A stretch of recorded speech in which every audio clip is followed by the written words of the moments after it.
Opening credits. This is Pride and Prejudice. Written by Jane Austen. Narrated by Rowena, UK. Chapter 1. It is a truth universally acknowledged, that a single man in possession of a good fortune must be in want of a wife. However little known the feelings or views of such a man may be on his first entering a neighborhood, this truth is so well fixed in the minds of the surrounding families, that he is considered the rightful property of some one or other of their daughters. "My dear Mr. Bennet," said his lady to him one day, "have you heard that Netherfield Park is let at last?" Mr. Bennet replied that he had not. "But it is," returned she, "for Mrs. Long has just been here, and she told me all about it." Mr. Bennet made no answer. "Do you not want to know who has taken it?" cried his wife impatiently. "You want to tell me, and I have no objection to hearing it." This was invitation enough. "Why, my dear, you must know, Mrs. Long says that Netherfield is taken by a young man of large fortune from the north of England, that he came down on Monday in a chaise and four to see the place, and was so much delighted with it, that he agreed with Mr. Morris immediately, that he is to take possession before Michaelmas, and some of his servants are to be in the house by the end of next week. What is his name? Bingley. Is he married or single?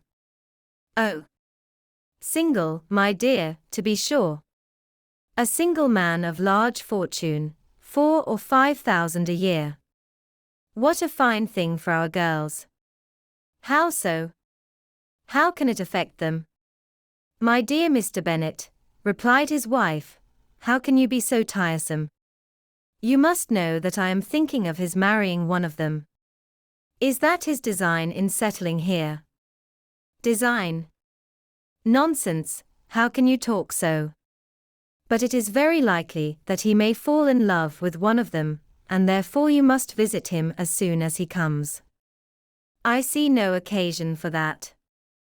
You and the girls may go, or you may send them by themselves, which perhaps will be still better, for as you are as handsome as any of them, Mr. Bingley may like you the best of the party. My dear, you flatter me. I certainly have had my share of beauty, but I do not pretend to be anything extraordinary now. When a woman has 5 grown-up daughters, she ought to give over thinking of her own beauty.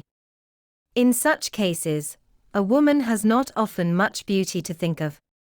But, my dear, you must indeed go and see Mr. Bingley when he comes into the neighborhood.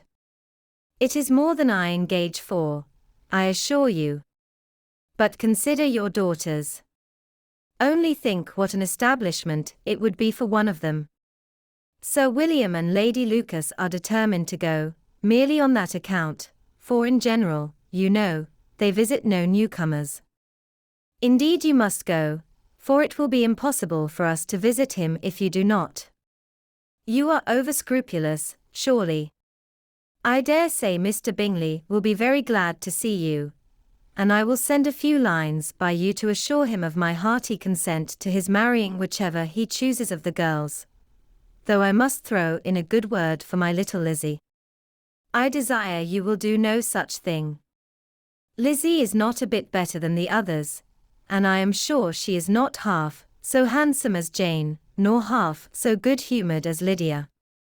But you are always giving her the preference. They have none of them much to recommend them, replied he. They are all silly and ignorant like other girls, but Lizzie has something more of quickness than her sisters. Mr. Bennet, how can you abuse your own children in such a way? You take delight in vexing me. You have no compassion for my poor nerves. You mistake me, my dear. I have a high respect for your nerves. They are my old friends. I have heard you mention them with consideration these last 20 years at least. Ah, you do not know what I suffer. But I hope you will get over it, and live to see many young men of 4,000 a year come into the neighborhood. It will be no use to us, if 20 such should come, since you will not visit them. Depend upon it, my dear, that when there are 20, I will visit them all. Mr. Bennet was so odd a mixture of quick parts, sarcastic humour, reserve, and caprice, that the experience of 23 years had been insufficient to make his wife understand his character. Her mind was less difficult to develop. She was a woman of mean understanding, little information, and uncertain temper. When she was discontented, she fancied herself nervous. The business of her life was to get her daughters married, its solace was visiting and news. Chapter 2. Mr. Bennet was among the earliest of those who waited on Mr. Bingley. He had always intended to visit him, though to the last always assuring his wife that he should not go. Until the evening after the visit was paid, she had no knowledge of it. It was then disclosed in the following manner. Observing his second daughter employed in trimming a hat, he suddenly addressed her with, "I hope Mr. Bingley will like it, Lizzie." "We are not in a way to know what Mr. Bingley likes," said her mother resentfully, "since we are not to visit." "But you forget, mamma," said Elizabeth, "that we shall meet him at the assemblies, and that Mrs. Long promised to introduce him." "I do not believe Mrs. Long will do any such thing. She has 2 nieces of her own. She is a selfish, hypocritical woman, and I have no opinion of her." "No more have I," said Mr. Bennet, "and I am glad to find that you do not depend on her serving you." Mrs. Bennet deigned not to make any reply, but, unable to contain herself, began scolding one of her daughters. "Don't keep coughing so, Kitty, for heaven's sake. Have a little compassion on my nerves. You tear them to pieces."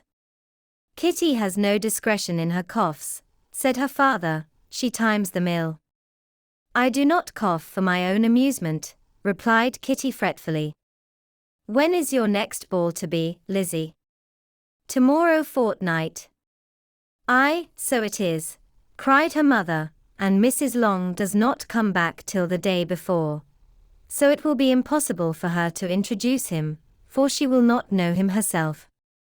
"Then, my dear, you may have the advantage of your friend, and introduce Mr. Bingley to her." "Impossible, Mr. Bennet, impossible, when I am not acquainted with him myself. How can you be so teasing?" "I honour your circumspection. A fortnight's acquaintance is certainly very little. One cannot know what a man really is by the end of a fortnight.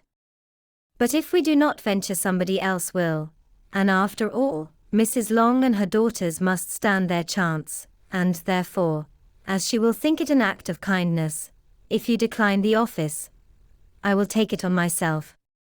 The girls stared at their father. Mrs. Bennet said only, "Nonsense, nonsense." "What can be the meaning of that emphatic exclamation?" cried he. "Do you consider the forms of introduction, and the stress that is laid on them, as nonsense?" "I cannot quite agree with you there. What say you, Mary? For you are a young lady of deep reflection, I know, and read great books and make extracts." Mary wished to say something sensible, but knew not how. While Mary is adjusting her ideas, he continued, "Let us return to Mr. Bingley." "I am sick of Mr. Bingley," cried his wife. "I am sorry to hear that, but why did not you tell me that before? If I had known as much this morning, I certainly would not have called on him. It is very unlucky, but as I have actually paid the visit, we cannot escape the acquaintance now." The astonishment of the ladies was just what he wished, that of Mrs. Bennet perhaps surpassing the rest, though, when the first tumult of joy was over, she began to declare that it was what she had expected all the while. "How good it was in you, my dear Mr. Bennet! But I knew I should persuade you at last. I was sure you loved your girls too well to neglect such an acquaintance. Well, how pleased I am! And it is such a good joke, too, that you should have gone this morning and never said a word about it till now. Now, Kitty, you may cough as much as you choose, said Mr. Bennet, and as he spoke, he left the room, fatigued with the raptures of his wife. What an excellent father you have, girls, said she, when the door was shut. I do not know how you will ever make him amends for his kindness, or me either, for that matter. At our time of life it is not so pleasant, I can tell you, to be making new acquaintances every day, but for your sakes, we would do anything. Lydia, my love, though you are the youngest, I dare say Mr. Bingley will dance with you at the next ball. Oh, said Lydia stoutly, I am not afraid, for though I am the youngest, I am the tallest. The rest of the evening was spent in conjecturing how soon he would return Mr. Bennet's visit, and determining when they should ask him to dinner. Chapter 3. Not all that Mrs. Bennet, however, with the assistance of her 5 daughters, could ask on the subject, was sufficient to draw from her husband any satisfactory description of Mr. Bingley. They attacked him in various ways with barefaced questions, ingenious suppositions, and distant surmises, but he eluded the skill of them all, and they were at last obliged to accept the second-hand intelligence of their neighbour, Lady Lucas. Her report was highly favourable. Sir William had been delighted with him. He was quite young, wonderfully handsome, extremely agreeable, and, to crown the whole, he meant to be at the next assembly with a large party. Nothing could be more delightful. To be fond of dancing was a certain step towards falling in love, and very lively hopes of Mr. Bingley's heart were entertained. If I can but see one of my daughters happily settled at Netherfield, said Mrs. Bennet to her husband, and all the others equally well married, I shall have nothing to wish for. In a few days Mr. Bingley returned Mr. Bennet's visit, and sat about 10 minutes with him in his library. He had entertained hopes of being admitted to a sight of the young ladies, of whose beauty he had heard much, but he saw only the father. The ladies were somewhat more fortunate, for they had the advantage of ascertaining from an upper window that he wore a blue coat, and rode a black horse. An invitation to dinner was soon afterwards dispatched, and already had Mrs. Bennet planned the courses that were to do credit to her housekeeping, when an answer arrived which deferred it all. Mr. Bingley was obliged to be in town the following day, and, consequently, unable to accept the honour of their invitation, etc. Mrs. Bennet was quite disconcerted. She could not imagine what business he could have in town so soon after his arrival in Hertfordshire, and she began to fear that he might be always flying about from one place to another, and never settled at Netherfield as he ought to be. Lady Lucas quieted her fears a little by starting the idea of his being gone to London only to get a large party for the ball, and a report soon followed that Mr. Bingley was to bring 12 ladies and 7 gentlemen with him to the assembly. The girls grieved over such a number of ladies, but were comforted the day before the ball by hearing that instead of 12 he brought only 6 with him from London, his 5 sisters and a cousin. And when the party entered the assembly room it consisted of only 5 altogether: Mr. Bingley, his 2 sisters, the husband of the eldest, and another young man. Mr. Bingley was good-looking and gentlemanlike. He had a pleasant countenance, and easy, unaffected manners. His sisters were fine women, with an air of decided fashion. His brother-in-law, Mr. Hurst, merely looked the gentleman, but his friend Mr. Darcy soon drew the attention of the room by his fine, tall person, handsome features, noble mien, and the report which was in general circulation within 5 minutes after his entrance, of his having 10,000 a year.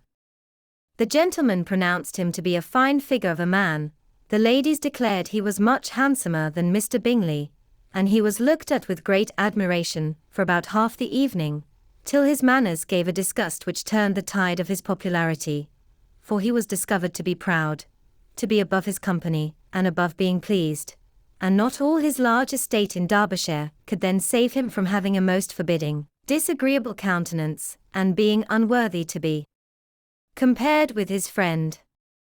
Mr. Bingley had soon made himself acquainted with all the principal people in the room. He was lively and unreserved, danced every dance, was angry that the ball closed so early, and talked of giving one himself at Netherfield. Such amiable qualities must speak for themselves.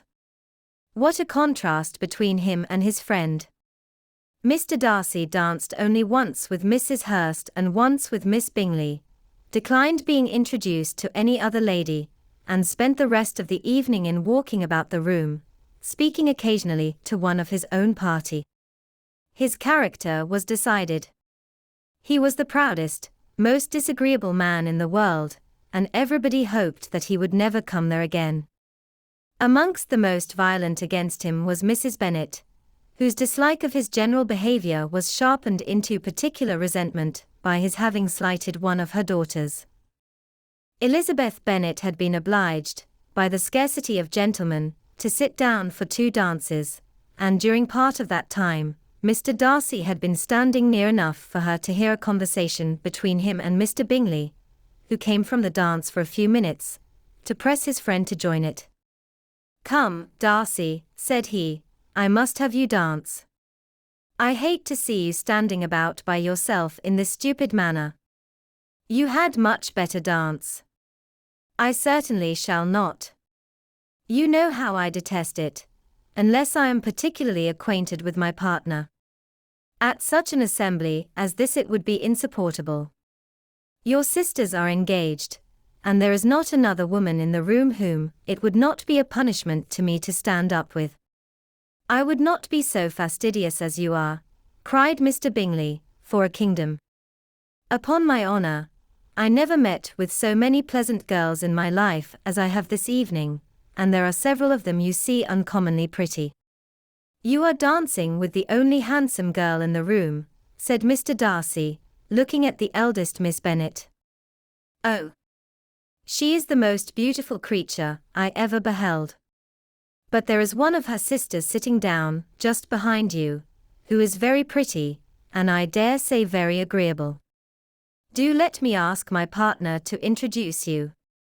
"Which do you mean?" And turning round he looked for a moment at Elizabeth, till catching her eye, he withdrew his own and coldly said, "She is tolerable, but not handsome enough to tempt me. I am in no humour at present to give consequence to young ladies who are slighted by other men. You had better return to your partner, and enjoy her smiles, for you are wasting your time with me." Mr. Bingley followed his advice. Mr. Darcy walked off, and Elizabeth remained with no very cordial feelings toward him. She told the story, however, with great spirit among her friends, for she had a lively, playful disposition, which delighted in anything ridiculous. The evening altogether passed off pleasantly to the whole family. Mrs. Bennet had seen her eldest daughter much admired by the Netherfield party. Mr. Bingley had danced with her twice, and she had been distinguished by his sisters. Jane was as much gratified by this as her mother could be, though in a quieter way. Elizabeth felt Jane's pleasure. Mary had heard herself mentioned to Miss Bingley as the most accomplished girl in the neighbourhood, and Catherine and Lydia had been fortunate enough never to be without partners, which was all that they had yet learnt to care for at a ball. They returned, therefore, in good spirits to Longbourn, the village where they lived, and of which they were the principal inhabitants. They found Mr. Bennet still up. With a book he was regardless of time, and on the present occasion, he had a good deal of curiosity as to the events of an evening which had raised such splendid expectations. He had rather hoped that his wife's views on the stranger would be disappointed, but he soon found out that he had a different story to hear. "Oh, my dear Mr. Bennet," as she entered the room, "we have had a most delightful evening, a most excellent ball. I wish you had been there. Jane was so admired, nothing could be like it. Everybody said how well she looked, and Mr. Bingley thought her quite beautiful, and danced with her twice. Only think of that, my dear," he actually danced with her twice. And she was the only creature in the room that he asked a second time. First of all, he asked Miss Lucas. I was so vexed to see him stand up with her. But, however, he did not admire her at all, indeed, nobody can, you know, and he seemed quite struck with Jane as she was going down the dance. So he inquired who she was, and got introduced, and asked her for the two next. Then the 2/3 he danced with Miss King, and the 2/4 with Maria Lucas, and the 2/5 with Jane again, and the 2/6 with Lizzie, and the boulanger. If he had had any compassion for me, cried her husband impatiently, he would not have danced half so much. For God's sake, say no more of his partners. Oh, that he had sprained his ankle in the first dance. Oh, my dear, I am quite delighted with him. He is so excessively handsome. And his sisters are charming women. I never in my life saw anything more elegant than their dresses. I dare say the lace upon Mrs. Hurst's gown. Here she was interrupted again. Mr. Bennet protested against any description of finery. She was therefore obliged to seek another branch of the subject, and related, with much bitterness of spirit and some exaggeration, the shocking rudeness of Mr. Darcy. But I can assure you, she added, that Lizzie does not lose much by not suiting his fancy, for he is a most disagreeable, horrid man, not at all worth pleasing. So high and so conceited that there was no enduring him. He walked here, and he walked there, fancying himself so very great. Not handsome enough to dance with. I wish you had been there, my dear, to have given him one of your set-downs. I quite detest the man. Chapter 4. When Jane and Elizabeth were alone, the former, who had been cautious in her praise of Mr. Bingley before, expressed to her sister just how very much she admired him. He is just what a young man ought to be, said she, sensible, good-humoured, lively, and I never saw such happy manners, so much ease, with such perfect good breeding. He is also handsome, replied Elizabeth, which a young man ought likewise to be, if he possibly can. His character is thereby complete. I was very much flattered by his asking me to dance a second time. I did not expect such a compliment. Did not you? I did for you. But that is one great difference between us. Compliments always take you by surprise, and me never. What could be more natural than his asking you again? He could not help seeing that you were about 5 times as pretty as every other woman in the room. No thanks to his gallantry for that. Well, he certainly is very agreeable, and I give you leave to like him. You have liked many a stupider person. Dear Lizzie. Oh. You are a great deal too apt, you know, to like people in general. You never see a fault in anybody. All the world are good and agreeable in your eyes. I never heard you speak ill of a human being in your life. I would not wish to be hasty in censuring anyone, but I always speak what I think. I know you do, and it is that which makes the wonder. With your good sense, to be so honestly blind to the follies and nonsense of others. Affectation of candor is common enough, one meets with it everywhere. But to be candid without ostentation, or design to take the good of everybody's character, and make it still better, and say nothing of the bad belongs to you alone. And so you like this man's sisters, too, do you? Their manners are not equal to his. Certainly not at first. But they are very pleasing women when you converse with them. Miss Bingley is to live with her brother, and keep his house, and I am much mistaken if we shall not find a very charming neighbour in her. Elizabeth listened in silence, but was not convinced. Their behaviour at the assembly had not been calculated to please in general, and with more quickness of observation, and less pliancy of temper than her sister, and with a judgment too unassailed by any attention to herself, she was very little disposed to approve them. They were in fact very fine ladies, not deficient in good humour when they were pleased, nor in the power of making themselves agreeable when they chose it, but proud and conceited. They were rather handsome, had been educated in one of the first private seminaries in town, had a fortune of £20,000, were in the habit of spending more than they ought, and of associating with people of rank, and were therefore in every respect entitled to think well of themselves, and meanly of others. They were of a respectable family in the north of England, a circumstance more deeply impressed on their memories than that their brother's fortune and their own had been acquired by trade. Mr. Bingley inherited property to the amount of nearly £100,000 from his father, who had intended to purchase an estate, but did not live to do it. Mr. Bingley intended it likewise, and sometimes made choice of his county, but as he was now provided with a good house and the liberty of a manor, it was doubtful to many of those who best knew the easiness of his temper, whether he might not spend the remainder of his days at Netherfield, and leave the next generation to purchase.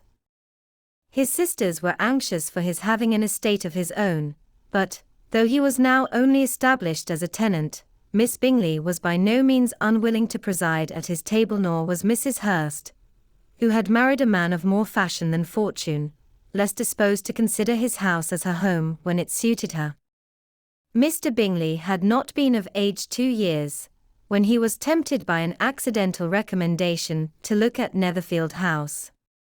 He did look at it, and into it for half an hour, was pleased with the situation and the principal rooms, satisfied with what the owner said in its praise, and took it immediately. Between him and Darcy there was a very steady friendship, in spite of great opposition of character. Bingley was endeared to Darcy by the easiness, openness, and ductility of his temper, though no disposition could offer a greater contrast to his own, and though with his own he never appeared dissatisfied. On the strength of Darcy's regard, Bingley had the firmest reliance, and of his judgment the highest opinion. In understanding, Darcy was the superior. Bingley was by no means deficient, but Darcy was clever. He was at the same time haughty, reserved, and fastidious, and his manners, though well-bred, were not inviting. In that respect his friend had greatly the advantage. Bingley was sure of being liked wherever he appeared. Darcy was continually giving offence. The manner in which they spoke of the Meryton assembly was sufficiently characteristic. Bingley had never met with more pleasant people, or prettier girls in his life. Everybody had been most kind and attentive to him. There had been no formality, no stiffness. He had soon felt acquainted with all the room, and as to Miss Bennet, he could not conceive an angel more beautiful. Darcy, on the contrary, had seen a collection of people in whom there was little beauty and no fashion, for none of whom he had felt the smallest interest, and from none received either attention or pleasure. Miss Bennet he acknowledged to be pretty, but she smiled too much. Mrs. Hurst and her sister allowed it to be so, but still they admired her and liked her, and pronounced her to be a sweet girl, and one whom they would not object to know more of. Miss Bennet was therefore established as a sweet girl, and their brother felt authorized by such commendation to think of her as he chose. Chapter 5. Within a short walk of Longbourn lived a family with whom the Bennets were particularly intimate.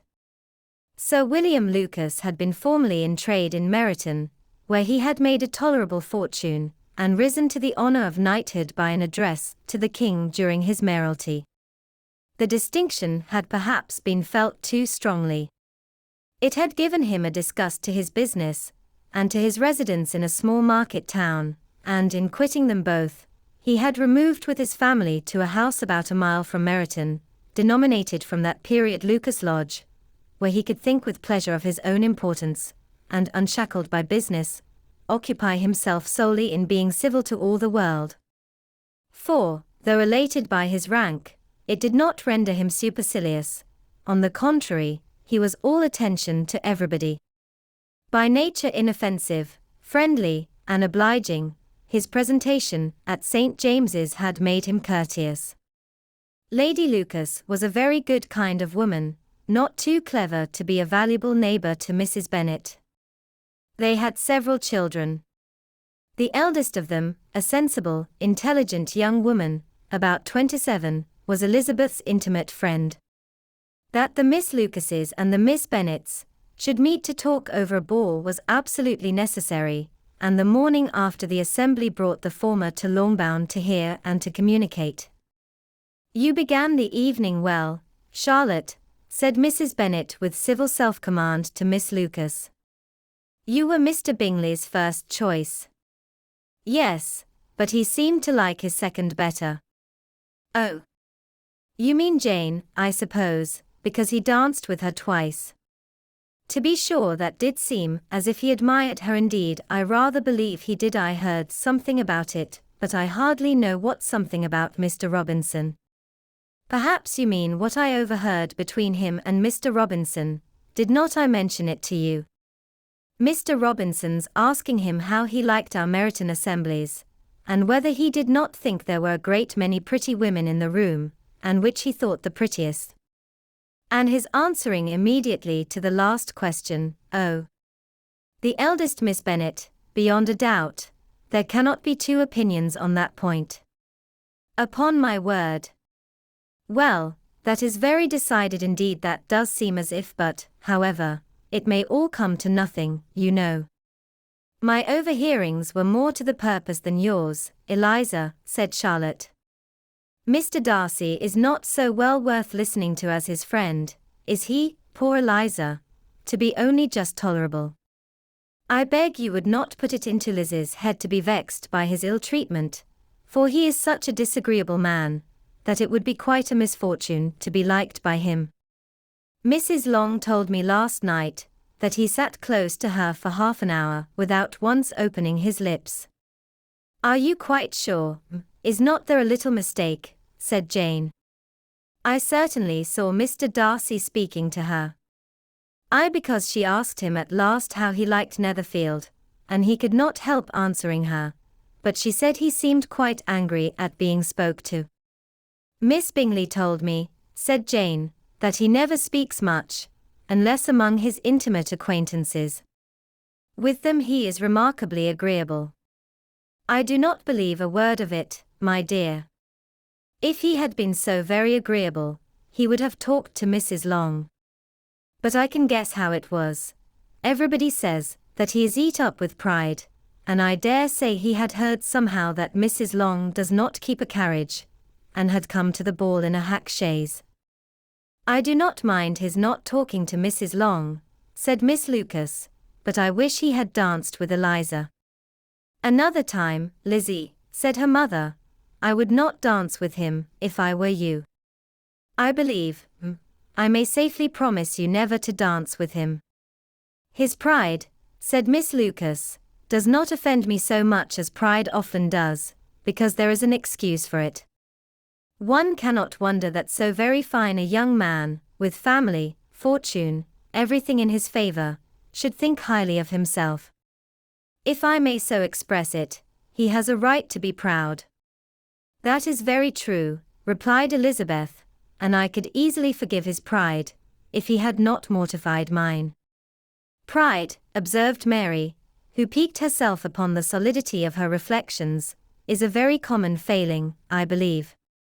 By all that I have ever read, I am convinced that it is very common indeed, that human nature is particularly prone to it, and that there are very few of us who do not cherish a feeling of self-complacency on the score of some quality or other, real or imaginary. Vanity and pride are different things, though the words are often used synonymously. A person may be proud without being vain. Pride relates more to our opinion of ourselves, vanity to what we would have others think of us. If I were as rich as Mr. Darcy, cried a young Lucas, who came with his sisters, I should not care how proud I was. I would keep a pack of foxhounds, and drink a bottle of wine a day. Then you would drink a great deal more than you ought, said Mrs. Bennet. And if I were to see you at it, I should take away your bottle directly. The boy protested that she should not. She continued to declare that she would, and the argument ended only with the visit. Chapter 6. The ladies of Longbourn soon waited on those of Netherfield. The visit was soon returned in due form. Miss Bennet's pleasing manners grew on the goodwill of Mrs. Hurst and Miss Bingley, and though the mother was found to be intolerable, and the younger sisters not worth speaking to, a wish of being better acquainted with them was expressed towards the two eldest. By Jane, this attention was received with the greatest pleasure, but Elizabeth still saw superciliousness in their treatment of everybody, hardly excepting even her sister, and could not like them, though their kindness to Jane, such as it was, had a value as arising in all probability from the influence of their brother's admiration.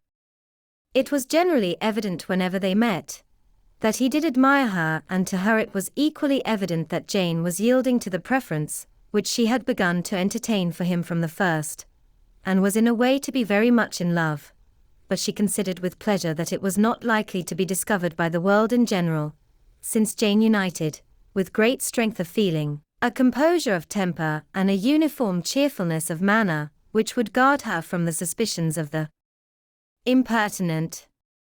She mentioned this to her friend Miss Lucas. "It may perhaps be pleasant," replied Charlotte, "to be able to impose on the public in such a case, but it is sometimes a disadvantage to be so very guarded. If a woman conceals her affection with the same skill from the object of it, she may lose the opportunity of fixing him, and it will then be but poor consolation to believe the world equally in the dark. There is so much of gratitude or vanity in almost every attachment, that it is not safe to leave any to itself. We can all begin freely. A slight preference is natural enough, but there are very few of us who have heart enough to be really in love without encouragement. In 9 cases out of 10 a woman had better show more affection than she feels. Bingley likes your sister undoubtedly, but he may never do more than like her, if she does not help him on. But she does help him on, as much as her nature will allow. If I can perceive her regard for him, he must be a simpleton, indeed, not to discover it too. Remember, Eliza, that he does not know Jane's disposition as you do. But if a woman is partial to a man, and does not endeavor to conceal it, he must find it out. Perhaps he must, if he sees enough of her. But, though Bingley and Jane meet tolerably often, it is never for many hours together, and as they always see each other in large mixed parties, it is impossible that every moment should be employed in conversing together. Jane should therefore make the most of every half-hour in which she can command his attention. When she is secure of him, there will be more leisure for falling in love as much as she chooses. "Your plan is a good one," replied Elizabeth, "where nothing is in question but the desire of being well married, and if I were determined to get a rich husband, or any husband, I dare say I should adopt it. But these are not Jane's feelings. She is not acting by design. As yet, she cannot even be certain of the degree of her own regard nor of its reasonableness. She has known him only a fortnight. She danced 4 dances with him at Meryton.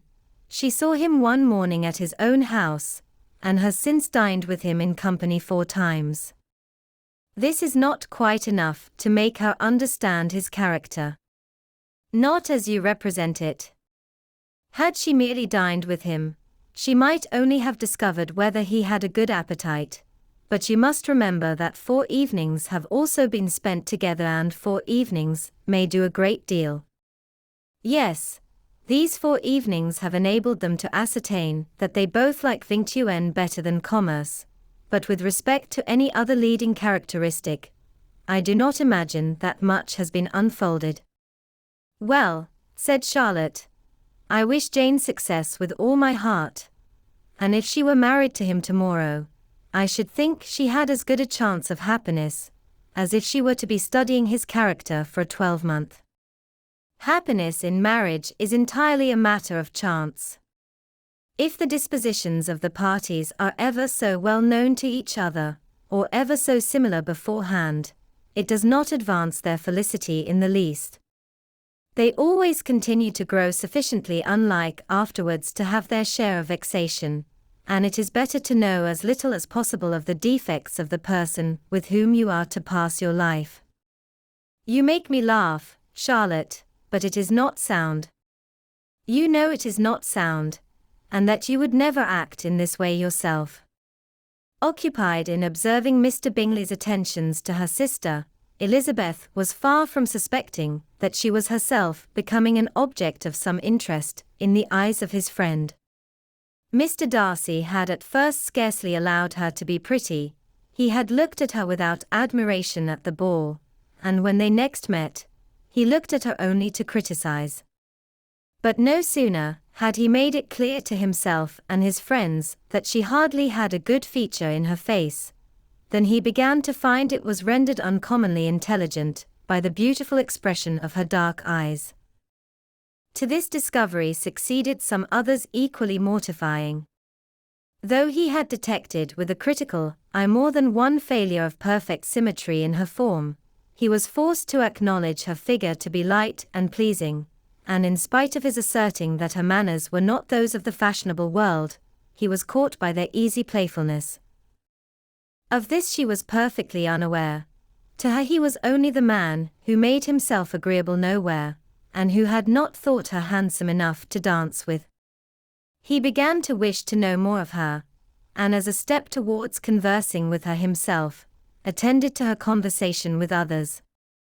His doing so drew her notice. It was at Sir William Lucas's, where a large party were assembled. "What does Mr. Darcy mean," said she to Charlotte, "by listening to my conversation with Colonel Forster? That is a question which Mr. Darcy only can answer. But if he does it any more, I shall certainly let him know that I see what he is about. He has a very satirical eye, and if I do not begin by being impertinent myself, I shall soon grow afraid of him."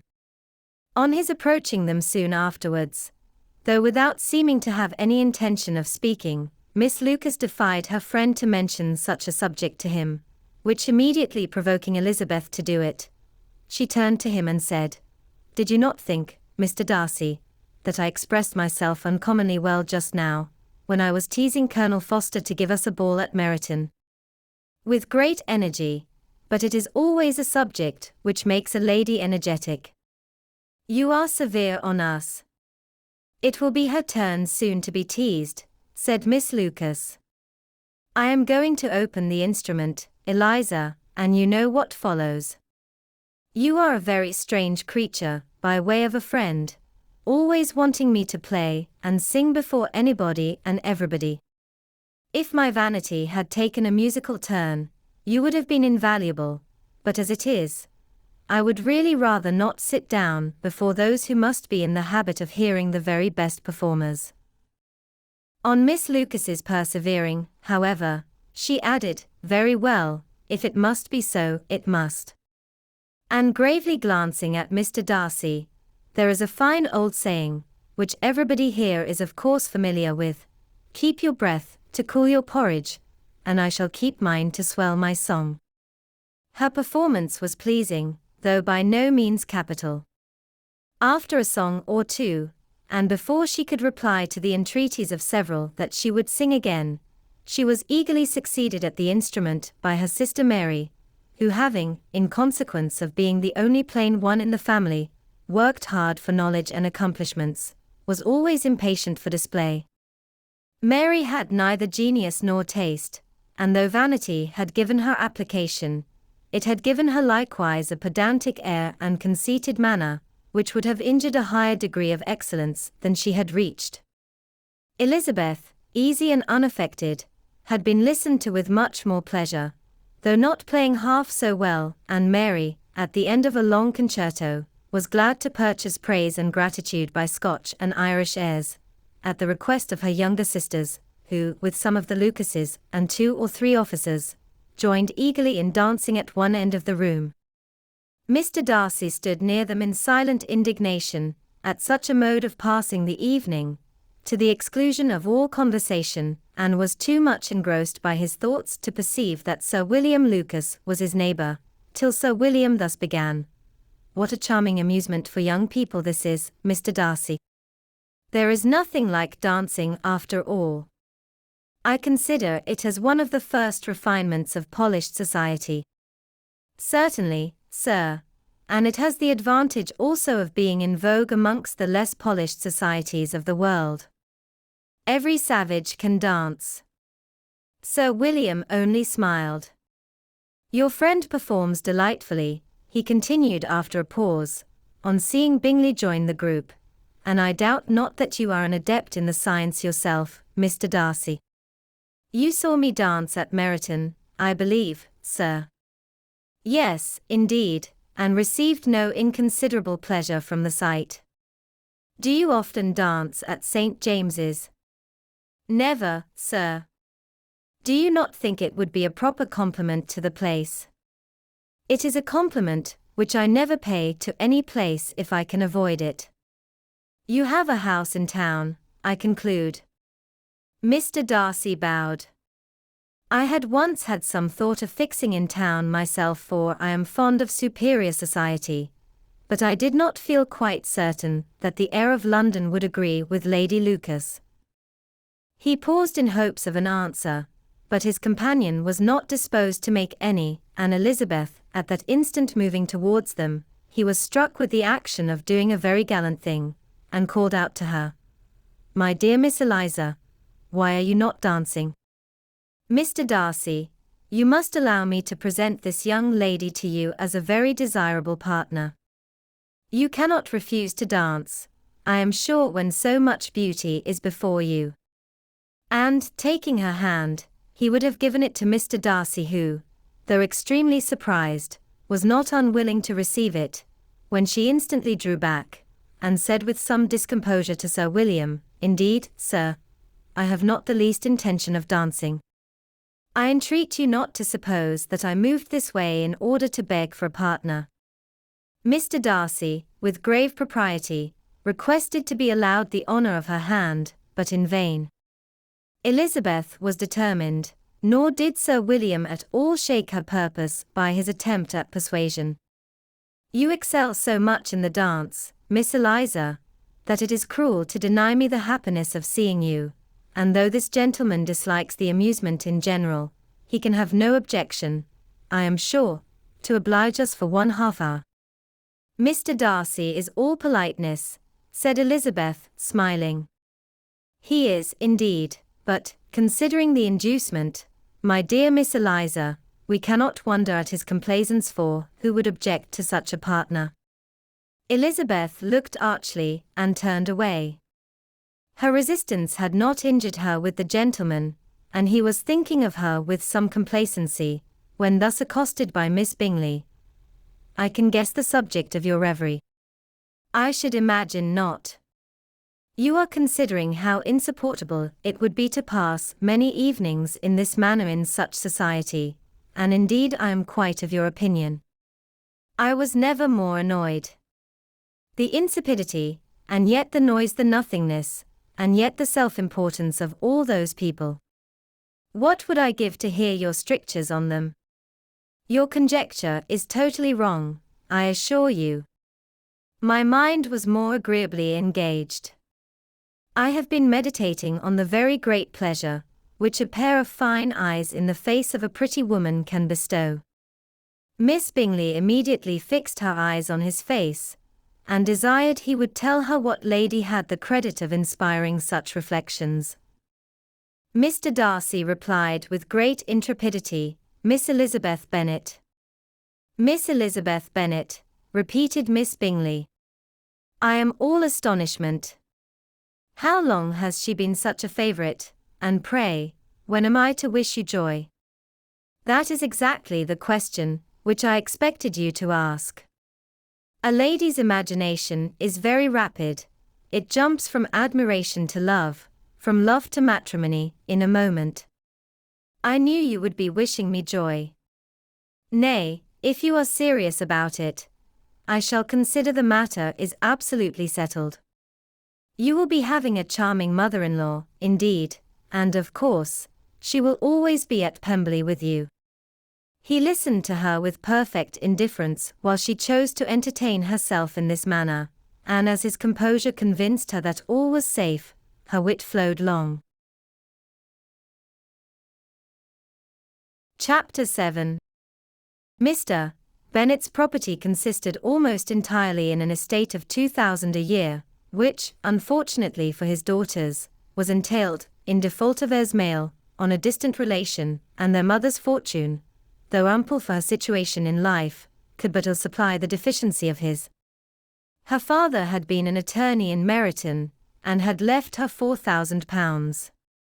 She had a sister married to a Mr. Phillips, who had been a clerk to their father and succeeded him in the business, and a brother settled in London in a respectable line of trade. The village of Longbourn was only 1 mile from Meryton, a most convenient distance for the young ladies, who were usually tempted thither 3 or 4 times a week, to pay their duty to their aunt and to a milliner's shop just over the way. The 2 youngest of the family, Catherine and Lydia, were particularly frequent in these attentions. Their minds were more vacant than their sisters', and when nothing better offered, a walk to Meryton was necessary to amuse their morning hours and furnish conversation for the evening, and however bare of news the country in general might be, they always contrived to learn some from their aunt. At present, indeed, they were well supplied both with news and happiness by the recent arrival of a militia regiment in the neighbourhood. It was to remain the whole winter, and Meryton was the headquarters. Their visits to Mrs. Phillips were now productive of the most interesting intelligence. Every day added something to their knowledge of the officers' names and connections. Their lodgings were not long a secret, and at length they began to know the officers themselves. Mr. Phillips visited them all, and this opened to his nieces a store of felicity unknown before. They could talk of nothing but officers, and Mr. Bingley's large fortune, the mention of which gave animation to their mother, was worthless in their eyes when opposed to the regimentals of an ensign. After listening one morning to their effusions on this subject, Mr. Bennet coolly observed, "From all that I can collect by your manner of talking, you must be 2 of the silliest girls in the country. I have suspected it some time, but I am now convinced." Catherine was disconcerted and made no answer, but Lydia, with perfect indifference, continued to express her admiration of Captain Carter, and her hope of seeing him in the course of the day, as he was going the next morning to London. "I am astonished, my dear," said Mrs. Bennet, "that you should be so ready to think your own children silly. If I wished to think slightingly of anybody's children, it should not be of my own, however. If my children are silly, I must hope to be always sensible of it. Yes, but as it happens, they are all of them very clever. This is the only point, I flatter myself, on which we do not agree.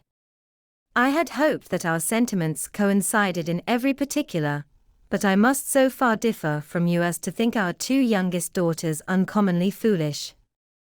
My dear Mr. Bennet, you must not expect such girls to have the sense of their father and mother. When they get to our age, I dare say they will not think about officers any more than we do. I remember the time when I liked a red coat myself very well and, indeed, so I do still at my heart, and if a smart young colonel, with 5 or 6,000 a year, should want one of my girls I shall not say nay to him, and I thought Colonel Foster looked very becoming the other night at Sir William's in his regimentals." "Mamma," cried Lydia, "my aunt says that Colonel Foster and Captain Carter do not go so often to Miss Watson's as they did when they first came. She sees them now very often standing in Clark's library." Mrs. Bennet was prevented replying by the entrance of the footman with a note for Miss Bennet. It came from Netherfield, and the servant waited for an answer. Mrs. Bennet's eyes sparkled with pleasure, and she was eagerly calling out, while her daughter read, "Well, Jane," Who is it from? What is it about? What does he say? Well, Jane, make haste and tell us, make haste, my love. It is from Miss Bingley, said Jane, and then read it aloud. My dear friend, if you are not so compassionate as to dine today with Louisa and me, we shall be in danger of hating each other for the rest of our lives, for a whole day's tete-a-tete between two women can never end without a quarrel. Come as soon as you can on receipt of this. My brother and the gentleman are to dine with the officers. Yours ever, Caroline Bingley. With the officers, cried Lydia. I wonder my aunt did not tell us of that. Dining out, said Mrs. Bennet, that is very unlucky. Can I have the carriage? Said Jane. No, my dear, you had better go on horseback, because it seems likely to rain, and then you must stay all night. That would be a good scheme, said Elizabeth, if you were sure that they would not offer to send her home. Oh! But the gentlemen will have Mr. Bingley's chaise to go to Meryton, and the Hursts have no horses to theirs. I had much rather go in the coach. But, my dear, your father cannot spare the horses, I am sure. They are wanted in the farm, Mr. Bennet, are they not? They are wanted in the farm much oftener than I can get them. But if you have got them today, said Elizabeth, my mother's purpose will be answered. She did at last extort from her father an acknowledgment that the horses were engaged. Jane was therefore obliged to go on horseback, and her mother attended her to the door with many cheerful prognostics of a bad day. Her hopes were answered. Jane had not been gone long before it rained hard. Her sisters were uneasy for her, but her mother was delighted.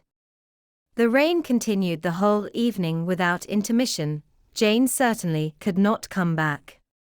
This was a lucky idea of mine, indeed, said Mrs. Bennet more than once, as if the credit of making it rain were all her own. Till the next morning, however, she was not aware of all the felicity of her contrivance. Breakfast was scarcely over when a servant from Netherfield brought the following note for Elizabeth. My dearest Lizzie, I find myself very unwell this morning, which, I suppose, is to be imputed to my getting wet through yesterday. My kind friends will not hear of my returning till I am better. They insist also on my seeing Mr. Jones, therefore do not be alarmed if you should hear of his having been to Meand. Excepting a sore throat and headache, there is not much the matter with me. Yours, etc. Well, my dear, said Mr. Bennet, when Elizabeth had read the note aloud, if your daughter should have a dangerous fit of illness, if she should die, it would be a comfort to know that it was all in pursuit of Mr. Bingley, and under your orders. Oh! I am not afraid of her dying. People do not die of little trifling colds. She will be taken good care of. As long as she stays there, it is all very well. I would go and see her if I could have the carriage. Elizabeth, feeling really anxious, was determined to go to her, though the carriage was not to be had, and as she was no horsewoman, walking was her only alternative. She declared her resolution. How can you be so silly, cried her mother, as to think of such a thing, in all this dirt? You will not be fit to be seen when you get there. I shall be very fit to see Jane, which is all I want. Is this a hint to me, Lizzie, said her father, to send for the horses? No, indeed, I do not wish to avoid the walk. The distance is nothing when one has a motive, only 3 miles. I shall be back by dinner. I admire the activity of your benevolence, observed Mary, but every impulse of feeling should be guided by reason, and, in my opinion, exertion should always be in proportion to what is required. We will go as far as Meryton with you, said Catherine and Lydia. Elizabeth accepted their company, and the 3 young ladies set off together. If we make haste, said Lydia, as they walked along, perhaps we may see something of Captain Carter before he goes. In Meryton they parted. The two youngest repaired to the lodgings of one of the officers' wives, and Elizabeth continued her walk alone, crossing field after field at a quick pace, jumping over stiles and springing over puddles with impatient activity, and finding herself at last within view of the house, with weary ankles, dirty stockings, and a face glowing with the warmth of exercise. She was shown into the breakfast parlour, where all but Jane were assembled, and where her appearance created a great deal of surprise. That she should have walked 3 miles so early in the day, in such dirty weather, and by herself, was almost incredible to Mrs. Hurst and Miss Bingley, and Elizabeth was convinced that they held her in contempt for it. She was received, however, very politely by them, and in their brother's manners there was something better than politeness. There was good humour and kindness. Mr. Darcy said very little, and Mr. Hurst nothing at all. The former was divided between admiration of the brilliancy which exercise had given to her complexion, and doubt as to the occasions justifying her coming so far alone. The latter was thinking only of his breakfast. Her inquiries after her sister were not very favourably answered. Miss Bennet had slept ill, and though up, was very feverish, and not well enough to leave her room. Elizabeth was glad to be taken to her immediately, and Jane, who had only been withheld by the fear of giving alarm or inconvenience from expressing in her note how much she longed for such a visit, was delighted at her entrance. She was not equal, however, to much conversation, and when Miss Bingley left them together, could attempt little besides expressions of gratitude for the extraordinary kindness she was treated with. Elizabeth silently attended her. When breakfast was over they were joined by the sisters, and Elizabeth began to like them herself, when she saw how much affection and solicitude they showed for Jane. The apothecary came, and having examined his patient, said, as might be supposed, that she had caught a violent cold, and that they must endeavour to get the better of it, advised her to return to bed, and promised her some draughts. The advice was followed readily, for the feverish symptoms increased, and her head ached acutely. Elizabeth did not quit her room for a moment, nor were the other ladies often absent. The gentlemen being out, they had, in fact, nothing to do elsewhere. When the clock struck 3, Elizabeth felt that she must go, and very unwillingly said so. Miss Bingley offered her the carriage, and she only wanted a little pressing to accept it, when Jane testified such concern in parting with her, that Miss Bingley was obliged to convert the offer of the chaise to an invitation to remain at Netherfield for the present. Elizabeth most thankfully consented, and a servant was dispatched to Longbourn to acquaint the family with her stay, and bring back a supply of clothes. Chapter 8. At 5 o'clock the two ladies retired to dress, and at 6:30 Elizabeth was summoned to dinner. To the civil inquiries which then poured in, and amongst which she had the pleasure of distinguishing the much superior solicitude of Mr. Bingley's, she could not make a very favourable answer. Jane was by no means better.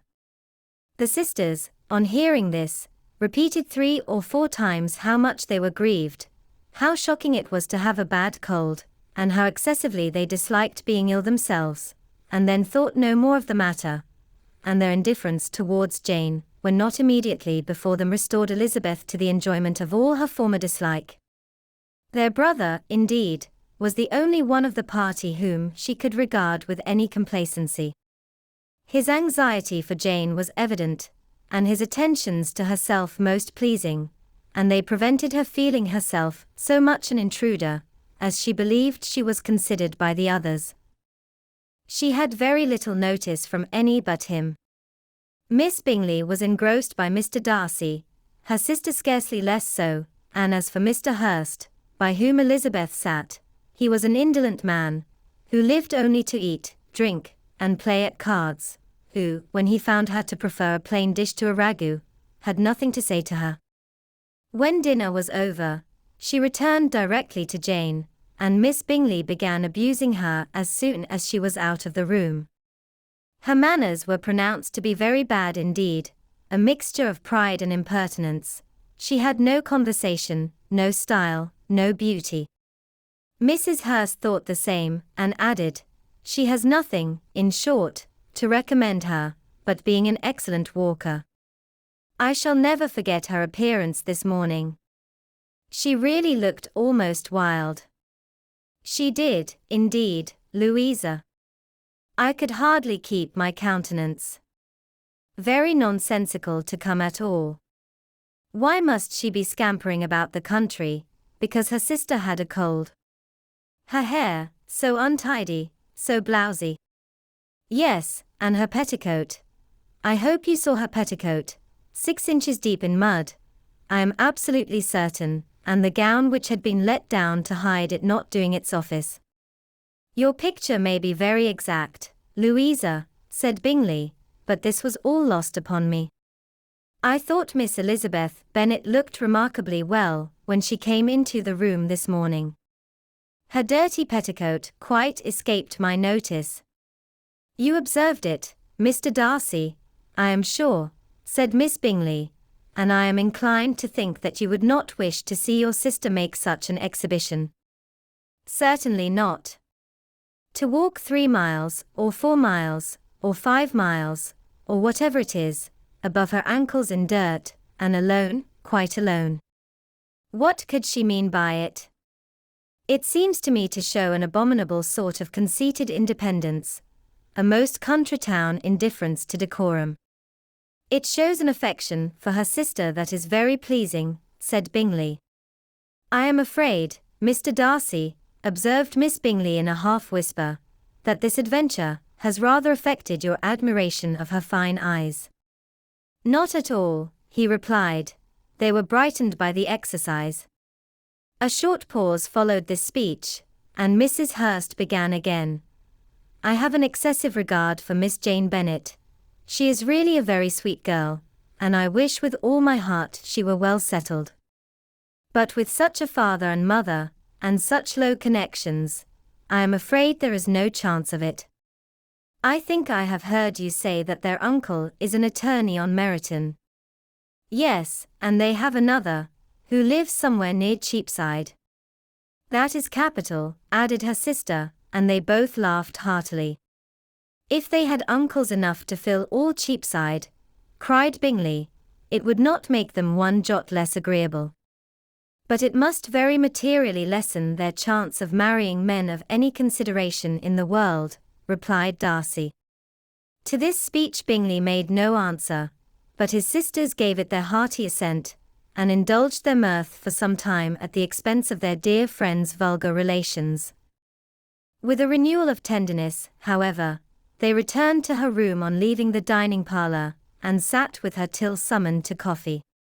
She was still very poorly, and Elizabeth would not quit her at all, till late in the evening, when she had the comfort of seeing her sleep, and when it seemed to her rather right than pleasant that she should go downstairs herself. On entering the drawing-room, she found the whole party at loo, and was immediately invited to join them, but suspecting them to be playing high she declined it, and making her sister the excuse, said she would amuse herself for the short time she could stay below, with a book. Mr. Hurst looked at her with astonishment. "Do you prefer reading to cards?" said he. "That is rather singular." "Miss Eliza Bennet," said Miss Bingley, "despises cards. She is a great reader, and has no pleasure in anything else." "I deserve neither such praise nor such censure," cried Elizabeth. "I am not a great reader, and I have pleasure in many things." "In nursing your sister I am sure you have pleasure," said Bingley, "and I hope it will be soon increased by seeing her quite well." Elizabeth thanked him from her heart, and then walked towards the table where a few books were lying.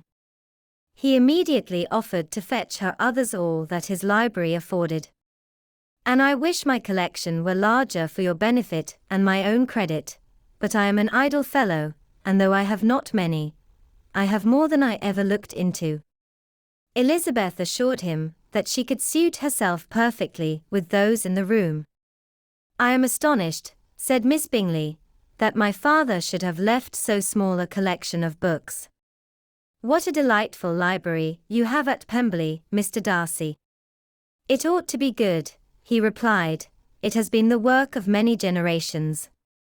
And then you have added so much to it yourself. You are always buying books. I cannot comprehend the neglect of a family library in such days as these." "Neglect? I am sure you neglect nothing that can add to the beauties of that noble place. Charles, when you build your house, I wish it may be half as delightful as Pemberley." "I wish it may. But I would really advise you to make your purchase in that neighborhood, and take Pemberley for a kind of model. There is not a finer county in England than Derbyshire. With all my heart, I will buy Pemberley itself if Darcy will sell it." "I am talking of possibilities, Charles. Upon my word, Caroline, I should think it more possible to get Pemberley by purchase than by imitation." Elizabeth was so much caught with what passed, as to leave her very little attention for her book, and soon laying it wholly aside, she drew near the card table, and stationed herself between Mr. Bingley and his eldest sister, to observe the game. "Is Miss Darcy much grown since the spring?" said Miss Bingley. "Will she be as tall as I am?" "I think she will.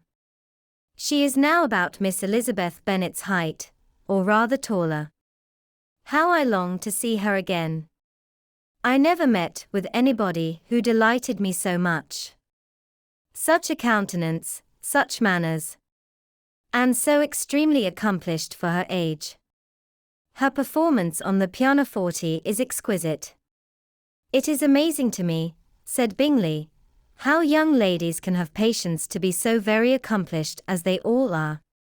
"All young ladies accomplished? My dear Charles, what do you mean?" "Yes, all of them, I think. They all paint tables, cover screens, and net purses.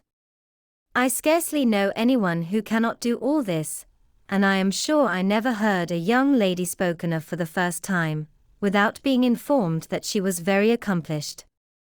"Your list of the common extent of accomplishments," said Darcy, "has too much truth. The word is applied to many a woman who deserves it no otherwise than by netting a purse, or covering a screen. But I am very far from agreeing with you in your estimation of ladies in general. I cannot boast of knowing more than half a dozen, in the whole range of my acquaintance, that are really accomplished." "Nor I am sure," said Miss Bingley. "Then," observed Elizabeth, "you must comprehend a great deal in your idea of an accomplished woman." "Yes, I do comprehend a great deal in it." "Oh, certainly," cried his faithful assistant, "no one can be really esteemed accomplished, who does not greatly surpass what is usually met with. A woman must have a thorough knowledge of music, singing, drawing, dancing, and the modern languages, to deserve the word, and besides all this, she must possess a certain something in her air and manner of walking, the tone of her voice, her address and expressions, or the word will be but half deserved. All this she must possess," added Darcy, "and to all this she must yet add something more substantial, in the improvement of her mind by extensive reading. I am no longer surprised at your knowing only 6 accomplished women. I rather wonder now at your knowing any. Are you so severe upon your own sex as to doubt the possibility of all this?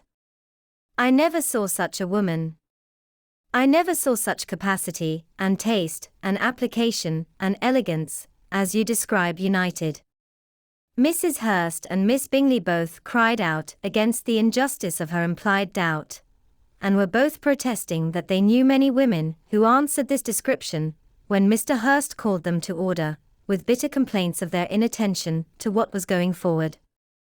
As all conversation was thereby at an end, Elizabeth soon afterwards left the room. "Elizabeth Bennet," said Miss Bingley, when the door was closed on her, is one of those young ladies who seek to recommend themselves to the other sex by undervaluing their own, and with many men, I dare say, it succeeds. But, in my opinion, it is a paltry device, a very mean art. Undoubtedly, replied Darcy, to whom this remark was chiefly addressed, there is a meanness in all the arts which ladies sometimes condescend to employ for captivation. Whatever bears affinity to cunning is despicable. Miss Bingley was not so entirely satisfied with this reply as to continue the subject. Elizabeth joined them again only to say that her sister was worse, and that she could not leave her. Bingley urged Mr. Jones being sent for immediately, while his sisters, convinced that no country advice could be of any service, recommended an express to town for one of the most eminent physicians. This she would not hear of, but she was not so unwilling to comply with their brother's proposal, and it was settled that Mr. Jones should be sent for early in the morning, if Miss Bennet were not decidedly better. Bingley was quite uncomfortable. His sisters declared that they were miserable. They solaced their wretchedness, however, by duets after supper, while he could find no better relief to his feelings than by giving his housekeeper directions that every attention might be paid to the sick lady and her sister. Chapter 9. Elizabeth passed the chief of the night in her sister's room, and in the morning had the pleasure of being able to send a tolerable answer to the inquiries, which she very early received from Mr. Bingley by a housemaid, and some time afterwards from the two elegant ladies who waited on his sisters. In spite of this amendment, however, she requested to have a note sent to Longbourn, desiring her mother to visit Jane, and form her own judgment of her situation. The note was immediately dispatched, and its contents as quickly complied with. Mrs. Bennet, accompanied by her two youngest girls, reached Netherfield soon after the family breakfast. Had she found Jane in any apparent danger, Mrs. Bennet would have been very miserable, but being satisfied on seeing her that her illness was not alarming, she had no wish of her recovering immediately, as her restoration to health would probably remove her from Netherfield. She would not listen, therefore, to her daughter's proposal of being carried home, neither did the apothecary, who arrived about the same time, think it at all advisable. After sitting a little while with Jane, on Miss Bingley's appearance and invitation, the mother and three daughters all attended her into the breakfast parlour. Bingley met them with hopes that Mrs. Bennet had not found Miss Bennet worse than she expected. "Indeed I have, sir," was her answer. "She is a great deal too ill to be moved. Mr. Jones says we must not think of moving her. We must trespass a little longer on your kindness." "Removed?" cried Bingley. "It must not be thought of. My sister, I am sure, will not hear of her removal." "You may depend upon it, madam," said Miss Bingley, with cold civility, "that Miss Bennet will receive every possible attention while she remains with us." Mrs. Bennet was profuse in her acknowledgments. "I am sure," she added, "if it was not for such good friends I do not know what would become of her, for she is very ill indeed, and suffers a vast deal, though with the greatest patience in the world, which is always the way with her, for she has, without exception, the sweetest temper I have ever met with. I often tell my other girls they are nothing to her. You have a sweet room here, Mr. Bingley, and a charming prospect over the gravel walk. I do not know a place in the country that is equal to Netherfield. You will not think of quitting it in a hurry, I hope, though you have but a short lease." "Whatever I do is done in a hurry," replied he, "and therefore if I should resolve to quit Netherfield, I should probably be off in 5 minutes. At present, however, I consider myself as quite fixed here." "That is exactly what I should have supposed of you," said Elizabeth. "You begin to comprehend me, do you?" cried he, turning towards her. "Oh, yes, I understand you perfectly. I wish I might take this for a compliment, but to be so easily seen through I am afraid is pitiful. That is as it happens. It does not follow that a deep, intricate character is more or less estimable than such a one as yours. Lizzie, cried her mother, remember where you are, and do not run on in the wild manner that you are suffered to do at home. I did not know before, continued Bingley immediately, that you were a studier of character. It must be an amusing study. Yes, but intricate characters are the most amusing. They have at least that advantage. The country, said Darcy, can in general supply but a few subjects for such a study. In a country neighbourhood you move in a very confined and unvarying society. But people themselves alter so much that there is something new to be observed in them forever. Yes, indeed, cried Mrs. Bennet, offended by his manner of mentioning a country neighbourhood. I assure you there is quite as much of that going on in the country as in town. Everybody was surprised, and Darcy, after looking at her for a moment, turned silently away. Mrs. Bennet, who fancied she had gained a complete victory over him, continued her triumph. I cannot see that London has any great advantage over the country, for my part, except the shops and public places. The country is a vast deal pleasanter, is it not, Mr. Bingley? When I am in the country, he replied, I never wish to leave it, and when I am in town it is pretty much the same. They have each their advantages, and I can be equally happy in either. That is because you have the right disposition. But that gentleman, looking at Darcy, seemed to think the country was nothing at all. Indeed, mamma, you are mistaken, said Elizabeth, blushing for her mother. You quite mistook Mr. Darcy. He only meant that there was not such a variety of people to be met with in the country as in the town, which you must acknowledge to be true. Certainly, my dear, nobody said there were, but as to not meeting with many people in this neighbourhood, I believe there are few neighbourhoods larger. I know we dine with 24 families. Nothing but concern for Elizabeth could enable Bingley to keep his countenance. His sister was less delicate, and directed her eyes towards Mr. Darcy with a very expressive smile. Elizabeth, for the sake of saying something that might turn her mother's thoughts, now asked her if Charlotte Lucas had been at Longbourn since her coming away. Yes, she called yesterday with her father. What an agreeable man Sir William is, Mr. Bingley, is not he? So much the man of fashion. So genteel and easy. He had always something to say to everybody. That is my idea of good breeding, and those persons who fancy themselves very important, and never open their mouths, quite mistake the matter. Did Charlotte dine with you? No, she would go home. I fancy she was wanted about the mince pies. For my part, Mr. Bingley, I always keep servants that can do their own work. My daughters are brought up very differently. But everybody is to judge for themselves, and the Lucases are a very good sort of girls, I assure you. It is a pity they are not handsome. Not that I think Charlotte so very plain, but then she is our particular friend. She seems a very pleasant young woman. Oh, dear, yes, but you must own she is very plain. Lady Lucas herself has often said so, and envied me Jane's beauty. I do not like to boast of my own child, but to be sure, Jane one does not often see anybody better looking. It is what everybody says. I do not trust my own partiality. When she was only 15, there was a man at my brother Gardner's in town so much in love with her that my sister-in-law was sure he would make her an offer before we came away. But, however, he did not. Perhaps he thought her too young. However, he wrote some verses on her, and very pretty they were. And so ended his affection, said Elizabeth impatiently.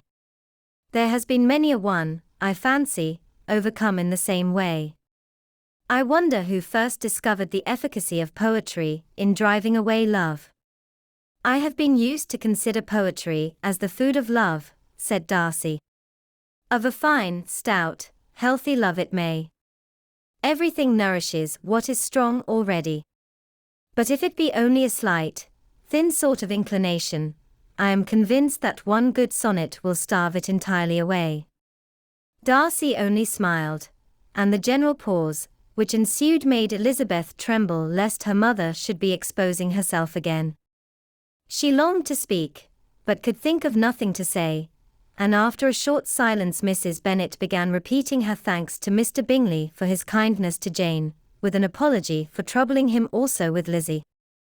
Mr. Bingley was unaffectedly civil in his answer, and forced his younger sister to be civil also, and say what the occasion required.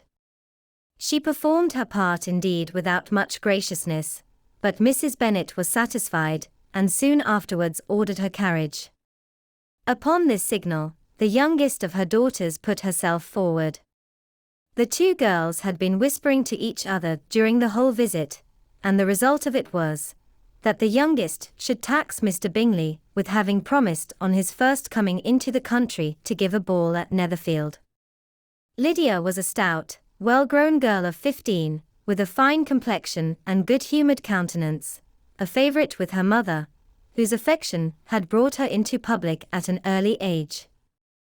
She had high animal spirits, and a sort of natural self-consequence, which the attention of the officers, to whom her uncle's good dinners, and her own easy manners recommended her, had increased into assurance. She was very equal, therefore, to address Mr. Bingley on the subject of the ball, and abruptly reminded him of his promise, adding, that it would be the most shameful thing in the world if he did not keep it. His answer to this sudden attack was delightful to their mother's ear. I am perfectly ready, I assure you, to keep my engagement, and when your sister is recovered, you shall, if you please, name the very day of the ball. But you would not wish to be dancing when she is ill. Lydia declared herself satisfied. Oh, yes, it would be much better to wait till Jane was well, and by that time most likely Captain Carter would be at Meryton again. And when you have given your ball, she added, I shall insist on their giving one also. I shall tell Colonel Forster it will be quite a shame if he does not. Mrs. Bennet and her daughters then departed, and Elizabeth returned instantly to Jane, leaving her own and her relations' behaviour to the remarks of the two ladies and Mr. Darcy, the latter of whom, however, could not be prevailed on to join in their censure of her, in spite of all Miss Bingley's witticisms on fine eyes. Chapter 10. The day passed much as the day before had done. Mrs. Hurst and Miss Bingley had spent some hours of the morning with the invalid, who continued, though slowly, to mend, and in the evening Elizabeth joined their party in the drawing-room.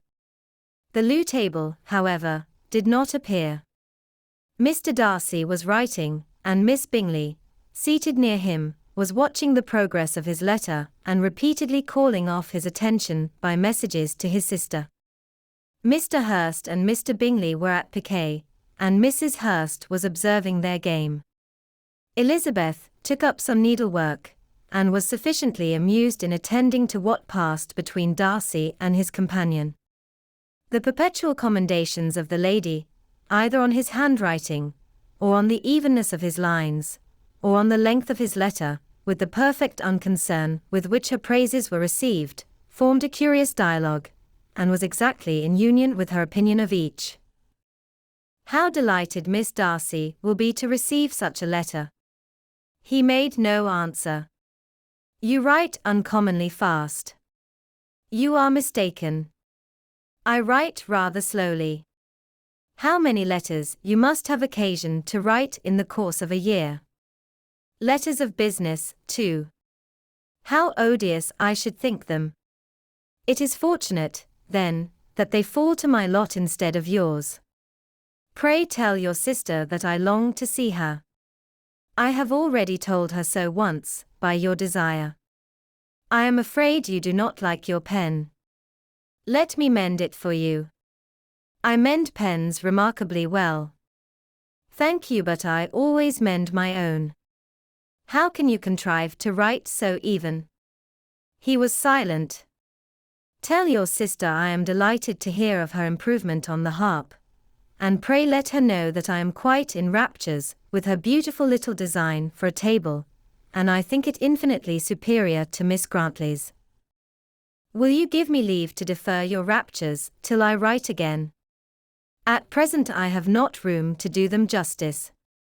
Oh, it is of no consequence. I shall see her in January. But do you always write such charming long letters to her, Mr. Darcy? They are generally long, but whether always charming it is not for me to determine. It is a rule with me, that a person who can write a long letter with ease, cannot write ill. That will not do for a compliment to Darcy, Caroline, cried her brother, because he does not write with ease. He studies too much for words of 4 syllables. Do not you, Darcy? My style of writing is very different from yours. Oh, cried Miss Bingley, Charles writes in the most careless way imaginable. He leaves out half his words, and blots the rest. My ideas flow so rapidly, that I have not time to express them by, which means my letters sometimes convey no ideas at all to my correspondents. Your humility, Mr. Bingley, said Elizabeth, must disarm reproof. Nothing is more deceitful, said Darcy, than the appearance of humility. It is often only carelessness of opinion, and sometimes an indirect boast. And which of the two do you call my little recent piece of modesty? The indirect boast, for you are really proud of your defects in writing, because you consider them as proceeding from a rapidity of thought and carelessness of execution, which, if not estimable, you think at least highly interesting. The power of doing anything with quickness is always prized much by the possessor, and often without any attention to the imperfection of the performance. When you told Mrs. Bennet this morning that if you ever resolved upon quitting Netherfield you should be gone in 5 minutes, you meant it to be a sort of panegyric, of compliment to yourself, and yet what is there so very laudable in a precipitance, which must leave very necessary business undone, and can be of no real advantage to yourself, or anyone else? Nay, cried Bingley, this is too much, to remember at night all the foolish things that were said in the morning. And yet, upon my honour, I believe what I said of myself to be true, and I believe it at this moment. At least, therefore, I did not assume the character of needless precipitance merely to show off before the ladies. I dare say you believed it, but I am by no means convinced that you would be gone with such celerity. Your conduct would be quite as dependent on chance as that of any man I know, and if, as you were mounting your horse, a friend were to say, Bingley, you had better stay till next week, you would probably do it. You would probably not go, and at another word, might stay a month. You have only proved by this, cried Elizabeth, that Mr. Bingley did not do justice to his own disposition. You have shown him off now much more than he did himself. I am exceedingly gratified, said Bingley, by your converting what my friend says into a compliment on the sweetness of my temper. But I am afraid you are giving it a turn, which that gentleman did by no means intend, for he would certainly think better of me, if under such a circumstance, I were to give a flat denial, and ride off as fast as I could. Would Mr. Darcy then consider the rashness of your original intentions as atoned for by your obstinacy in adhering to it? Upon my word, I cannot exactly explain the matter. Darcy must speak for himself. You expect me to account for opinions which you choose to call mine, but which I have never acknowledged.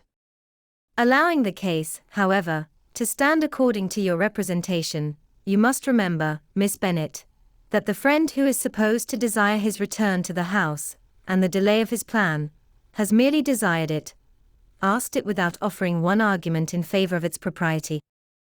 To yield readily easily to the persuasion of a friend is no merit with you. To yield without conviction is no compliment to the understanding of either. You appear to me, Mr. Darcy, to allow nothing for the influence of friendship and affection. A regard for the requester would often make one readily yield to a request, without waiting for arguments to reason one into it. I am not particularly speaking of such a case as you have supposed about Mr. Bingley. We may as well wait, perhaps, till the circumstance occurs before we discuss the discretion of his behavior thereupon. But in general and ordinary cases between friend and friend, where one of them is desired by the other to change a resolution of no very great moment, should you think ill of that person for complying with the desire, without waiting to be argued into it?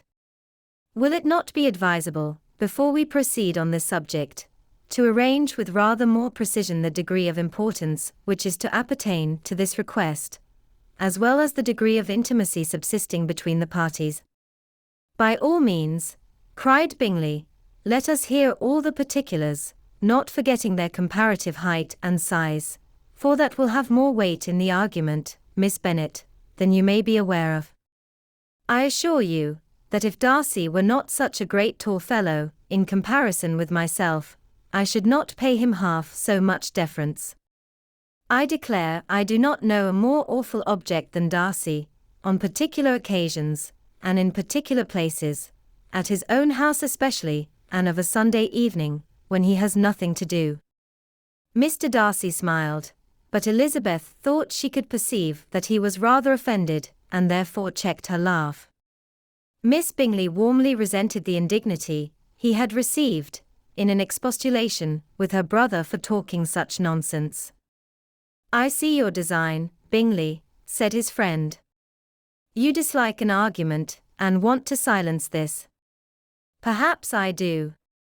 Arguments are too much like disputes. If you and Miss Bennet will defer yours till I am out of the room, I shall be very thankful, and then you may say whatever you like of me. What you ask, said Elizabeth, is no sacrifice on my side, and Mr. Darcy had much better finish his letter.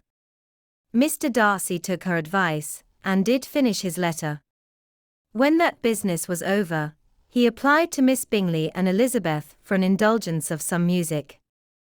Miss Bingley moved with some alacrity to the pianoforte, and after a polite request that Elizabeth would lead the way which the other as politely and more earnestly negatived, she seated herself.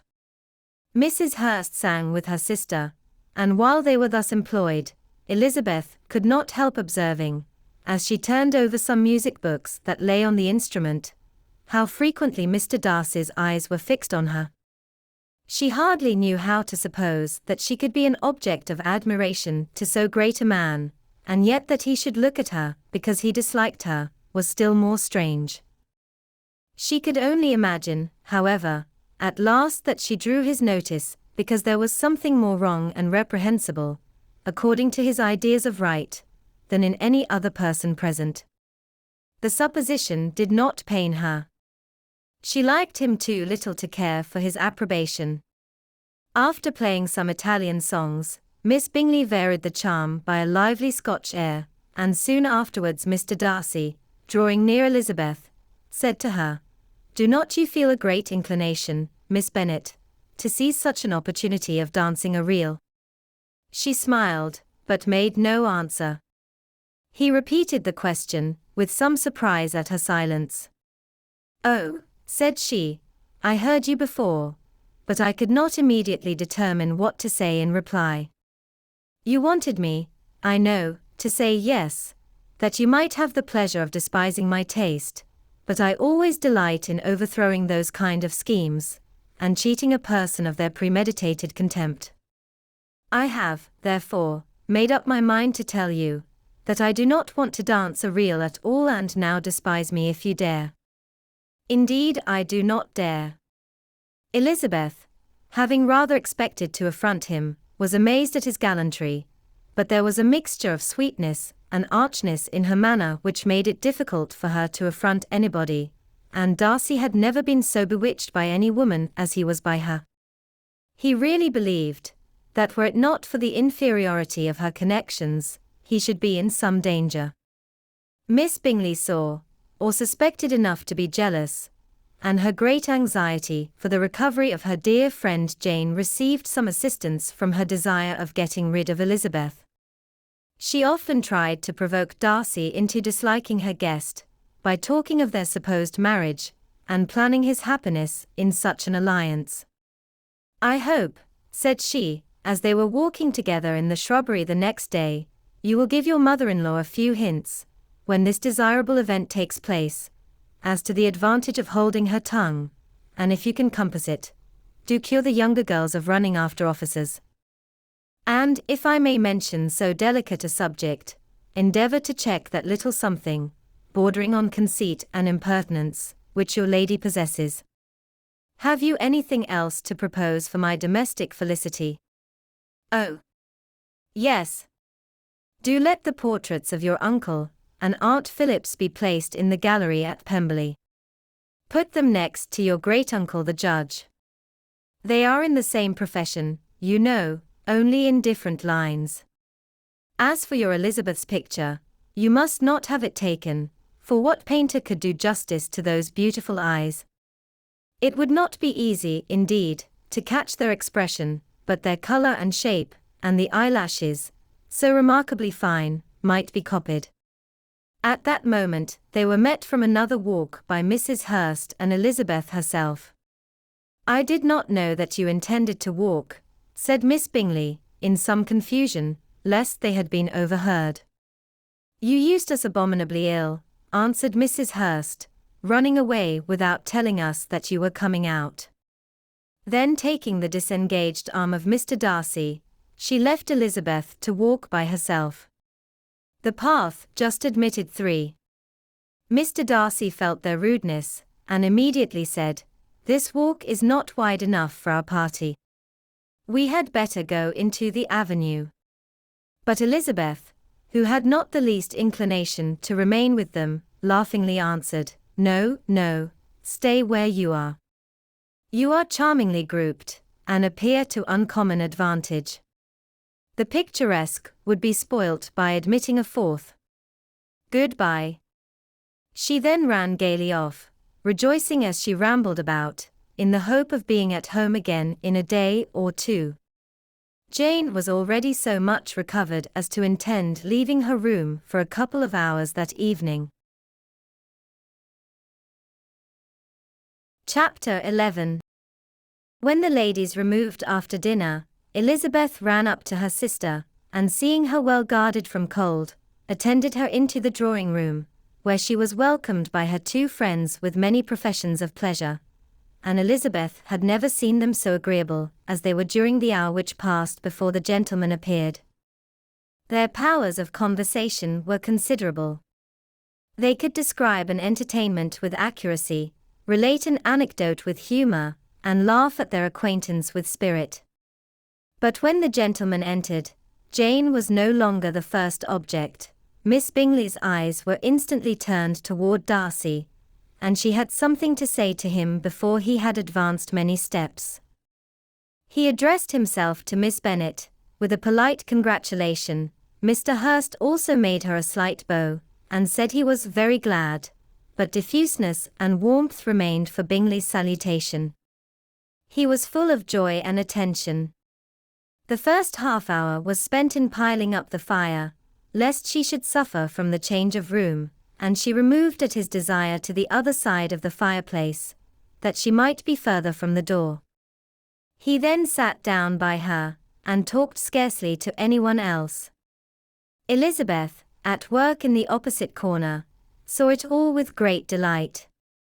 When tea was over, Mr. Hurst reminded his sister-in-law of the card table, but in vain. She had obtained private intelligence that Mr. Darcy did not wish for cards, and Mr. Hurst soon found even his open petition rejected.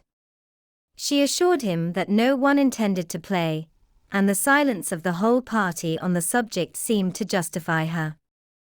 Mr. Hurst had therefore nothing to do, but to stretch himself on one of the sofas and go to sleep. Darcy took up a book, Miss Bingley did the same, and Mrs. Hurst, principally occupied in playing with her bracelets and rings, joined now and then in her brother's conversation with Miss Bennet. Miss Bingley's attention was quite as much engaged in watching Mr. Darcy's progress through his book, as in reading her own, and she was perpetually either making some inquiry, or looking at his page. She could not win him, however, to any conversation. He merely answered her question, and read on. At length, quite exhausted by the attempt to be amused with her own book, which she had only chosen because it was the second volume of his, she gave a great yawn and said, "How pleasant it is to spend an evening in this way. I declare after all there is no enjoyment like reading. How much sooner one tires of anything than of a book. When I have a house of my own, I shall be miserable if I have not an excellent library." No one made any reply. She then yawned again, threw aside her book, and cast her eyes round the room in quest for some amusement, when hearing her brother mentioning a ball to Miss Bennet, she turned suddenly towards him and said, "By the by, Charles, are you really serious in meditating a dance at Netherfield? I would advise you, before you determine on it, to consult the wishes of the present party. I am much mistaken if there are not some among us to whom a ball would be rather a punishment than a pleasure." "If you mean Darcy," cried her brother, "he may go to bed, if he chooses, before it begins. But as for the ball, it is quite a settled thing, and as soon as Nichols has made white soup enough, I shall send round my cards." "I should like balls infinitely better," she replied, "if they were carried on in a different manner, but there is something insufferably tedious in the usual process of such a meeting. It would surely be much more rational if conversation, instead of dancing, were made the order of the day." "Much more rational, my dear Caroline, I dare say, but it would not be near so much like a ball." Miss Bingley made no answer, and soon afterwards she got up and walked about the room. Her figure was elegant, and she walked well, but Darcy, at whom it was all aimed, was still inflexibly studious. In the desperation of her feelings, she resolved on one effort more, and turning to Elizabeth, said, "Miss Eliza Bennet, let me persuade you to follow my example, and take a turn about the room. I assure you it is very refreshing, after sitting so long in one attitude." Elizabeth was surprised, but agreed to it immediately. Miss Bingley succeeded no less in the real object of her civility. Mr. Darcy looked up. He was as much awake to the novelty of attention in that quarter as Elizabeth herself could be, and unconsciously closed his book. He was directly invited to join their party, but he declined it, observing that he could imagine but two motives for their choosing to walk up and down the room together, with either of which motives his joining them would interfere. What could he mean? She was dying to know what could be his meaning, and asked Elizabeth whether she could at all understand him. "Not at all," was her answer, "but depend upon it, he means to be severe on us, and our surest way of disappointing him will be to ask nothing about it." Miss Bingley, however, was incapable of disappointing Mr. Darcy in anything, and persevered therefore in requiring an explanation of his two motives. "I have not the smallest objection to explaining them," said he, as soon as she allowed him to speak. "You either choose this method of passing the evening, because you are in each other's confidence, and have secret affairs to discuss, or because you are conscious that your figures appear to the greatest advantage in walking. If the first, I would be completely in your way, and if the second, I can admire you much better as I sit by the fire." "Oh, shocking!" cried Miss Bingley. "I never heard anything so abominable. How shall we punish him for such a speech?" "Nothing so easy, if you have but the inclination," said Elizabeth. "We can all plague and punish one another. Tease him, laugh at him. Intimate as you are, you must know how it is to be done. But upon my honor, I do not. I do assure you that my intimacy has not yet taught me that. Tease calmness of manner and presence of mind. No, no, feel he may defy us there. And as to laughter, we will not expose ourselves, if you please, by attempting to laugh without a subject. Mr. Darcy may hug himself. Mr. Darcy is not to be laughed at, cried Elizabeth. That is an uncommon advantage, and uncommon I hope it will continue, for it would be a great loss to me to have many such acquaintances. I dearly love a laugh. Miss Bingley, said he, has given me more credit than can be. The wisest and the best of men, nay, the wisest and best of their actions may be rendered ridiculous by a person whose first object in life is a joke. Certainly, replied Elizabeth, there are such people, but I hope I am not one of them. I hope I never ridicule what is wise and good. Follies and nonsense, whims and inconsistencies, do divert me, I own, and I laugh at them whenever I can. But these, I suppose, are precisely what you are without. Perhaps that is not possible for anyone. But it has been the study of my life to avoid those weaknesses, which often expose a strong understanding to ridicule. Such as vanity and pride. Yes, vanity is a weakness indeed. But pride, where there is a real superiority of mind, pride will be always under good regulation. Elizabeth turned away to hide a smile. Your examination of Mr. Darcy is over, I presume, said Miss Bingley, and pray what is the result? I am perfectly convinced by it that Mr. Darcy has no defect. He owns it himself without disguise. No, said Darcy, I have made no such pretension. I have faults enough, but they are not, I hope, of understanding. My temper I dare not vouch for. It is, I believe, too little, yielding certainly too little for the convenience of the world. I cannot forget the follies and vices of others so soon as I ought, nor their offences against myself. My feelings are not puffed about with every attempt to move them. My temper would perhaps be called resentful. My good opinion once lost, is lost forever. That is a failing indeed, cried Elizabeth. Implacable resentment is a shade in a character. But you have chosen your fault well. I really cannot laugh at it. You are safe from me. There is, I believe, in every disposition a tendency to some particular evil, a natural defect, which not even the best education can overcome. And your defect is to hate everybody. And yours, he replied with a smile, is wilfully to misunderstand them. Do let us have a little music, cried Miss Bingley, tired of a conversation in which she had no share. Louisa, you will not mind my waking Mr. Hurst. Her sister had not the smallest objection, and the pianoforte was opened, and Darcy, after a few moments' recollection, was not sorry for it.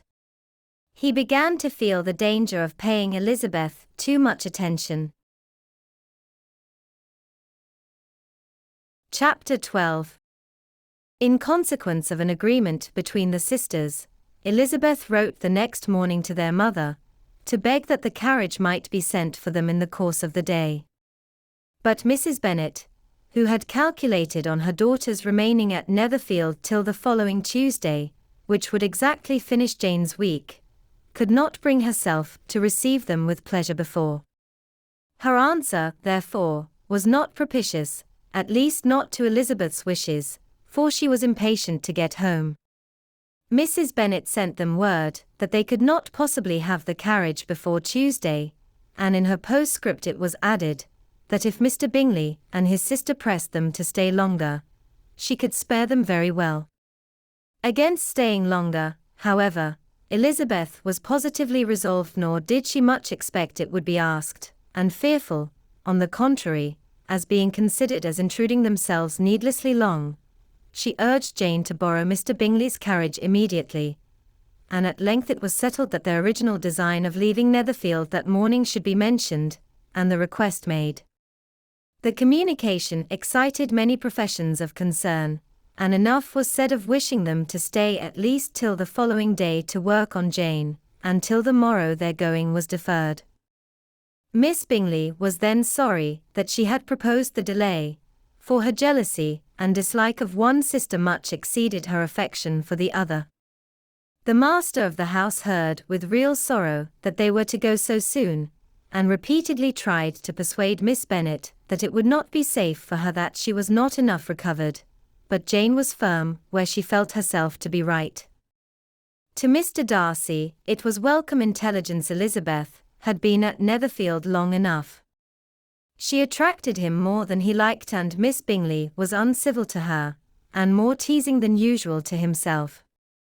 He wisely resolved to be particularly careful that no sign of admiration should now escape him, nothing that could elevate her with the hope of influencing his felicity, sensible that if such an idea had been suggested, his behavior during the last day must have material weight in confirming or crushing it.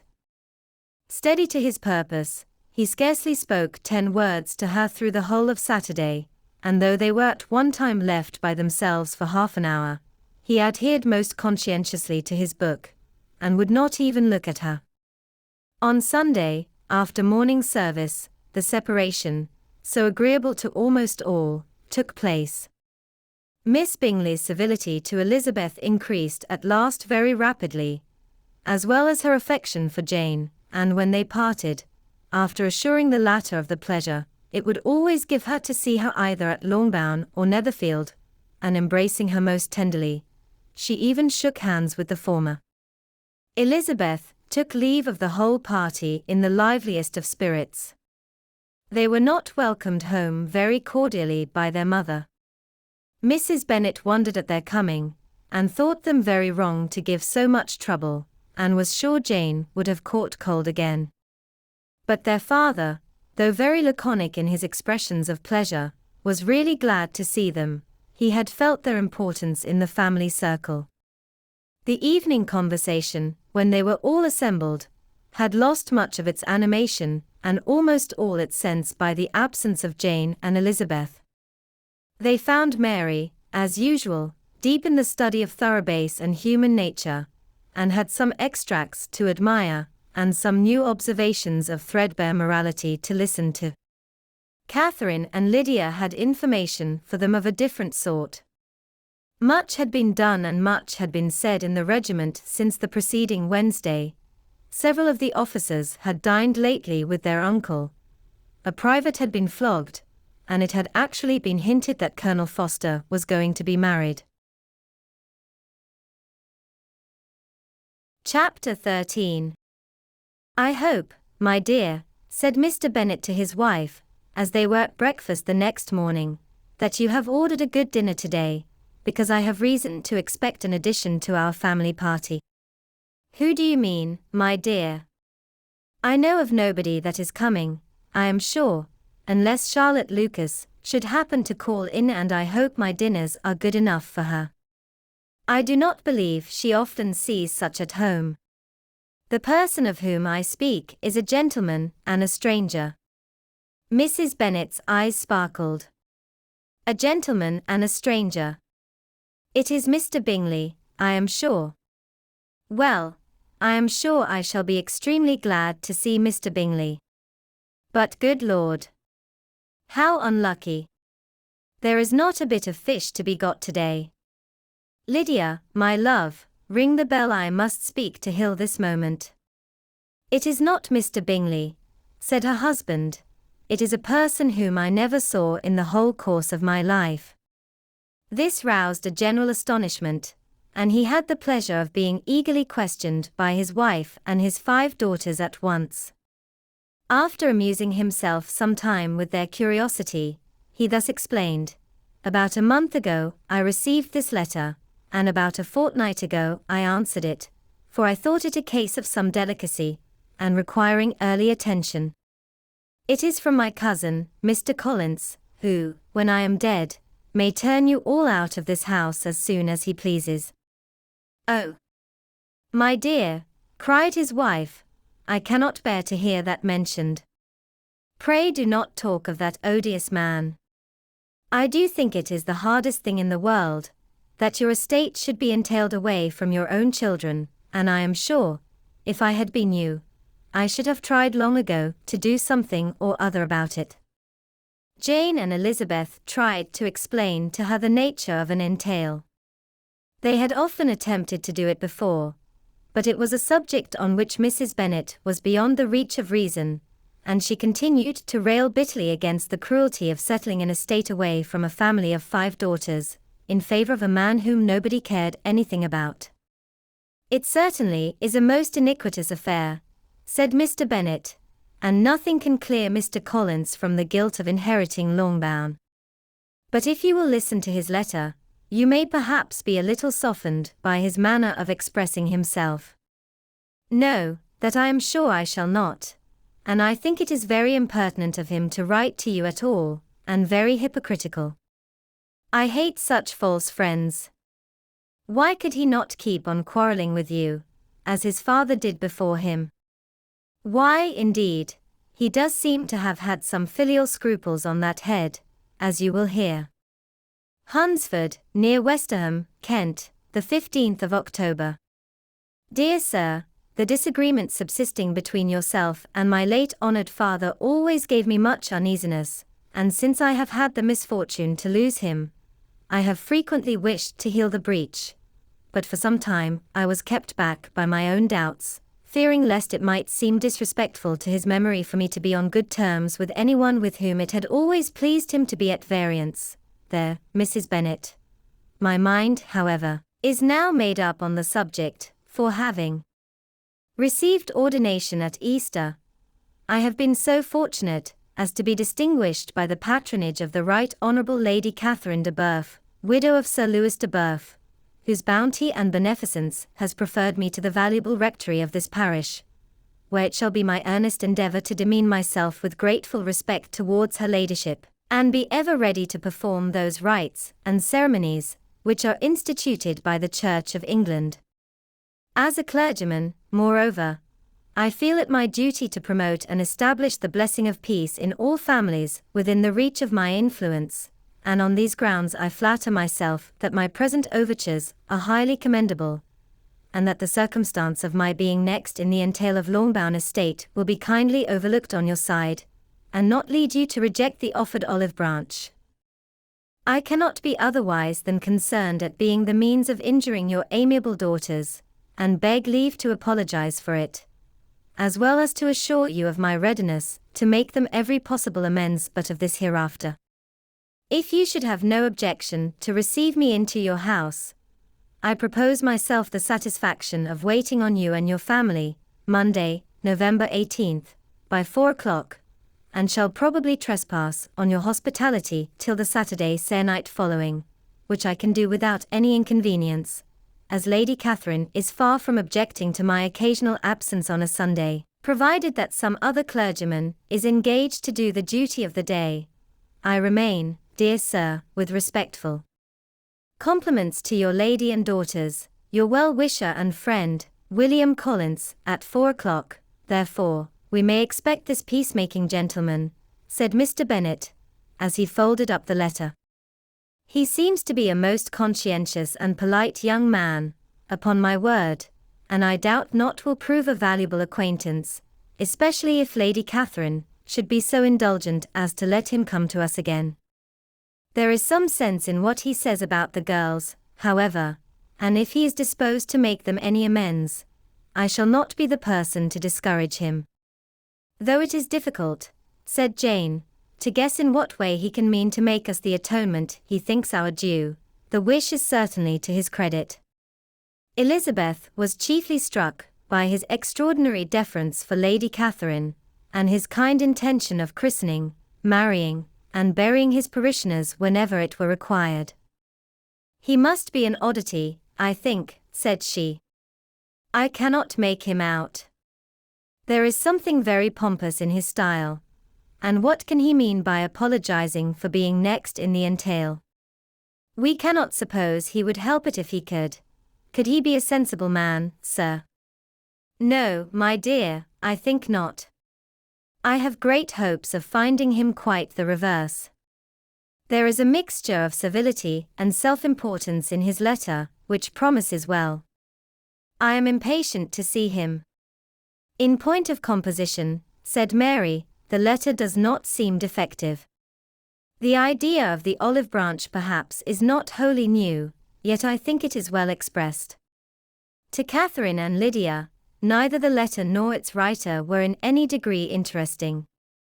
It was next to impossible that their cousin should come in a scarlet coat, and it was now some weeks since they had received pleasure from the society of a man in any other colour. As for their mother, Mr. Collins's letter had done away much of her ill will, and she was preparing to see him with a degree of composure which astonished her husband and daughters. Mr. Collins was punctual to his time, and was received with great politeness by the whole family. Mr. Bennet indeed said little, but the ladies were ready enough to talk, and Mr. Collins seemed neither in need of encouragement, nor inclined to be silent himself. He was a tall, heavy-looking young man of 25. His air was grave and stately, and his manners were very formal. He had not been long seated before he complimented Mrs. Bennet on having so fine a family of daughters, said he had heard much of their beauty, but that in this instance fame had fallen short of the truth, and added, that he did not doubt her seeing them all in due time disposed of in marriage. This gallantry was not much to the taste of some of his hearers, but Mrs. Bennet, who quarrelled with no compliments, answered most readily. You are very kind, I am sure, and I wish with all my heart it may prove so, for else they will be destitute enough. Things are settled so oddly. You allude, perhaps, to the entail of this estate. Ah? Sir, I do indeed. It is a grievous affair to my poor girls, you must confess. Not that I mean to find fault with you, for such things I know are all chance in this world. There is no knowing how estates will go when once they come to be entailed. I am very sensible, madam, of the hardship to my fair cousins, and could say much on the subject, but that I am cautious of appearing forward and precipitate. But I can assure the young ladies that I come prepared to admire them. At present I will not say more. But, perhaps, when we are better acquainted, he was interrupted by a summons to dinner, and the girls smiled on each other. They were not the only objects of Mr. Collins's admiration. The hall, the dining room, and all its furniture, were examined and praised, and his commendation of everything would have touched Mrs. Bennet's heart, but for the mortifying supposition of his viewing it all as his own future property. The dinner too in its turn was highly admired, and he begged to know to which of his fair cousins the excellency of its cooking was owing. But he was set right there by Mrs. Bennet, who assured him with some asperity that they were very well able to keep a good cook, and that her daughters had nothing to do in the kitchen. He begged pardon for having displeased her. In a softened tone she declared herself not at all offended, but he continued to apologize for about a quarter of an hour. Chapter 14. During dinner, Mr. Bennet scarcely spoke at all, but when the servants were withdrawn, he thought it time to have some conversation with his guest, and therefore started a subject in which he expected him to shine, by observing that he seemed very fortunate in his patroness. Lady Catherine de Bourgh's attention to his wishes, and consideration for his comfort, appeared very remarkable. Mr. Bennet could not have chosen better. Mr. Collins was eloquent in her praise. The subject elevated him to more than usual solemnity of manner, and with the most important aspect he protested that he had never in his life witnessed such behavior in a person of rank, such affability and condescension, as he had himself experienced from Lady Catherine. She had been graciously pleased to approve of both of the discourses, which he had already had the honor of preaching before her. She had also asked him twice to dine at Rosings, and had sent for him only the Saturday before, to make up her pool of quadrille in the evening.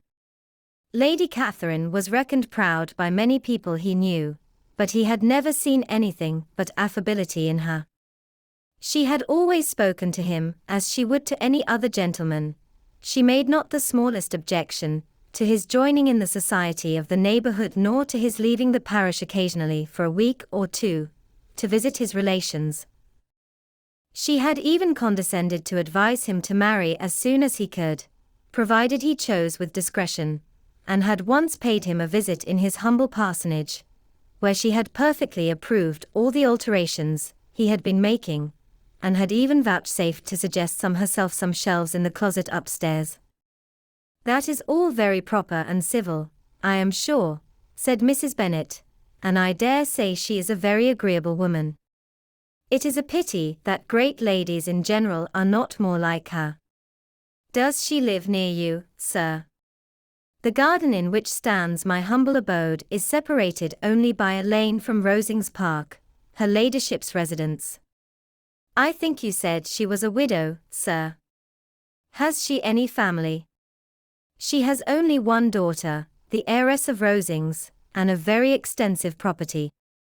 "Ah," said Mrs. Bennet, shaking her head, "then she is better off than many girls." "And what sort of young lady is she? Is she handsome?" "She is a most charming young lady indeed. Lady Catherine herself says that, in point of true beauty, Miss de Bourgh is far superior to the handsomest of her sex, because there is that in her features which marks the young lady of distinguished birth.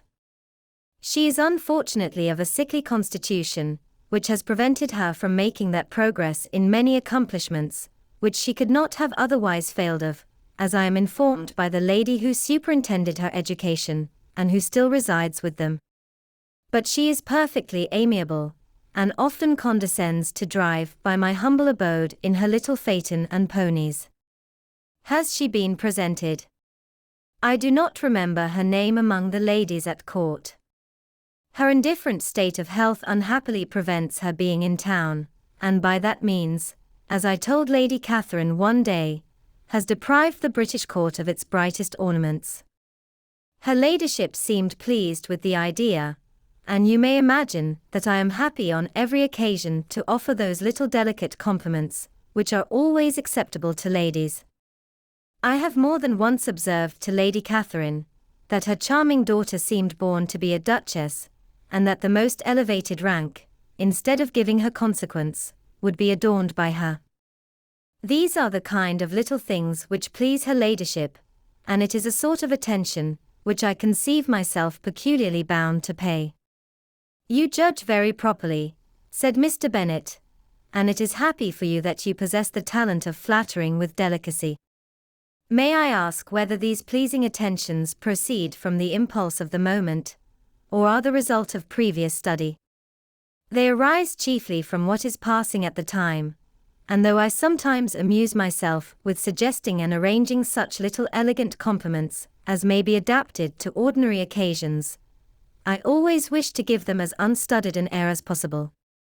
Mr. Bennet's expectations were fully answered. His cousin was as absurd as he had hoped, and he listened to him with the keenest enjoyment, maintaining at the same time the most resolute composure of countenance, and except in an occasional glance at Elizabeth, requiring no partner in his pleasure.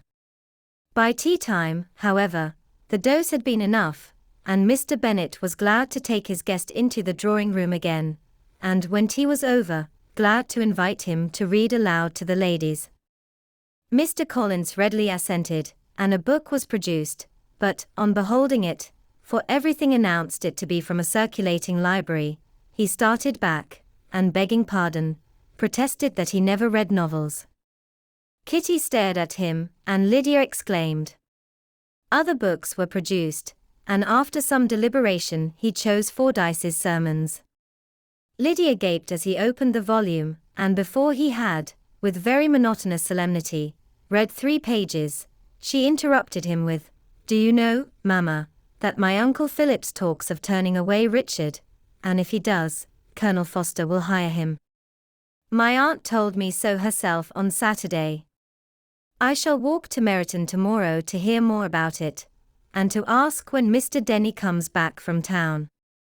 Lydia was bid by her two eldest sisters to hold her tongue, but Mr. Collins, much offended, laid aside his book, and said, "I have often observed how little young ladies are interested by books of a serious stamp, though written solely for their benefit. It amazes me, I confess, for, certainly, there can be nothing so advantageous to them as instruction. But I will no longer importune my young cousin." Then turning to Mr. Bennet, he offered himself as his antagonist at backgammon. Mr. Bennet accepted the challenge, observing that he acted very wisely in leaving the girls to their own trifling amusements. Mrs. Bennet and her daughters apologized most civilly for Lydia's interruption, and promised that it should not occur again, if he would resume his book, but Mr. Collins, after assuring them that he bore his young cousin no ill will, and should never resent her behavior as any affront, seated himself at another table with Mr. Bennet, and prepared for backgammon. Chapter 15. Mr. Collins was not a sensible man, and the deficiency of nature had been but little assisted by education or society, the greatest part of his life having been spent under the guidance of an illiterate and miserly father. And though he belonged to one of the universities, he had merely kept the necessary terms, without forming at it any useful acquaintance. The subjection in which his father had brought him up had given him originally great humility of manner, but it was now a good deal counteracted by the self-conceit of a weak head, living in retirement, and the consequential feelings of early and unexpected prosperity. A fortunate chance had recommended him to Lady Catherine de Bourgh when the living of Hunsford was vacant, and the respect which he felt for her high rank, and his veneration for her as his patroness, mingling with a very good opinion of himself, of his authority as a clergyman, and his right as a rector, made him altogether a mixture of pride and obsequiousness, self-importance and humility. Having now a good house and a very sufficient income, he intended to marry, and in seeking a reconciliation with the long-bound family he had a wife in view, as he meant to choose one of the daughters, if he found them as handsome and amiable as they were represented by common report. This was his plan of amends of atonement for inheriting their father's estate, and he thought it an excellent one, full of eligibility and suitableness, and excessively generous and disinterested on his own part. His plan did not vary on seeing them. Miss Bennet's lovely face confirmed his views, and established all his strictest notions of what was due to seniority, and for the first evening she was his settled choice. The next morning, however, made an alteration, for in a quarter of an hour's tete-a-tete with Mrs. Bennet before breakfast, a conversation, beginning with his parsonage house, and leading naturally to the avowal of his hopes, that a mistress might be found for it at Longbourn, produced from her, amid very complaisant smiles and general encouragement, the caution against the very Jane he had fixed on. As to her younger daughters, she could not take upon her to say she could not positively answer, but she did not know of any prepossession. Her eldest daughter, she must just mention she felt it incumbent on her to hint, was likely to be very soon engaged. Mr. Collins had only to change from Jane to Elizabeth, and it was soon done while Mrs. Bennet was stirring the fire. Elizabeth, equally next to Jane in birth and beauty, succeeded her of course. Mrs. Bennet treasured up the hint, and trusted that she might soon have two daughters married, and the man whom she could not bear to speak of the day before was now high in her good graces. Lydia's intention of walking to Meryton was not forgotten.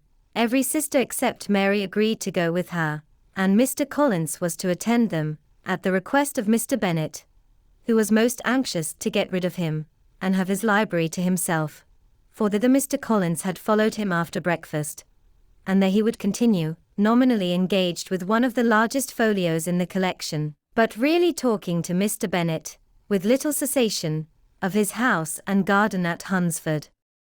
Such doings discomposed Mr. Bennet exceedingly.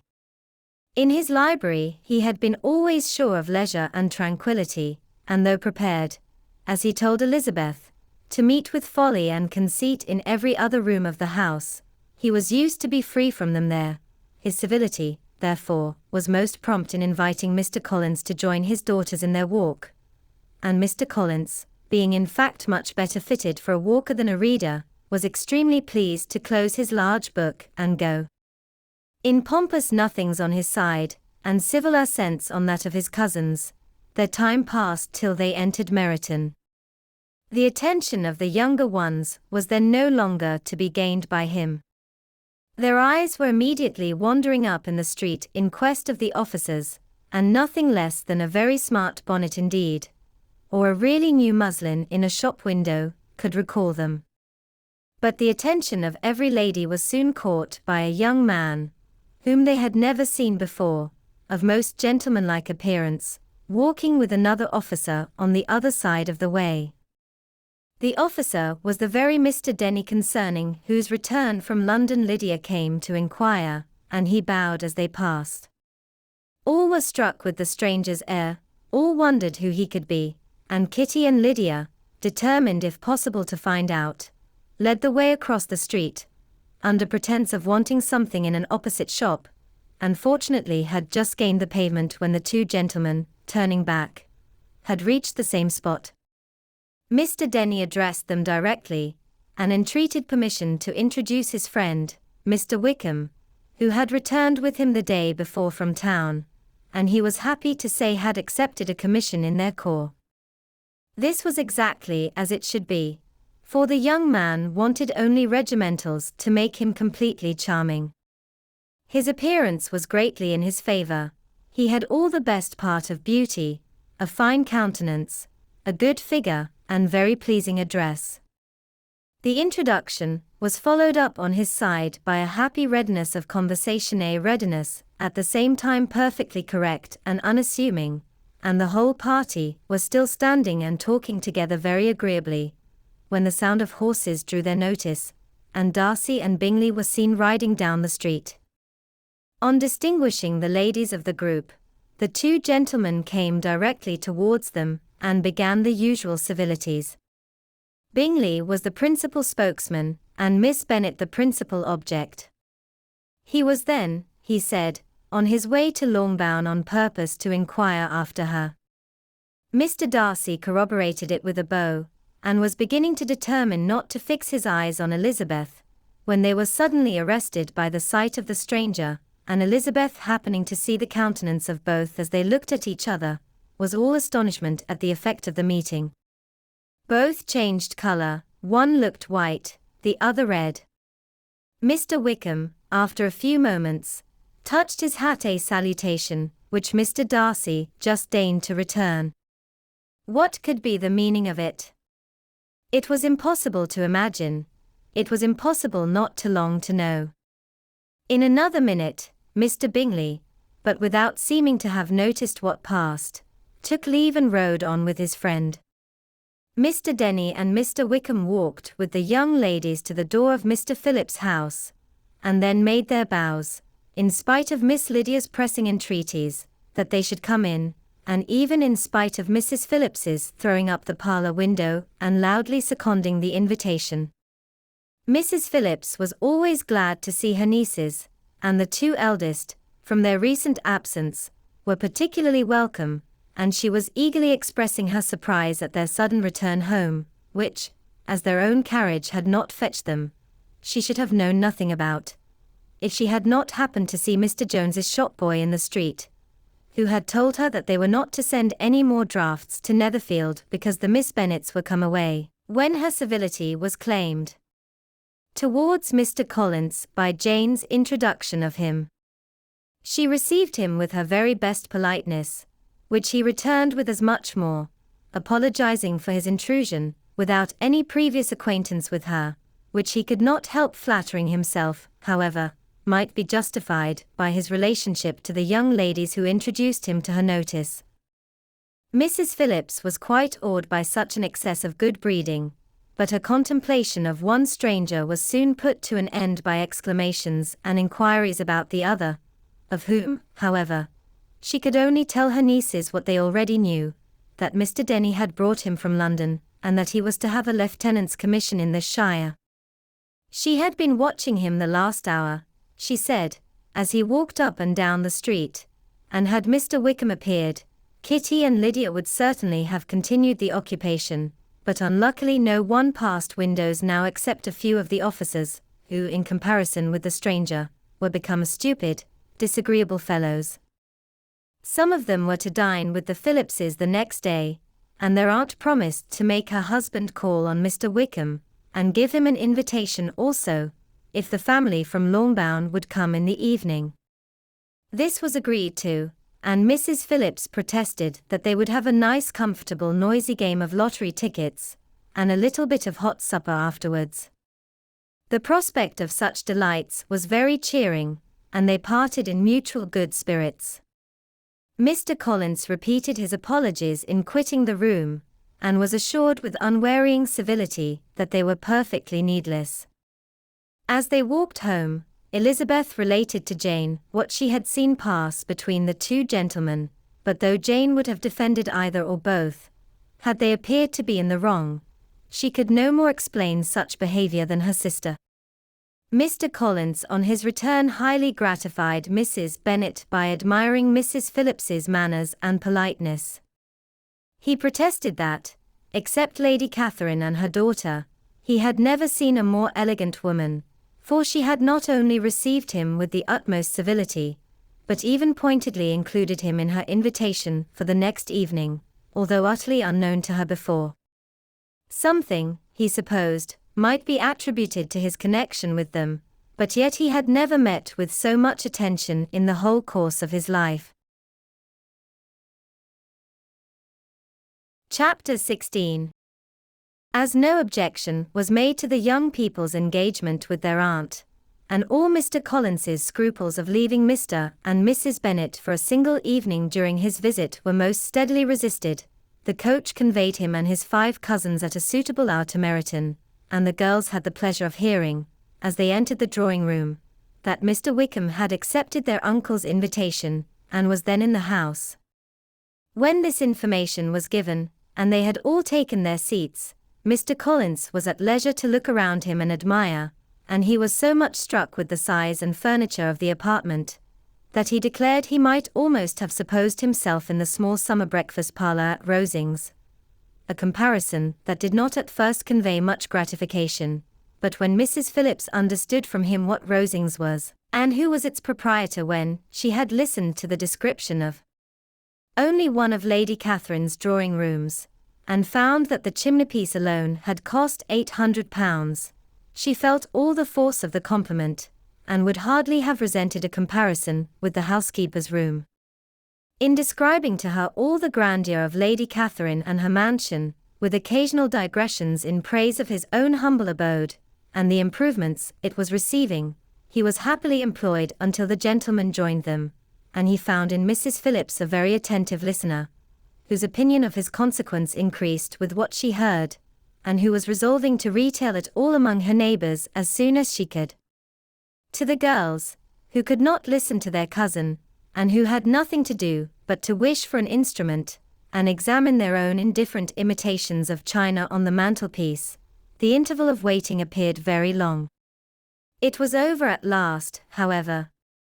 The gentleman did approach, and when Mr. Wickham walked into the room, Elizabeth felt that she had neither been seeing him before, nor thinking of him since, with the smallest degree of unreasonable admiration.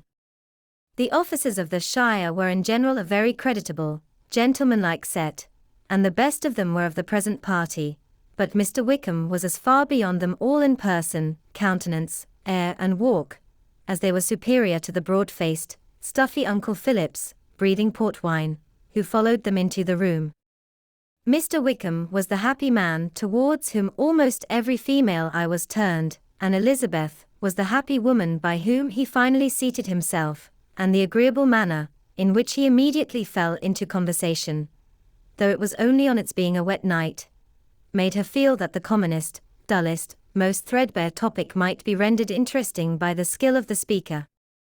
With such rivals for the notice of the fair as Mr. Wickham and the officers, Mr. Collins seemed to sink into insignificance, To the young ladies he certainly was nothing, but he had still at intervals a kind listener in Mrs. Phillips, and was by her watchfulness most abundantly supplied with coffee and muffin. When the card tables were placed, he had the opportunity of obliging her in turn, by sitting down to whist.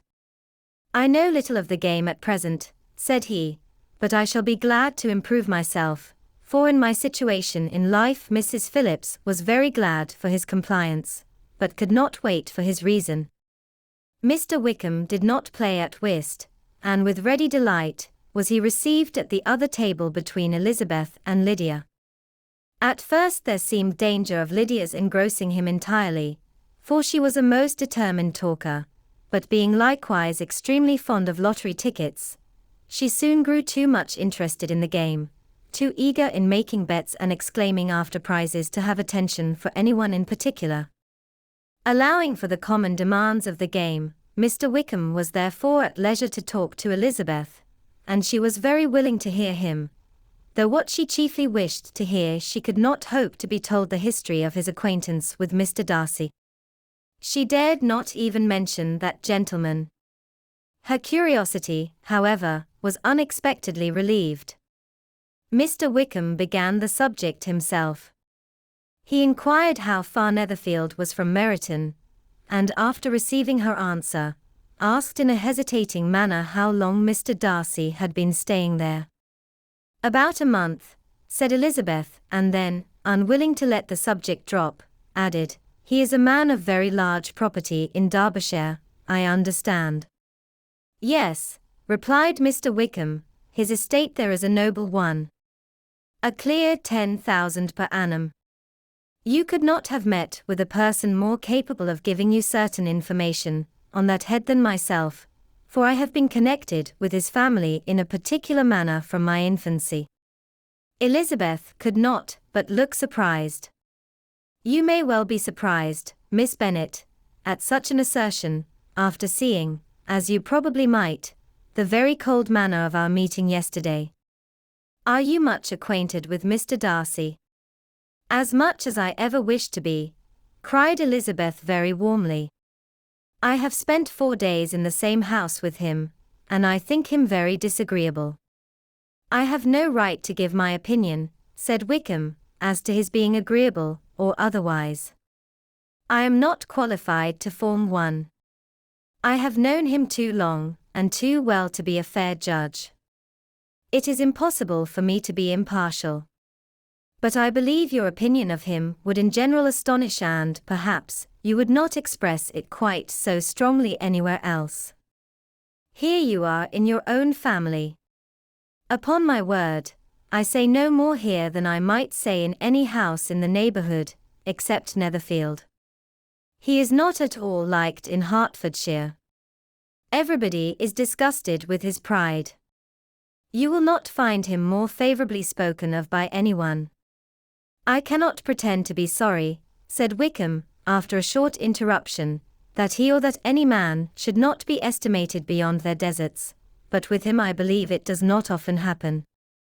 The world is blinded by his fortune and consequence, or frightened by his high and imposing manners, and sees him only as he chooses to be seen. I should take him, even on my slight acquaintance, to be an ill-tempered man." Wickham only shook his head. "I wonder," said he, at the next opportunity of speaking, "whether he is likely to be in this country much longer. I do not at all know, but I heard nothing of his going away when I was at Netherfield. I hope your plans in favour of the Shire will not be affected by his being in the neighbourhood."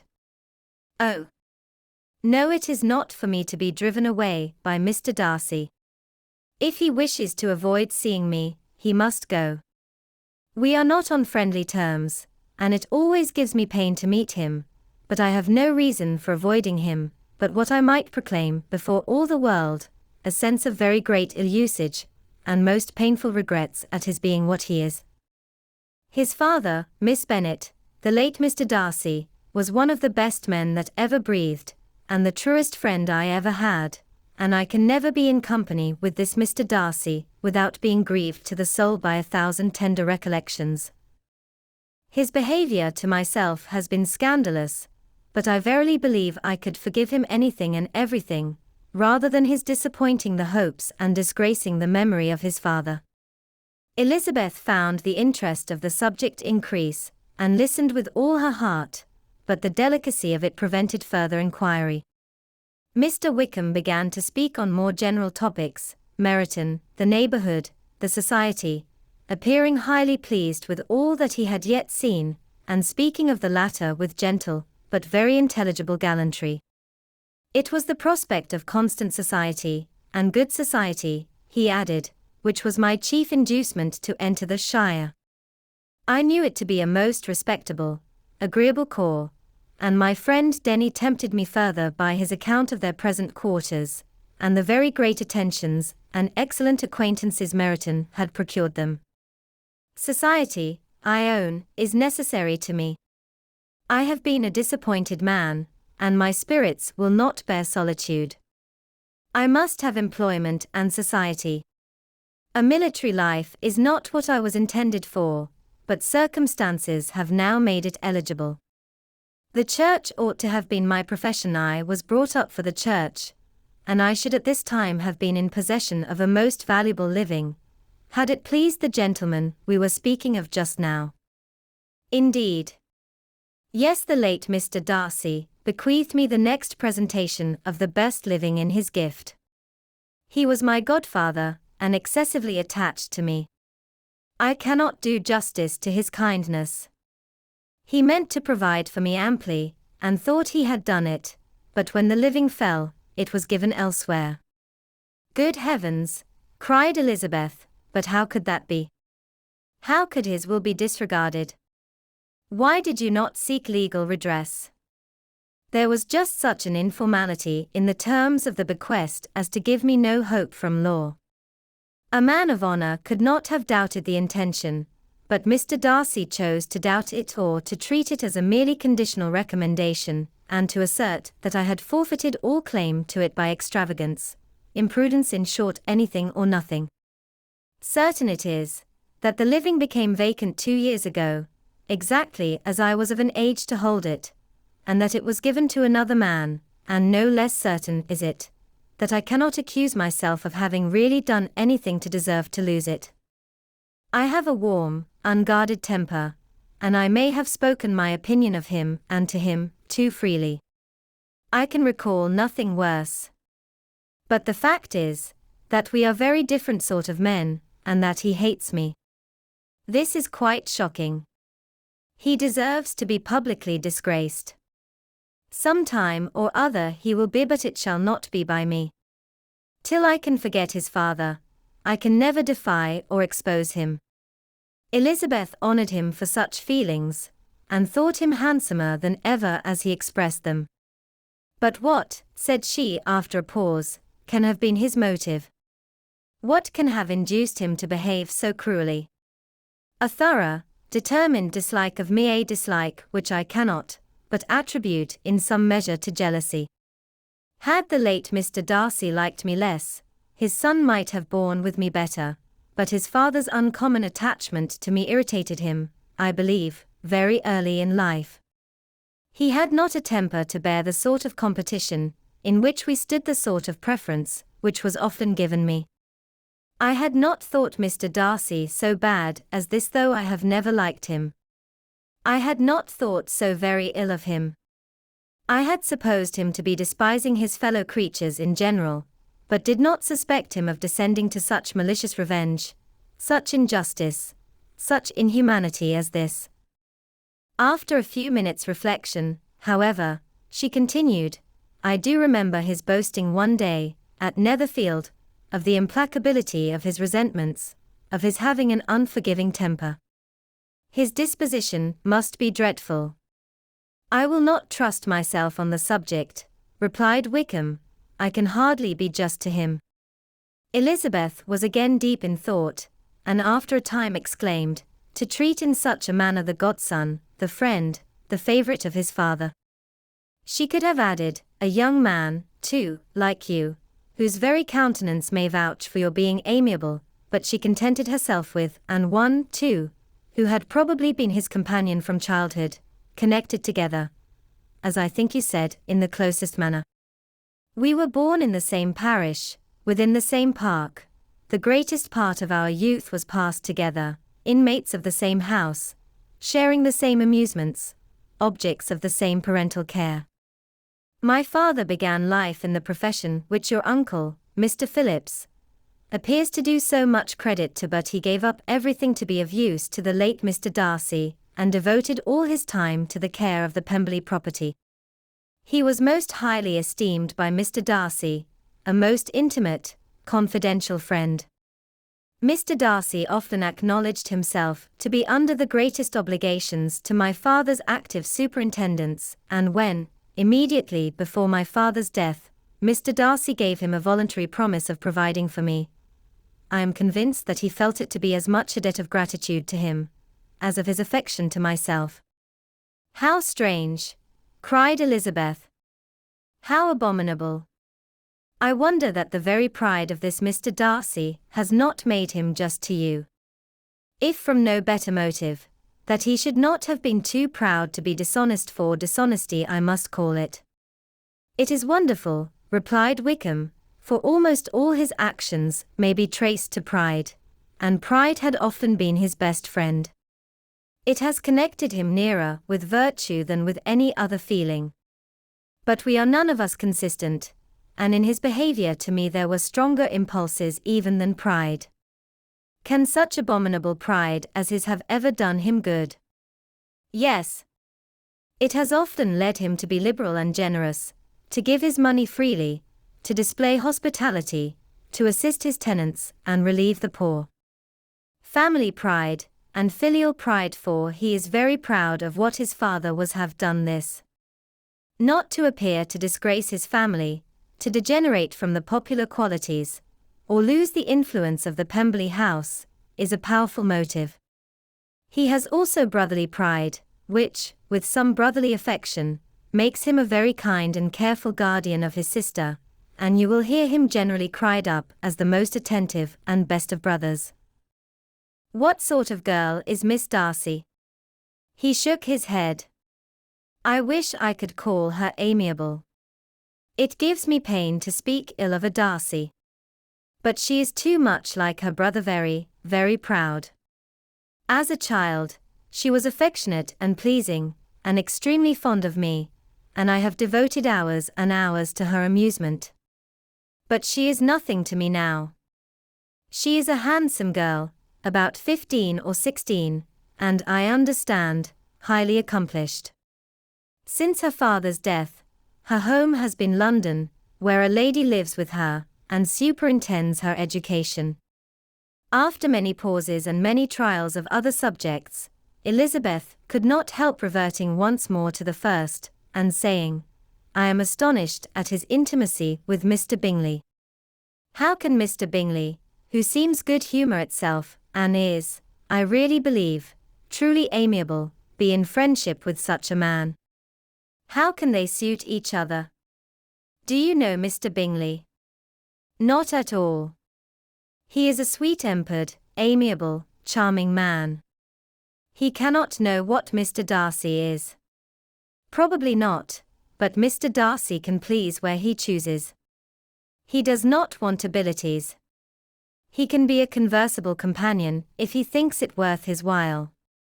Among those who are at all his equals in consequence, he is a very different man from what he is to the less prosperous.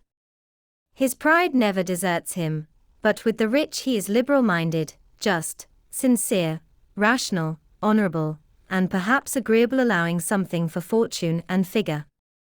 The whist party soon afterwards breaking up, the players gathered round the other table, and Mr. Collins took his station between his cousin Elizabeth and Mrs. Phillips. The usual inquiries as to his success was made by the latter. It had not been very great. He had lost every point, but when Mrs. Phillips began to express her concern thereupon, he assured her with much earnest gravity that it was not of the least importance, that he considered the money as a mere trifle, and begged that she would not make herself uneasy. I know very well, madam, said he, that when persons sit down to a card table, they must take their chances of these things, and happily I am not in such circumstances as to make 5 shillings any object. There are undoubtedly many who could not say the same, but thanks to Lady Catherine de Bourgh, I am removed far beyond the necessity of regarding little matters.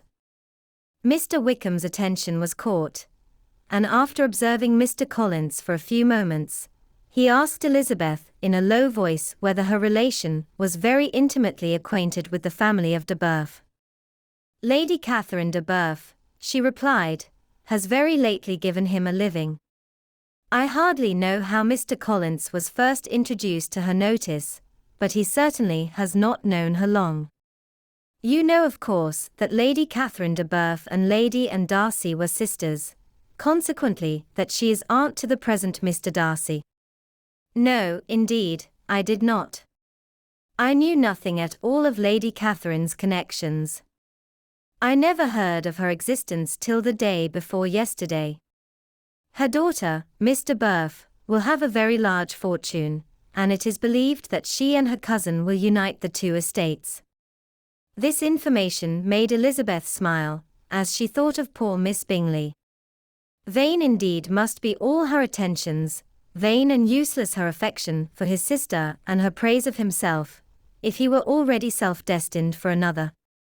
Mr. Collins, said she, speaks highly both of Lady Catherine and her daughter, but from some particulars that he has related of her ladyship, I suspect his gratitude misleads him, and that in spite of her being his patroness, she is an arrogant, conceited woman. I believe her to be both in a great degree, replied Wickham. I have not seen her for many years, but I very well remember that I never liked her, and that her manners were dictatorial and insolent. She has the reputation of being remarkably sensible and clever, but I rather believe she derives part of her abilities from her rank and fortune, part from her authoritative manner, and the rest from the pride for her nephew, who chooses that everyone connected with him should have an understanding of the first class. Elizabeth allowed that he had given a very rational account of it, and they continued talking together, with mutual satisfaction, till supper put an end to cards, and gave the rest of the ladies their share of Mr. Wickham's attentions. There could be no conversation in the noise of Mrs. Phillips's supper party, but his manners recommended him to everybody. Whatever he said, was said well, and whatever he did, done gracefully. Elizabeth went away with her head full of him. She could think of nothing but of Mr. Wickham, and of what he had told her, all the way home, but there was not time for her even to mention his name as they went, for neither Lydia nor Mr. Collins were once silent. Lydia talked incessantly of lottery tickets, of the fish she had lost and the fish she had won, and Mr. Collins in describing the civility of Mr. and Mrs. Phillips, protesting that he did not in the least regard his losses at whist, enumerating all the dishes at supper, and repeatedly fearing that he crowded his cousins, had more to say than he could well manage before the carriage stopped at Longbourn House. Chapter 17. Elizabeth related to Jane the next day what had passed between Mr. Wickham and herself. Jane listened with astonishment and concern. She knew not how to believe that Mr. Darcy could be so unworthy of Mr. Bingley's regard, and yet, it was not in her nature to question the veracity of a young man of such amiable appearance as Wickham. The possibility of his having endured such unkindness was enough to interest all her tender feelings, and nothing remained therefore to be done, but to think well of them both, to defend the conduct of each, and throw into the account of accident, or mistake whatever could not be otherwise explained. They have both, said she, been deceived, I dare say, in some way or other, of which we can form no idea. Interested people have perhaps misrepresented each to the other. It is, in short, impossible for us to conjecture the causes or circumstances which may have alienated them, without actual blame on either side. Very true, indeed, and now, my dear Jane, what have you got to say on behalf of the interested people, who have probably been concerned in the business? Do clear them too, or we shall be obliged to think ill of somebody. Laugh as much as you choose, but you will not laugh me out of my opinion. My dearest Lizzie, do but consider in what a disgraceful light it places Mr. Darcy, to be treating his father's favourite in such a manner, one whom his father had promised to provide for. It is impossible. No man of common humanity, no man who had any value for his character, could be capable of it. Can his most intimate friends be so excessively deceived in him? Oh, no. I can much more easily believe Mr. Bingley's being imposed on, than that Mr. Wickham should invent such a history of himself as he gave me last night, names, facts, everything mentioned without ceremony. If it be not so, let Mr. Darcy contradict it. Besides, there was truth in his looks. It is difficult, indeed it is distressing. One does not know what to think. I beg your pardon, one knows exactly what to think. But Jane could think with certainty on only one point, that Mr. Bingley, if he had been imposed on, would have much to suffer when the affair became public. The two young ladies were summoned from the shrubbery, where this conversation passed, by the arrival of the very persons of whom they had been speaking. Mr. Bingley and his sisters came to give their personal invitation for the long-expected ball at Netherfield, which was fixed for the following Tuesday. The two ladies were delighted to see their dear friend again, called it an age since they had met, and repeatedly asked what she had been doing with herself since their separation. To the rest of the family they paid little attention, avoiding Mrs. Bennet as much as possible, saying not much to Elizabeth, and nothing at all to the others. They were soon gone again, rising from their seats with an activity which took their brother by surprise, and hurrying off as if eager to escape from Mrs. Bennet's civilities. The prospect of the Netherfield ball was extremely agreeable to every female of the family. Mrs. Bennet chose to consider it as given in compliment to her eldest daughter, and was particularly flattered by receiving the invitation from Mr. Bingley himself, instead of a ceremonious card. Jane pictured to herself a happy evening in the society of her two friends, and the attentions of her brother, and Elizabeth thought with pleasure of dancing a great deal with Mr. Wickham, and of seeing a confirmation of everything in Mr. Darcy's look and behaviour. The happiness anticipated by Catherine and Lydia depended less on any single event, or any particular person, for though they each, like Elizabeth, meant to dance half the evening with Mr. Wickham, he was by no means the only partner who could satisfy them, and a ball was, at any rate, the ball. And even Mary could assure her family that she had no disinclination for it. "While I can have my mornings to myself," said she, "it is enough. I think it is no sacrifice to join occasionally in evening engagements. Society has claims on us all, and I profess myself one of those who consider intervals of recreation and amusement as desirable for everybody." Elizabeth's spirits were so high on this occasion, that though she did not often speak unnecessarily to Mr. Collins, she could not help asking him whether he intended to accept Mr. Bingley's invitation, and if he did, whether he would think it proper to join in the evening's amusement. And she was rather surprised to find that he entertained no scruple whatever on that head, and was very far from dreading a rebuke either from the Archbishop or Lady Catherine de Bourgh by venturing to dance. "I am by no means of the opinion, I assure you," said he, "that a ball of this kind, given by a young man of character, to respectable people, can have any evil tendency, and I am so far from objecting to dancing myself, that I shall hope to be honoured with the hands of all my fair cousins in the course of the evening, and I take this opportunity of soliciting yours, Miss Elizabeth, for the two first dances especially, a preference which I trust my cousin Jane will attribute to the right cause, and not to any disrespect for her." Elizabeth felt herself completely taken in. She had fully proposed being engaged by Mr. Wickham for those very dances, and to have Mr. Collins instead. Her liveliness had never been worse timed. There was no help for it, however. Mr. Wickham's happiness and her own were perforce delayed a little longer, and Mr. Collins's proposal accepted with as good a grace as she could. She was not the better pleased with his gallantry from the idea it suggested of something more. It now first struck her that she was selected from among her sisters as worthy of being mistress of Hunsford Parsonage, and of assisting to form a quadrille table at Rosings, in the absence of more eligible visitors. The idea soon reached to conviction, as she observed his increasing civilities toward herself, and heard his frequent attempt at a compliment on her wit and vivacity, and though more astonished than gratified herself by this effect of her charms, it was not long before her mother gave her to understand that the probability of their marriage was extremely agreeable to her.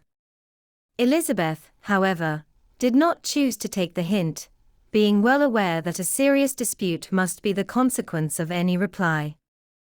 Mr. Collins might never make the offer, and till he did, it was useless to quarrel about him.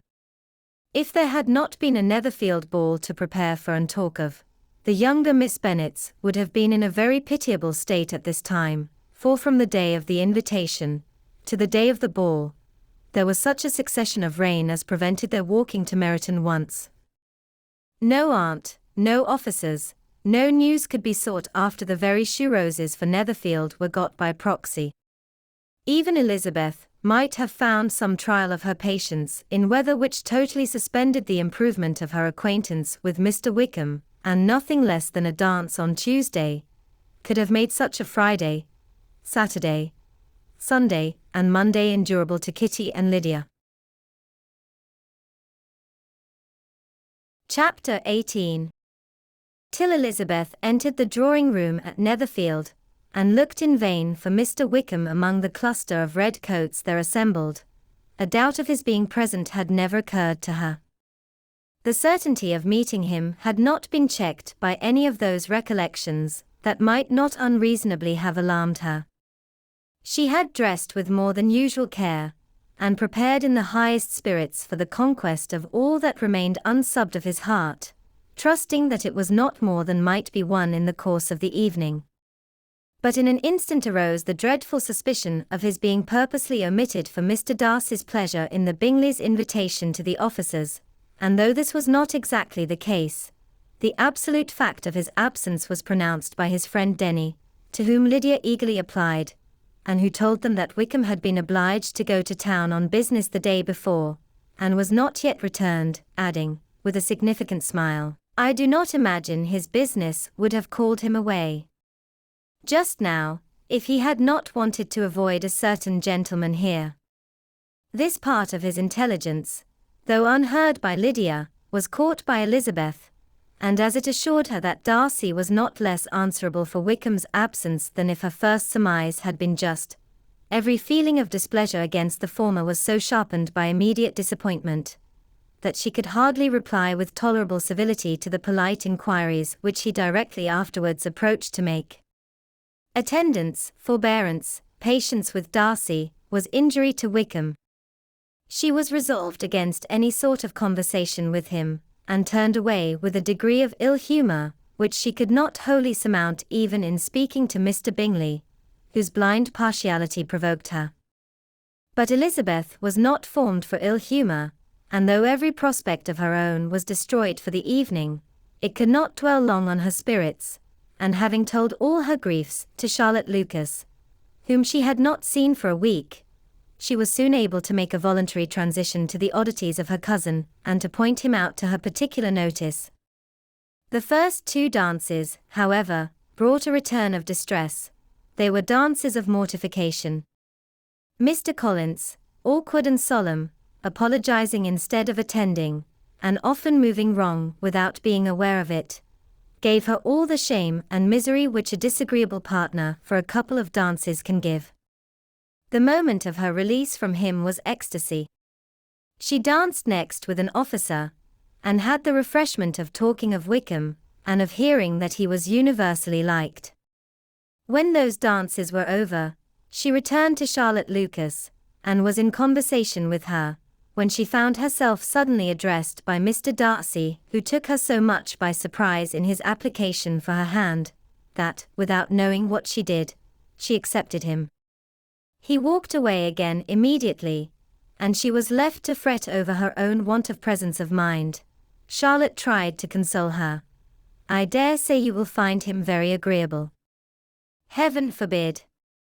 That would be the greatest misfortune of all. To find a man agreeable whom one is determined to hate. Do not wish me such an evil." When the dancing recommenced, however, and Darcy approached to claim her hand, Charlotte could not help cautioning her in a whisper, not to be a simpleton, and allow her fancy for Wickham to make her appear unpleasant in the eyes of a man 10 times his consequence. Elizabeth made no answer, and took her place in the set, amazed at the dignity to which she was arrived in being allowed to stand opposite to Mr. Darcy, and reading in her neighbour's looks their equal amazement in beholding it. They stood for some time without speaking a word, and she began to imagine that their silence was to last through the 2 dances, and at first was resolved not to break it, till suddenly fancying that it would be the greater punishment to her partner to oblige him to talk, she made some slight observation on the dance. He replied, and was again silent. After a pause of some minutes, she addressed him a second time with, "It is your turn to say something now, Mr. Darcy. I talked about the dance, and you ought to make some sort of remark on the size of the room, or the number of couples."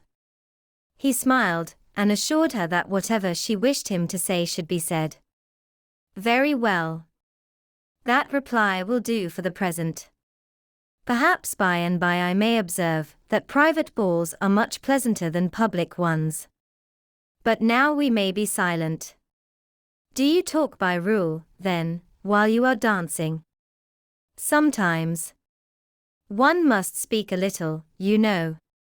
It would look odd to be entirely silent for half an hour together, and yet for the advantage of some, conversation ought to be so arranged as that they may have the trouble of saying as little as possible.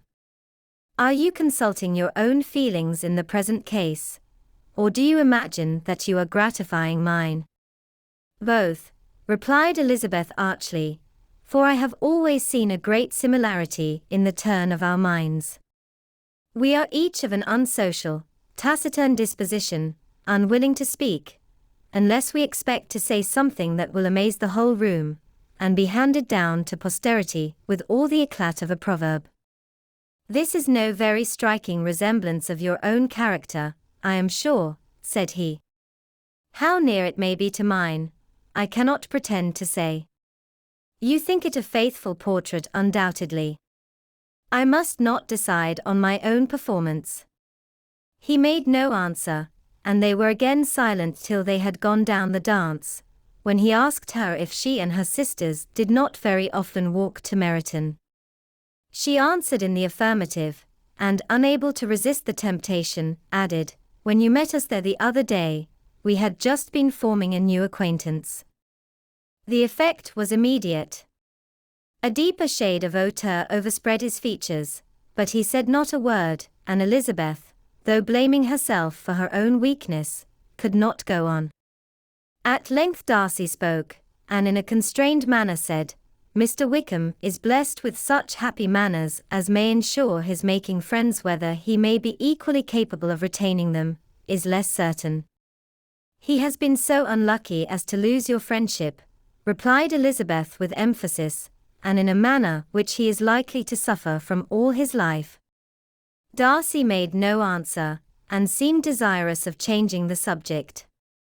At that moment, Sir William Lucas appeared close to them, meaning to pass through the set to the other side of the room, but on perceiving Mr. Darcy, he stopped with a bow of superior courtesy to compliment him on his dancing and his partner.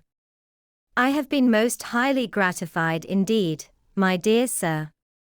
Such very superior dancing is not often seen. It is evident that you belong to the first circles. Allow me to say, however, that your fair partner does not disgrace you, and that I must hope to have this pleasure often repeated, especially when a certain desirable event, my dear Eliza, glancing at her sister and Bingley, shall take place.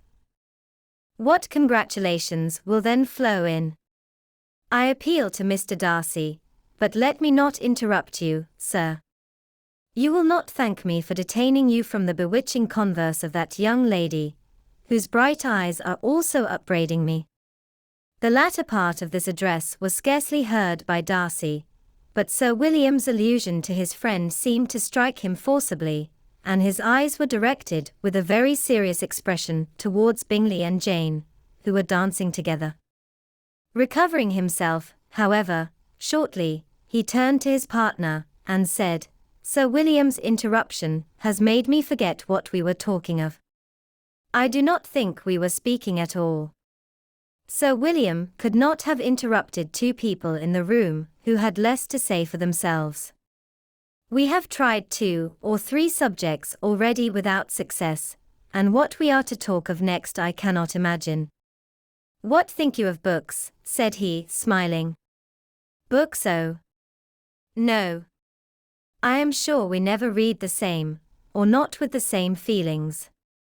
I am sorry you think so, but if that be the case, there can at least be no want of subject. We may compare our different opinions. No, I cannot talk of books in a ballroom, my head is always full of something else." "The present always occupies you in such scenes, does it?" said he, with a look of doubt. "Yes, always," she replied, without knowing what she said, for her thoughts had wandered far from the subject, as soon afterwards appeared by her suddenly exclaiming, "I remember hearing you once say, Mr. Darcy, that you hardly ever forgave, that your resentment once created was unappeasable. You are very cautious, I suppose, as to its being created." "I am," said he, with a firm voice. "And never allow yourself to be blinded by prejudice." "I hope not. It is particularly incumbent on those who never change their opinion, to be secure of judging properly at first." "May I ask to what these questions tend?" "Merely to the illustration of your character," said she, endeavoring to shake off her gravity. "I am trying to make it out." "And what is your success?" She shook her head. "I do not get on at all. I hear such different accounts of you as puzzle me exceedingly." "I can readily believe," answered he gravely, "that reports may vary greatly with respect to me, and I could wish, Miss Bennet, that you were not to sketch my character, at the present moment, as there is reason to fear that the performance would reflect no credit on either. But if I do not take your likeness now, I may never have another opportunity." "I would by no means suspend any pleasure of yours," he coldly replied. She said no more, and they went down the other dance and parted in silence, and on each side dissatisfied, though not to an equal degree, for in Darcy's breast there was a tolerable powerful feeling towards her, which soon procured her pardon, and directed all his anger against another. They had not long separated, when Miss Bingley came towards her, and with an expression of civil disdain accosted her. "So, Miss Eliza, I hear you are quite delighted with George Wickham. Your sister has been talking to me about him, and asking me 1,000 questions, and I find that the young man quite forgot to tell you, among his other communication, that he was the son of old Wickham, the late Mr. Darcy's steward. Let me recommend you, however, as a friend, not to give implicit confidence to all his assertions, for as to Mr. Darcy's using him ill, it is perfectly false, for, on the contrary, he has always been remarkably kind to him, though George Wickham has treated Mr. Darcy in a most infamous manner. I do not know the particulars, but I know very well that Mr. Darcy is not in the least to blame, that he cannot bear to hear George Wickham mentioned, and that though my brother thought that he could not well avoid including him in his invitation to the officers, he was excessively glad to find that he had taken himself out of the way. His coming into the country at all is a most insolent thing, indeed, and I wonder how he could presume to do it. I pity you, Miss Eliza, for this discovery of your favourite's guilt, but really, considering his descent, one could not expect much better.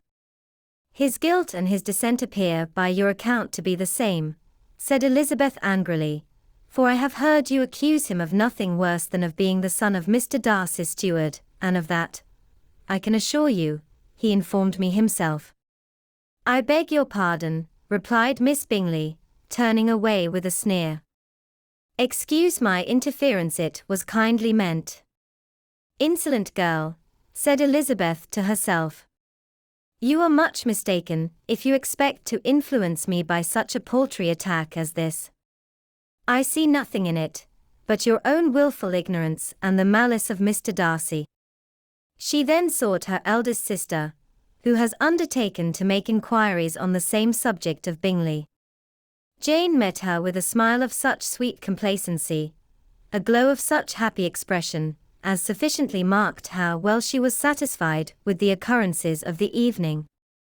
Elizabeth instantly read her feelings, and at that moment solicitude for Wickham, resentment against his enemies, and everything else, gave way before the hope of Jane's being in the fairest way for happiness. I want to know, said she, with a countenance no less smiling than her sister's, what you have learnt about Mr. Wickham. But perhaps you have been too pleasantly engaged to think of any third person, in which case you may be sure of my pardon. No, replied Jane, I have not forgotten him, but I have nothing satisfactory to tell you. Mr. Bingley does not know the whole of his history, and is quite ignorant of the circumstances which have principally offended Mr. Darcy, but he will vouch for the good conduct, the probity, and honour of his friend, and is perfectly convinced that Mr. Wickham has deserved much less attention from Mr. Darcy than he has received, and I am sorry to say by his account as well as his sister's, Mr. Wickham is by no means a respectable young man.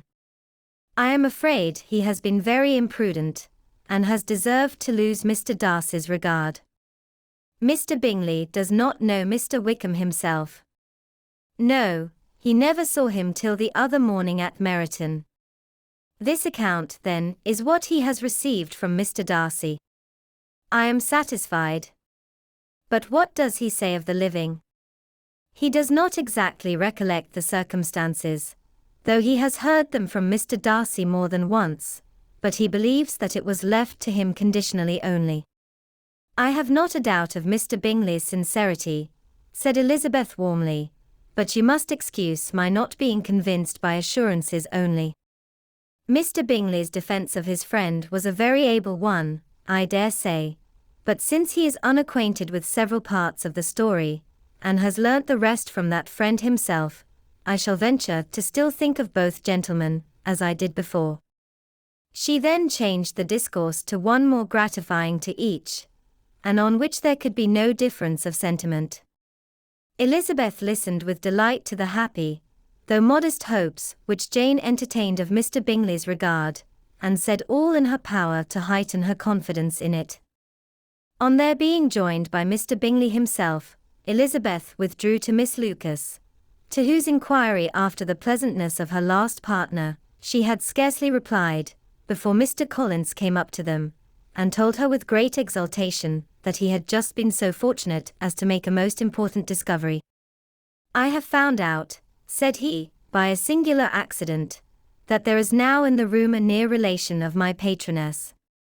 I happened to overhear the gentleman himself mentioning to the young lady, who does the honours of the house, the names of his cousin Mr. Burf, and of her mother Lady Catherine.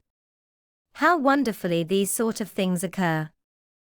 Who would have thought of my meeting with, perhaps, a nephew of Lady Catherine de Burf in this assembly? I am most thankful that the discovery is made in time for me to pay my respects to him, which I am now going to do, and trust he will excuse my not having done it before. My total ignorance of the connection must plead my apology. You are not going to introduce yourself to Mr. Darcy. Indeed I am. I shall entreat his pardon for not having done it earlier. I believe him to be Lady Catherine's nephew. It will be in my power to assure him that her ladyship was quite well yesterday se'night. Elizabeth tried hard to dissuade him from such a scheme, assuring him that Mr. Darcy would consider his addressing him without introduction as an impertinent freedom, rather than a compliment to his aunt. That it was not in the least necessary there should be any notice on either side, and that if it were, it must belong to Mr. Darcy, the superior in consequence, to begin the acquaintance. Mr. Collins listened to her with the determined air of following his own inclination, and when she ceased speaking, replied thus: "My dear Miss Elizabeth, I have the highest opinion in the world in your excellent judgment in all matters within the scope of your understanding, but permit me to say, that there must be a wide difference between the established forms of ceremony amongst the laity, and those which regulate the clergy, for, give me leave to observe that I consider the clerical office as equal in point of dignity, with the highest rank in the kingdom, provided that a proper humility of behavior is at the same time maintained. You must therefore allow me to follow the dictates of my conscience on this occasion, which leads me to perform what I look on as a point of duty. Pardon me for neglecting to profit by your advice, which on every other subject shall be my constant guide, though in the case before us I consider myself more fitted by education and habitual study to decide on what is right than a young lady like yourself." And with a low bow he left her to attack Mr. Darcy, whose reception of his advances she eagerly watched, and whose astonishment at being so addressed was very evident. Her cousin prefaced his speech with a solemn bow, and though she could not hear a word of it, she felt as if hearing it all, and saw in the motion of his lips the words apology, Hunsford, and Lady Catherine de Bourgh. It vexed her to see him expose himself to such a man. Mr. Darcy was eyeing him with unrestrained wonder, and when at last Mr. Collins allowed him time to speak, replied with an air of distant civility. Mr. Collins, however, was not discouraged from speaking again, and Mr. Darcy's contempt seemed abundantly increasing with the length of his second speech, and at the end of it he only made him a slight bow, and moved another way. Mr. Collins then returned to Elizabeth. "I have no reason, I assure you," said he, "to be dissatisfied with my reception." Mr. Darcy seemed much pleased with the attention. He answered me with the utmost civility, and even paid me the compliment of saying that he was so well convinced of Lady Catherine's discernment, as to be certain she could never bestow a favour unworthily. It was really a very handsome thought. Upon the whole, I am much pleased with him. As Elizabeth had no longer any interest of her own to pursue, she turned her attention almost entirely on her sister and Mr. Bingley, and the train of agreeable reflections which her observations gave birth to, made her perhaps almost as happy as Jane. She saw her an idea settled in that very house, in all the felicity which a marriage of true affection could bestow, and she felt capable, under such circumstances, of endeavouring even to like Bingley's two sisters. Her mother's thoughts she plainly saw were bent the same way, and she determined not to venture near her, lest she might hear too much.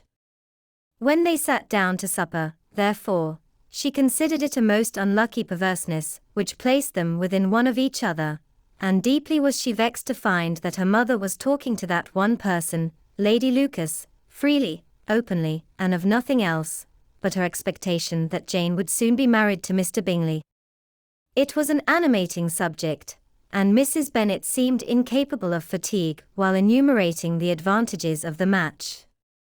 His being such a charming young man, and so rich, and living but 3 miles from them, were the first points of self-gratulation, and then it was such a comfort to think how fond the two sisters were of Jane, and to be certain that they must desire the connection as much as she could do.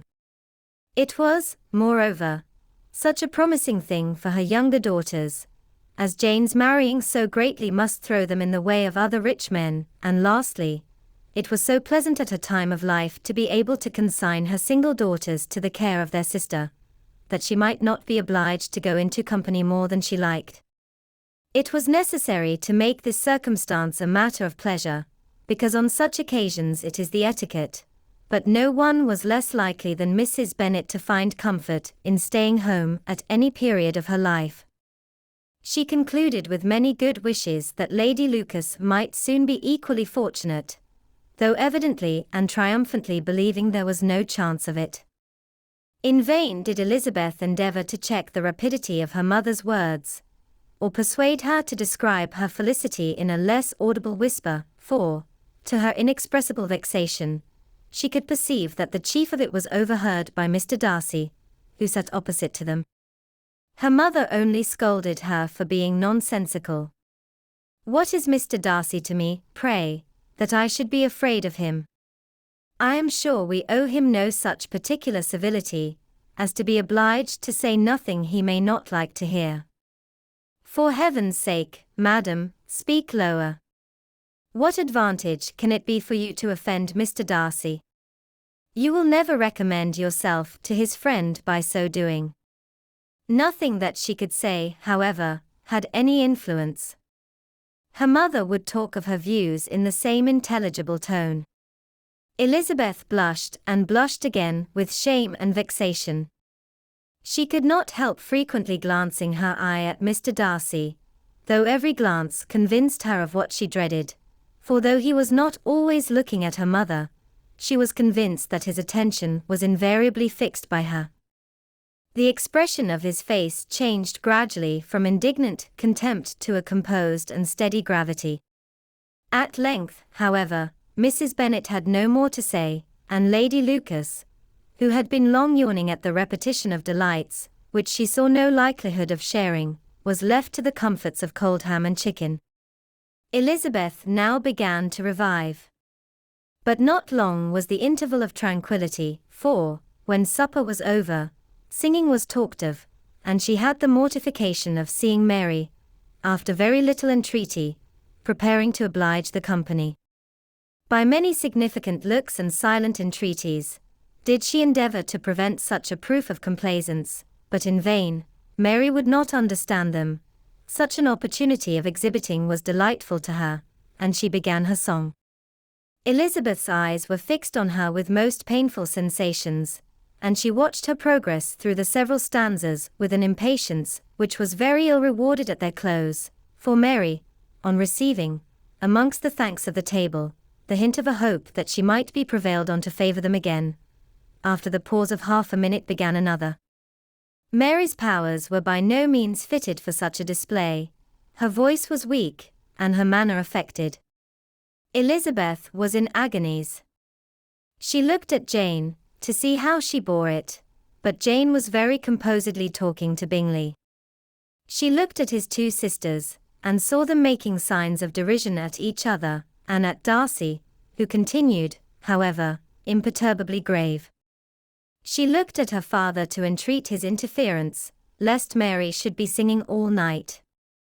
He took the hint, and when Mary had finished her second song, said aloud, "That will do extremely well, child. You have delighted us long enough. Let the other young ladies have time to exhibit." Mary, though pretending not to hear, was somewhat disconcerted, and Elizabeth, sorry for her, and sorry for her father's speech, was afraid her anxiety had done no good. Others of the party were now applied to. "If I," said Mr. Collins, "were so fortunate as to be able to sing, I should have great pleasure, I am sure, in obliging the company with an air, for I consider music as a very innocent diversion, and perfectly compatible with the profession of a clergyman. I do not mean, however, to assert that we can be justified in devoting too much of our time to music, for there are certainly other things to be attended to. The rector of a parish has much to do. In the first place, he must make such an agreement for tithes as may be beneficial to himself, and not offensive to his patron. He must write his own sermons, and the time that remains will not be too much for his parish duties, and the care and improvement of his dwelling, which he cannot be excused from making as comfortable as possible.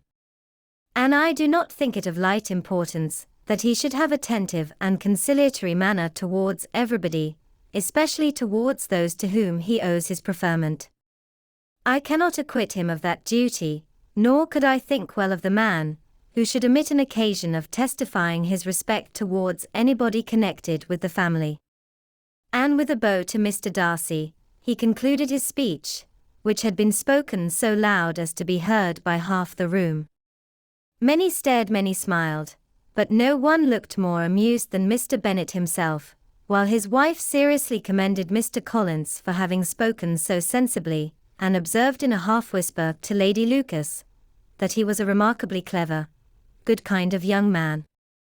To Elizabeth it appeared that, had her family made an agreement to expose themselves as much as they could during the evening, it would have been impossible for them to play their parts with more spirit or finer success, and happy did she think it for Bingley and her sister that some of the exhibition had escaped his notice, and that his feelings were not of a sort to be much distressed by the folly which he must have witnessed. That his two sisters and Mr. Darcy, however, should have such an opportunity of ridiculing her relations, was bad enough, and she could not determine whether the silent contempt of the gentlemen, or the insolent smiles of the ladies, were more intolerable. The rest of the evening brought her little amusement. She was teased by Mr. Collins, who continued most perseveringly by her side, and though he could not prevail on her to dance with him again, put it out of her power to dance with others. In vain did she entreat him to stand up with somebody else, and offer to introduce him to any young lady in the room. He assured her, that as to dancing, he was perfectly indifferent to it, that his chief object was by delicate attentions to recommend himself to her, and that he should therefore make a point of remaining close to her the whole evening. There was no arguing upon such a project. She owed her greatest relief to her friend Miss Lucas, who often joined them, and good-naturedly engaged Mr. Collins's conversation to herself. She was at least free from the offence of Mr. Darcy's further notice, though often standing within a very short distance of her, quite disengaged, he never came near enough to speak. She felt it to be the probable consequence of her allusions to Mr. Wickham, and rejoiced in it. The Longbourn party were the last of all the company to depart, and by a manoeuvre of Mrs. Bennet, had to wait for their carriage a quarter of an hour after everybody else was gone, which gave them time to see how heartily they were wished away by some of the family. Mrs. Hurst and her sister scarcely opened their mouths, except to complain of fatigue, and were evidently impatient to have the house to themselves. They repulsed every attempt of Mrs. Bennet at conversation, and by so doing threw a languor over the whole party, which was very little relieved by the long speeches of Mr. Collins, who was complimenting Mr. Bingley and his sisters on the elegance of their entertainment, and the hospitality and politeness which had marked their behaviour to their guests. Darcy said nothing at all. Mr. Bennet, in equal silence, was enjoying the scene. Mr. Bingley and Jane were standing together, a little detached from the rest, and talked only to each other. Elizabeth preserved as steady a silence as either Mrs. Hurst or Miss Bingley, and even Lydia was too much fatigued to utter more than the occasional exclamation of "Lord, how tired I am," accompanied by a violent yawn. When at length they arose to take leave, Mrs. Bennet was most pressingly civil in her hope of seeing the whole family soon at Longbourn, and addressed herself especially to Mr. Bingley, to assure him how happy he would make them by eating a family dinner with them at any time, without the ceremony of a formal invitation.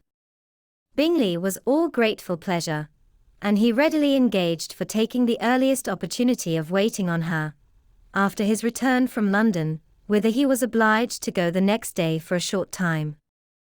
Mrs. Bennet was perfectly satisfied, and quitted the house under the delightful persuasion that, allowing for the necessary preparations of settlements, new carriages, and wedding clothes, she should undoubtedly see her daughter settled at Netherfield in the course of 3 or 4 months. Of having another daughter married to Mr. Collins, she thought with equal certainty, and with considerable, though not equal, pleasure. Elizabeth was the least dear to her of all her children, and though the man and the match were quite good enough for her, the worth of each was eclipsed by Mr. Bingley and Netherfield. Chapter 19. The next day opened a new scene at Longbourn. Mr. Collins made his declaration in form. Having resolved to do it without loss of time, as his leave of absence extended only to the following Saturday, and having no feelings of diffidence to make it distressing to himself even at the moment, he set about it in a very orderly manner, with all the observances, which he supposed a regular part of the business. On finding Mrs. Bennet, Elizabeth, and one of the younger girls together, soon after breakfast, he addressed the mother in these words: "May I hope, madam, for your interest with your fair daughter Elizabeth, when I solicit for the honor of a private audience with her in the course of this morning?" Before Elizabeth had time for anything but a blush of surprise, Mrs. Bennet answered instantly, "Oh dear, yes, certainly. I am sure Lizzie will be very happy. I am sure she can have no objection. Come, Kitty, I want you upstairs." And, gathering her work together, she was hastening away, when Elizabeth called out, "Dear madam, do not go. I beg you will not go. Mr. Collins must excuse me. He can have nothing to say to me that anybody need not hear. I am going away myself." "No, no, nonsense, Lizzie. I desire you to stay where you are." And upon Elizabeth seeming really, with vexed and embarrassed looks, about to escape, she added, "Lizzie, I insist upon your staying and hearing Mr. Collins." Elizabeth would not oppose such an injunction, and a moment's consideration, making her also sensible that it would be wisest to get it over as soon and as quietly as possible, she sat down again, and tried to conceal, by incessant employment, the feelings which were divided between distress and diversion. Mrs. Bennet and Kitty walked off, and as soon as they were gone, Mr. Collins began. "Believe me, my dear Miss Elizabeth, that your modesty, so far from doing you any disservice, rather adds to your other perfections. You would have been less amiable in my eyes had there not been this little unwillingness, but allow me to assure you, that I have your respected mother's permission for this address. You can hardly doubt the purport of my discourse. However your natural delicacy may lead you to dissemble, my attentions have been too marked to be mistaken. Almost as soon as I entered the house, I singled you out as the companion of my future life. But before I am run away with by my feelings on this subject, perhaps it would be advisable for me to state my reasons for marrying and, moreover, for coming into Hertfordshire with the design of selecting a wife, as I certainly did." The idea of Mr. Collins, with all his solemn composure, being run away with by his feelings, made Elizabeth so near laughing, that she could not use the short pause he allowed in any attempt to stop him further, and he continued, "My reasons for marrying are, first, that I think it a right thing for every clergyman in easy circumstances, like myself, to set the example of matrimony in his parish. Secondly, that I am convinced that it will add very greatly to my happiness, and thirdly, which perhaps I ought to have mentioned earlier, that it is the particular advice and recommendation of the very noble lady whom I have the honor of calling patroness.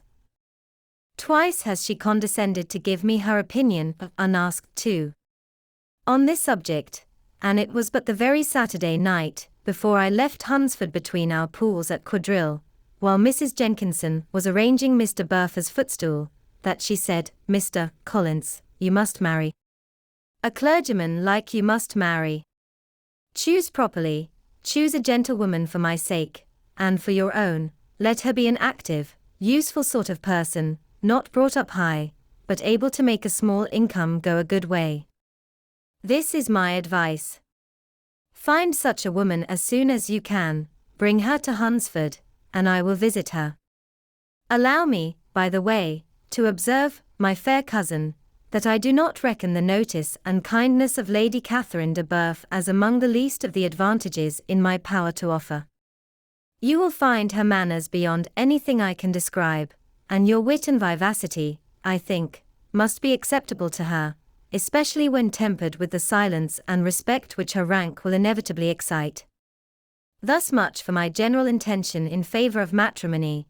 It remains to be told why my views were directed towards Longbourn, instead of my own neighborhood, where I can assure you there are many amiable young women. But the fact is, that being, as I am, to inherit this estate after the death of your honored father, who, however, may live many years longer, I could not satisfy myself without resolving to choose a wife from among his daughters, that the loss to them might be as little as possible, when the melancholy event takes place which, however, as I have already said, may not be for several years.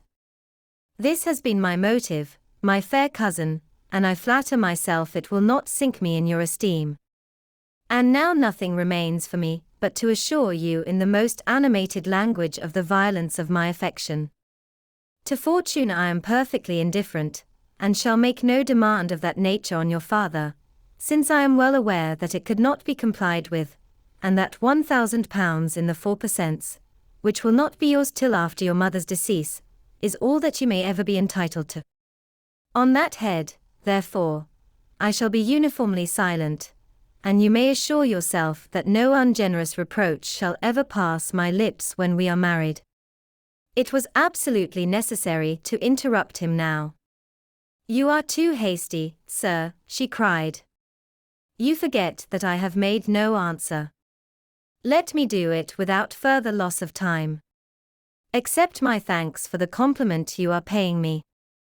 I am very sensible of the honor of your proposals, but it is impossible for me to do otherwise than to decline them. I am not now to learn, replied Mr. Collins, with a formal wave of the hand, that it is usual with young ladies to reject the addresses of the man whom they secretly mean to accept, when he first applies for their favor, and that sometimes the refusal is repeated a second, or even a third time. I am therefore by no means discouraged by what you have just said, and shall hope to lead you to the altar ere long. Upon my word, sir, cried Elizabeth, your hope is a rather extraordinary one, after my declaration. I do assure you that I am not one of those young ladies, if such young ladies there are, who are so daring as to risk their happiness on the chance of being asked a second time. I am perfectly serious in my refusal. You could not make me happy, and I am convinced that I am the last woman in the world who could make you so. Nay, were your friend Lady Catherine to know me, I am persuaded she would find me in every respect ill-qualified for the situation. Were it certain that Lady Catherine would think so, said Mr. Collins very gravely, but I cannot imagine that her ladyship would at all disapprove of you. And you may be certain, when I have the honor of seeing her again, I shall speak in the very highest terms of your modesty, economy, and other amiable qualification. Indeed, Mr. Collins, all praise of me will be unnecessary. You must give me leave to judge for myself, and pay me the compliment of believing what I say. I wish you very happy and very rich, and by refusing your hand, do all in my power to prevent your being otherwise. In making me the offer, you must have satisfied the delicacy of your feelings with regard to my family, and may take possession of Longbourn estate whenever it falls, without any self-reproach. This matter may be considered, therefore, as finally settled. And rising as she thus spoke, she would have quitted the room, had Mr. Collins not thus addressed her. When I do myself the honor of speaking to you next on the subject, I shall hope to receive a more favorable answer than you have now given me, though I am far from accusing you of cruelty at present, because I know it to be the established custom of your sex to reject a man on the first application, and perhaps you have even now said as much to encourage my suit as would be consistent with the true delicacy of the female character. Really, Mr. Collins, cried Elizabeth with some warmth, you puzzle me exceedingly. If what I have hitherto said can appear to you in the form of encouragement, I know not how to express my refusal in such a way as to convince you of its being one. You must give me leave to flatter myself, my dear cousin, that your refusal of my addresses is merely words of course. My reasons for believing it are briefly these. It does not appear to me that my hand is unworthy your acceptance, or that the establishment I can offer would be any other than highly desirable. My situation in life, my connections with the family of de Boeuf, and my relationship to your own, are circumstances highly in my favor, and you should take it into further consideration, that in spite of your manifold attractions, it is by no means certain that another offer of marriage may ever be made you. Your portion is unhappily so small, that it will in all likelihood undo the effects of your loveliness and amiable qualifications. As I must therefore conclude that you are not serious in your rejection of me, I shall choose to attribute it to your wish of increasing my love by suspense, according to the usual practice of elegant females. I do assure you, sir, that I have no pretensions whatever to that kind of elegance which consists in tormenting a respectable man. I would rather be paid the compliment of being believed sincere. I thank you again and again for the honor you have done me in your proposals, but to accept them is absolutely impossible. My feelings in every respect forbid it. Can I speak plainer? Do not consider me now as an elegant female, intending to plague you, but as a rational creature, speaking the truth from her heart.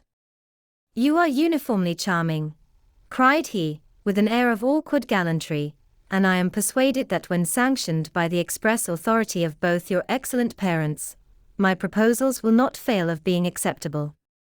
To such perseverance in wilful self-deception Elizabeth would make no reply, and immediately and in silence withdrew, determined, if he persisted in considering her repeated refusals as flattering encouragement, to apply to her father, whose negative might be uttered in such a manner as to be decisive, and whose behavior at least could not be mistaken for the affectation and coquetry of an elegant female.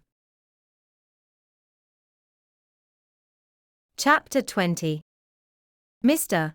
Collins was not left long to the silent contemplation of his successful love, for Mrs. Bennet, having dawdled about in the vestibule to watch for the end of the conference, no sooner saw Elizabeth open the door and with quick step pass her towards the staircase, than she entered the breakfast-room, and congratulated both him and herself in warm terms on the happy prospect, or their nearer connection. Mr. Collins received and returned these felicitations with equal pleasure, and then proceeded to relate the particulars of their interview, with the result of which he trusted he had every reason to be satisfied, since the refusal which his cousin had steadfastly given him would naturally flow from her bashful modesty and the genuine delicacy of her character. This information, however, startled Mrs. Bennet.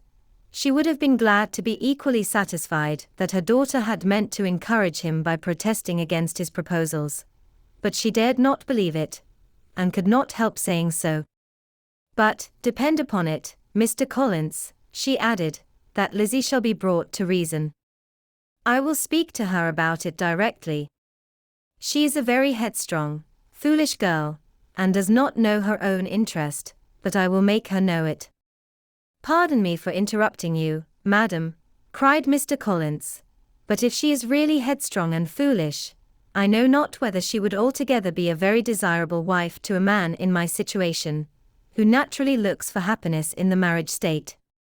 If therefore she actually persists in rejecting my suit, perhaps it were better not to force her into accepting me, because if liable to such defects of temper, she could not contribute much to my felicity. Sir, you quite misunderstand me, said Mrs. Bennet, alarmed. Lizzie is only headstrong in such matters as these. In everything else, she is as good-natured a girl as ever lived. I will go directly to Mr. Bennet, and we shall very soon settle it with her, I am sure. She would not give him time to reply, but hurrying instantly to her husband, called out as she entered the library, "Oh, Mr. Bennet, you are wanted immediately, we are all in an uproar. You must come and make Lizzie marry Mr. Collins, for she vows she will not have him, and if you do not make haste he will change his mind and not have her." Mr. Bennet raised his eyes from his book as she entered, and fixed them on her face with a calm unconcern, which was not in the least altered by her communication. "I have not the pleasure of understanding you," said he, when she had finished her speech. "Of what are you talking?" "Of Mr. Collins and Lizzie. Lizzie declares she will not have Mr. Collins, and Mr. Collins begins to say that he will not have Lizzie. And what am I to do on the occasion?" It seems an hopeless business. Speak to Lizzie about it yourself. Tell her that you insist upon her marrying him. Let her be called down. She shall hear my opinion." Mrs. Bennet rang the bell, and Miss Elizabeth was summoned to the library. "Come here, child," cried her father as she appeared. "I have sent for you on an affair of importance. I understand that Mr. Collins has made you an offer of marriage. Is it true?" Elizabeth replied that it was. "Very well, and this offer of marriage you have refused?" "I have, sir." "Very well. We now come to the point. Your mother insists upon your accepting it. Is it not so, Mrs. Bennet?" "Yes, or I will never see her again." "An unhappy alternative is before you, Elizabeth. From this day you must be a stranger to one of your parents. Your mother will never see you again, if you do not marry Mr. Collins, and I will never see you again if you do." Elizabeth could not but smile at such a conclusion of such a beginning, but Mrs. Bennet, who had persuaded herself that her husband regarded the affair as she wished, was excessively disappointed. "What do you mean, Mr. Bennet, in talking this way? You promised me to insist upon her marrying him." "My dear," replied her husband, "I have two small favors to request. First, that you will allow me the free use of my understanding on the present occasion, and secondly, of my room. I shall be glad to have the library to myself as soon as may be." Not yet, however, in spite of her disappointment in her husband, did Mrs. Bennet give up the point. She talked to Elizabeth again and again, coaxed and threatened her by turns. She endeavored to secure Jane in her interest, but Jane, with all possible mildness, declined interfering, and Elizabeth, sometimes with real earnestness, and sometimes with playful gaiety, replied to her attacks. Though her manner varied, however, her determination never did. Mr. Collins, meanwhile, was meditating in solitude on what had passed. He thought too well of himself to comprehend on what motives his cousin could refuse him, and though his pride was hurt, he suffered in no other way. His regard for her was quite imaginary, and the possibility of her deserving her mother's reproach prevented his feeling any regret. While the family were in this confusion, Charlotte Lucas came to spend the day with them. She was met in the vestibule by Lydia, who, flying to her, cried in a half-whisper, "I am glad you are come, for there is such fun here. What do you think has happened this morning? Mr. Collins has made an offer to Lizzie, and she will not have him." Charlotte hardly had time to answer, before they were joined by Kitty, who came to tell the same news, and no sooner had they entered the breakfast-room, where Mrs. Bennet was alone, than she likewise began on the subject, calling on Miss Lucas for her compassion, and entreating her to persuade her friend Lizzie to comply with the wishes of all her family. "Pray do, my dear Miss Lucas," she added in a melancholy tone, "for nobody is on my side, nobody takes part with me. I am cruelly used, nobody feels for my poor nerves." Charlotte's reply was spared by the entrance of Jane and Elizabeth. "Aye, there she comes," continued Mrs. Bennet, looking as unconcerned as may be, and caring no more for us than if we were at York, provided she can have her own way. "But I tell you, Miss Lizzie, if you take it into your head to go on refusing every offer of marriage in this way, you will never get a husband at all, and I am sure I do not know who is to maintain you when your father is dead. I shall not be able to keep you, and so I warn you. I have done with you from this very day. I told you in the library, you know, that I should never speak to you again, and you will find me as good as my word. I have no pleasure in talking to undutiful children. Not that I have much pleasure, indeed, in talking to anybody. People who suffer as I do from nervous complaints can have no great inclination for talking. Nobody can tell what I suffer. But it is always so. Those who do not complain are never pitied. Her daughters listened in silence to this effusion, sensible that any attempt to reason with her or soothe her would only increase the irritation. She talked on, therefore, without interruption from any of them, till they were joined by Mr. Collins, who entered the room with an air more stately than usual, and on perceiving whom, she said to the girls, "Now, I do insist upon it, that you, all of you, hold your tongues, and let me and Mr. Collins have a little conversation together." Elizabeth passed quietly out of the room, Jane and Kitty followed, but Lydia stood her ground, determined to hear all she could, and Charlotte, detained first by the civility of Mr. Collins, whose inquiries after herself and all her family were very minute, and then by a little curiosity, satisfied herself with walking to the window and pretending not to hear. In a doleful voice Mrs. Bennet began the projected conversation. "Oh, Mr. Collins." "My dear madam," replied he, "let us be forever silent on this point. Far be it from me," he presently continued, in a voice that marked his displeasure, "to resent the behavior of your daughter. Resignation to inevitable evils is the evil duty of us all, the peculiar duty of a young man, who has been so fortunate, as I have been in early preferment, and I trust one am resigned. Perhaps not the less so from feeling a doubt of my positive happiness had my fair cousin honoured me with her hand, for I have often observed that resignation is never so perfect, as when the blessing denied begins to lose somewhat of its value in our estimation. You will not, I hope, consider me as showing any disrespect to your family, my dear madam, by thus withdrawing my pretensions to your daughter's favour, without having paid yourself and Mr. Bennet the compliment of requesting you to interpose your authority in my behalf. My conduct may, I fear, be objectionable in having accepted my dismission from your daughter's lips instead of your own. But we are all liable to error. I have certainly meant well through the whole affair. My object has been to secure an amiable companion for myself, with due consideration for the advantage of all your family, and if my manner has been at all reprehensible, I here beg leave to apologize.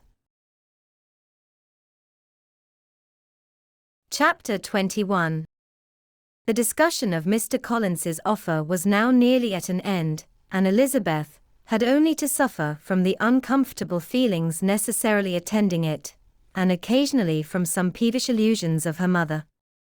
As for the gentleman himself, his feelings were chiefly expressed, not by embarrassment or dejection, or by trying to avoid her, but by stiffness of manner and resentful silence. He scarcely ever spoke to her, and the assiduous attentions, which he had been so sensible of himself, were transferred for the rest of the day to Miss Lucas, whose civility in listening to him was a seasonable relief to them all, and especially to her friend. The morrow produced no abatement of Mrs. Bennet's ill humour, or ill health. Mr. Collins was also in the same state of angry pride. Elizabeth had hoped that his resentment might shorten his visit, but his plan did not appear in the least affected by it. He was always to have gone on Saturday, and to Saturday he meant to stay. After breakfast, the girls walked to Meryton to inquire if Mr. Wickham were returned, and to lament over his absence from the Netherfield ball. He joined them on their entering the town, and attended them to their aunt's, where his regret and vexation, and the concern of everybody, was well talked over. To Elizabeth, however, he voluntarily acknowledged that the necessity of his absence had been self-imposed. "I found," said he, as the time drew near, "that I had better not meet Mr. Darcy, that to be in the same room, the same party with him for so many hours together, might be more than I could bear, and that scenes might arise unpleasant to more than myself." She highly approved his forbearance, and they had leisure for a full discussion of it, and for all the commendation which they civilly bestowed on each other, as Wickham and another officer walked back with them to Longbourn, and during the walk he particularly attended to her. His accompanying them was a double advantage. She felt all the compliment it offered to herself, and it was most acceptable as an occasion of introducing him to her father and mother. Soon after their return, a letter was delivered to Miss Bennet. It came from Netherfield. The envelope contained a sheet of elegant, little, hot-pressed paper, well covered with a lady's fair, flowing hand, and Elizabeth saw her sister's countenance change as she read it, and saw her dwelling intently on some particular passages. Jane recollected herself soon, and putting the letter away, tried to join with her usual cheerfulness in the general conversation, but Elizabeth felt an anxiety on the subject which drew off her attention even from Wickham, and no sooner had he and his companion taken leave, than a glance from Jane invited her to follow her upstairs. When they had gained their own room, Jane, taking out the letter, said, "This is from Caroline Bingley. What it contains has surprised me a good deal. The whole party have left Netherfield by this time, and are on their way to town and without any intention of coming back again. You shall hear what she says." She then read the first sentence aloud, which comprised the information of their having just resolved to follow their brother to town directly, and of their meaning to dine in Grosvenor Street, where Mr. Hurst had a house. The next was in these words: "I do not pretend to regret anything I shall leave in Hertfordshire, except your society, my dearest friend, but we will hope, at some future period, to enjoy many returns of that delightful intercourse we have known, and in the meanwhile may lessen the pain of separation by a very frequent and most unreserved correspondence. I depend on you for that." To these high-flown expressions Elizabeth listened with all the insensibility of distrust, and though the suddenness of their removal surprised her, she saw nothing in it really to lament. It was not to be supposed that their absence from Netherfield would prevent Mr. Bingley's being there, and as to the loss of their society, she was persuaded that Jane must cease to regard it, in the enjoyment of his. "It is unlucky," said she, after a short pause, "that you should not be able to see your friends before they leave the country. But may we not hope that the period of future happiness to which Miss Bingley looks forward may arrive earlier than she is aware, and that the delightful intercourse you have known as friends will be renewed with yet greater satisfaction as sisters. Mr. Bingley will not be detained in London by them.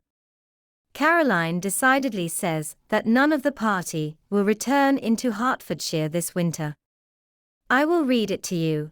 When my brother left us yesterday, he imagined that the business which took him to London might be concluded in 3 or 4 days, but as we are certain it cannot be so, and at the same time convinced that when Charles gets to town he will be in no hurry to leave it again, we have determined on following him thither, that he may not be obliged to spend his vacant hours in a comfortless hotel. Many of my acquaintances are already there for the winter. I wish that I could hear that you, my dearest friend, had any intention of making one of the crowd, but of that I despair. I sincerely hope your Christmas in Hertfordshire may abound in the gaieties which that season generally brings, and that your beaux will be so numerous as to prevent your feeling the loss of the 3 of whom we shall deprive you. It is evident by this," added Jane, "that he comes back no more this winter. It is only evident that Miss Bingley does not mean that he should. Why will you think so? It must be his own doing. He is his own master. But you do not know all. I will read you the passage which particularly hurts me. I will have no reserves from you. Mr. Darcy is impatient to see his sister, and, to confess the truth, we are scarcely less eager to meet her again. I really do not think Georgiana Darcy has her equal for beauty, elegance, and accomplishments, and the affection she inspires in Louisa and myself is heightened into something still more interesting, from the hope we dare entertain of her being hereafter our sister. I do not know whether I ever before mentioned to you my feelings on this subject, but I will not leave the country without confiding them, and I trust you will not esteem them unreasonable. My brother admires her greatly already. He will have frequent opportunity now of seeing her on the most intimate footing. Her relations all wish the connection as much as his own, and a sister's partiality is not misleading me, I think, when I call Charles most capable of engaging any woman's heart. With all these circumstances to favor an attachment, and nothing to prevent it, am I wrong, my dearest Jane, in indulging the hope of an event which will secure the happiness of so many. What do you think of this sentence, my dear Lizzie? Said Jane as she finished it. Is it not clear enough? Does it not expressly declare that Caroline neither expects nor wishes me to be her sister, that she is perfectly convinced of her brother's indifference, and that if she suspects the nature of my feelings for him, she means her most kindly to put me on my guard? Can there be any other opinion on the subject? Yes, there can, for mine is totally different. Will you hear it? Most willingly. You shall have it in a few words. Miss Bingley sees that her brother is in love with you, and wants him to marry Miss Darcy. She follows him to town in hope of keeping him there, and tries to persuade you that he does not care about you. Jane shook her head. Indeed, Jane, you ought to believe me. No one who has ever seen you together can doubt his affection. Miss Bingley, I am sure, cannot.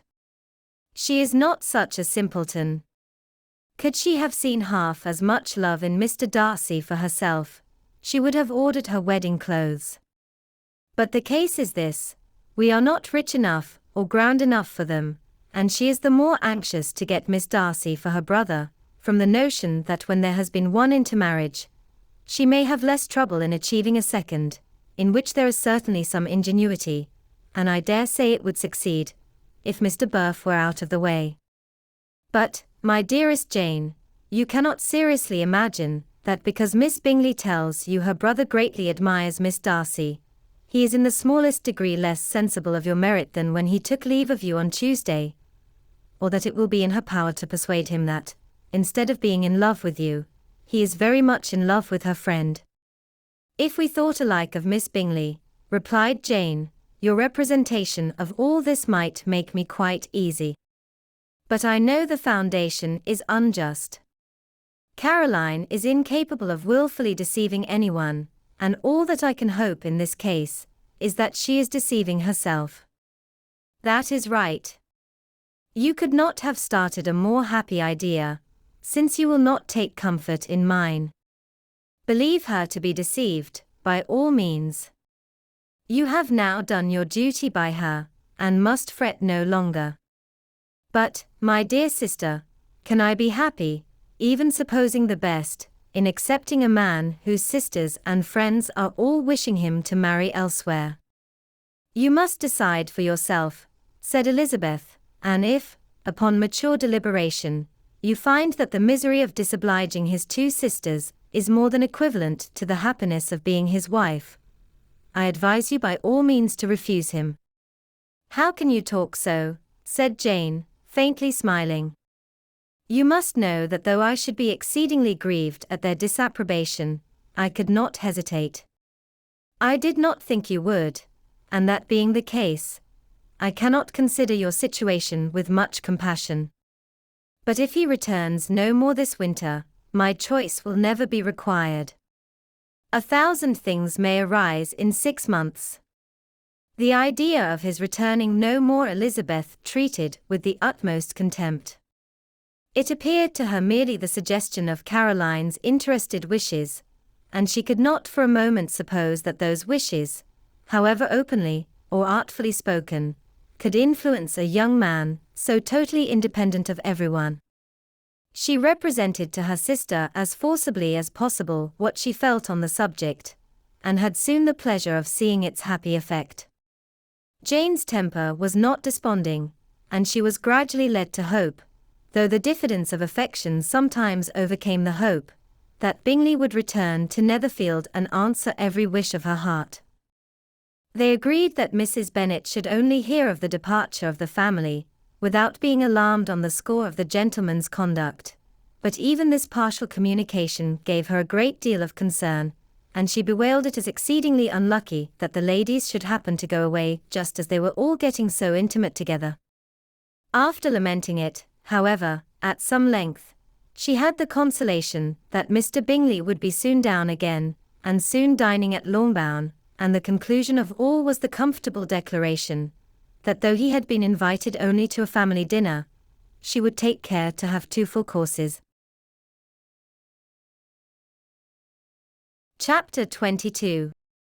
The Bennets were engaged to dine with the Lucases, and again, during the chief of the day was Miss Lucas, so kind as to listen to Mr. Collins. Elizabeth took an opportunity of thanking her. "It keeps him in good humor," said she, "and I am more obliged to you than I can express." Charlotte assured her friend of her satisfaction in being useful, and that it amply repaid her for the little sacrifice of her time. This was very amiable, but Charlotte's kindness extended farther than Elizabeth had any conception of. Its object was nothing else than to secure her from any return of Mr. Collins's addresses, by engaging them towards herself. Such was Miss Lucas's scheme, and appearances were so favorable, that when they parted at night, she would have felt almost secure of success, if he had not been to leave Hertfordshire so very soon. But here she did injustice to the fire and independence of his character, for it led him to escape out of Longbourn House the next morning with admirable slyness, and hasten to Lucas Lodge to throw himself at her feet. He was anxious to avoid the notice of his cousins, from a conviction that if they saw him depart, they could not fail to conjecture his design, and he was not willing to have the attempt known till its success might be known likewise. For though feeling almost secure, and with reason, for Charlotte had been tolerably encouraging, he was comparatively diffident since the adventure of Wednesday. His reception, however, was of the most flattering kind. Miss Lucas perceived him from an upper window, as he walked towards the house, and instantly set out to meet him accidentally in the lane. But little had she dared to hope that so much love and eloquence awaited her there. In as short a time as Mr. Collins's long speeches would allow, everything was settled between them to the satisfaction of both, and as they entered the house he earnestly entreated her to name the day that was to make him the happiest of men. And though such a solicitation must be waived for the present, the lady felt no inclination to trifle with his happiness. The stupidity with which he was favored by nature must guard his courtship from any charm that could make a woman wish for its continuance, and Miss Lucas, who accepted him solely from the pure and disinterested desire of an establishment, cared not how soon that establishment were gained. Sir William and Lady Lucas were speedily applied to for their consent, and it was bestowed with the most joyful alacrity. Mr. Collins's present circumstances made it a most eligible match for their daughter, to whom they could give little fortune, and his prospects of future wealth were exceedingly fair. Lady Lucas began directly to calculate, with more interest than the matter had ever excited before, how many years longer Mr. Bennet was likely to live, and Sir William gave it as his decided opinion, that whenever Mr. Collins should be in possession of the Longbourn estate, it would be highly expedient that both he and his wife should make their appearance at St. James's.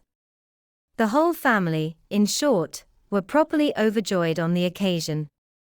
The younger girls formed hopes of coming out a year or 2 sooner than they might otherwise have done, and the boys were relieved from their apprehension of Charlotte's dying an old maid.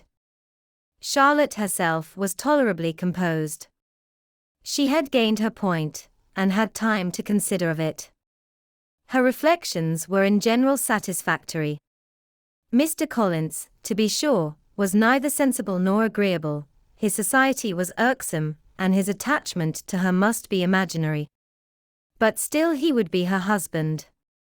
Without thinking highly either of men or matrimony, marriage had always been her object. It was the only provision for well-educated young women of small fortune, and however uncertain of giving happiness, must be their pleasantest preservative from want.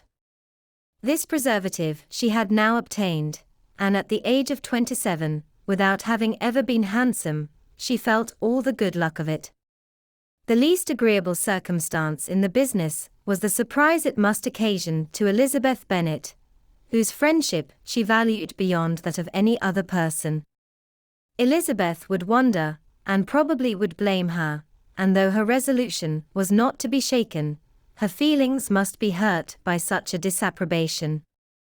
She resolved to give her the information herself, and therefore charged Mr. Collins, when he returned to Longbourn to dinner, to drop no hint of what had passed before any of the family.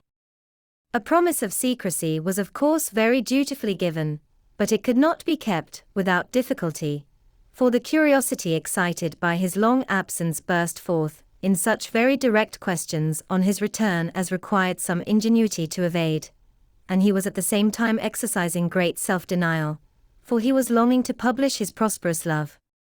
As he was to begin his journey too early on the morrow to see any of the family, the ceremony of leave-taking was performed when the ladies moved for the night, and Mrs. Bennet, with great politeness and cordiality, said how happy they should be to see him at Longbourn again, whenever his engagements might allow him to visit them. "My dear madam," he replied, "this invitation is particularly gratifying, because it is what I have been hoping to receive, and you may be very certain that I shall avail myself of it as soon as possible." They were all astonished, and Mr. Bennet, who could by no means wish for so speedy a return, immediately said, "But is there not danger of Lady Catherine's disapprobation here, my good sir? You had better neglect your relations than run the risk of offending your patroness." "My dear sir," replied Mr. Collins, "I am particularly obliged to you for this friendly caution, and you may depend upon my not taking so material a step without her ladyship's concurrence. You cannot be too much upon your guard. Risk anything rather than her displeasure, and if you find it likely to be raised by your coming to us again, which I should think exceedingly probable, stay quietly at home, and be satisfied that we shall take no offense. Believe me, my dear sir, my gratitude is warmly excited by such affectionate attention, and depend upon it, you will speedily receive from me a letter of thanks for this, and for every other mark of your regard during my stay in Hertfordshire. As for my fair cousins, though my absence may not be long enough to render it necessary, I shall now take the liberty of wishing them health and happiness, not excepting my cousin Elizabeth." With proper civilities the ladies then withdrew, all of them equally surprised that he meditated a quick return.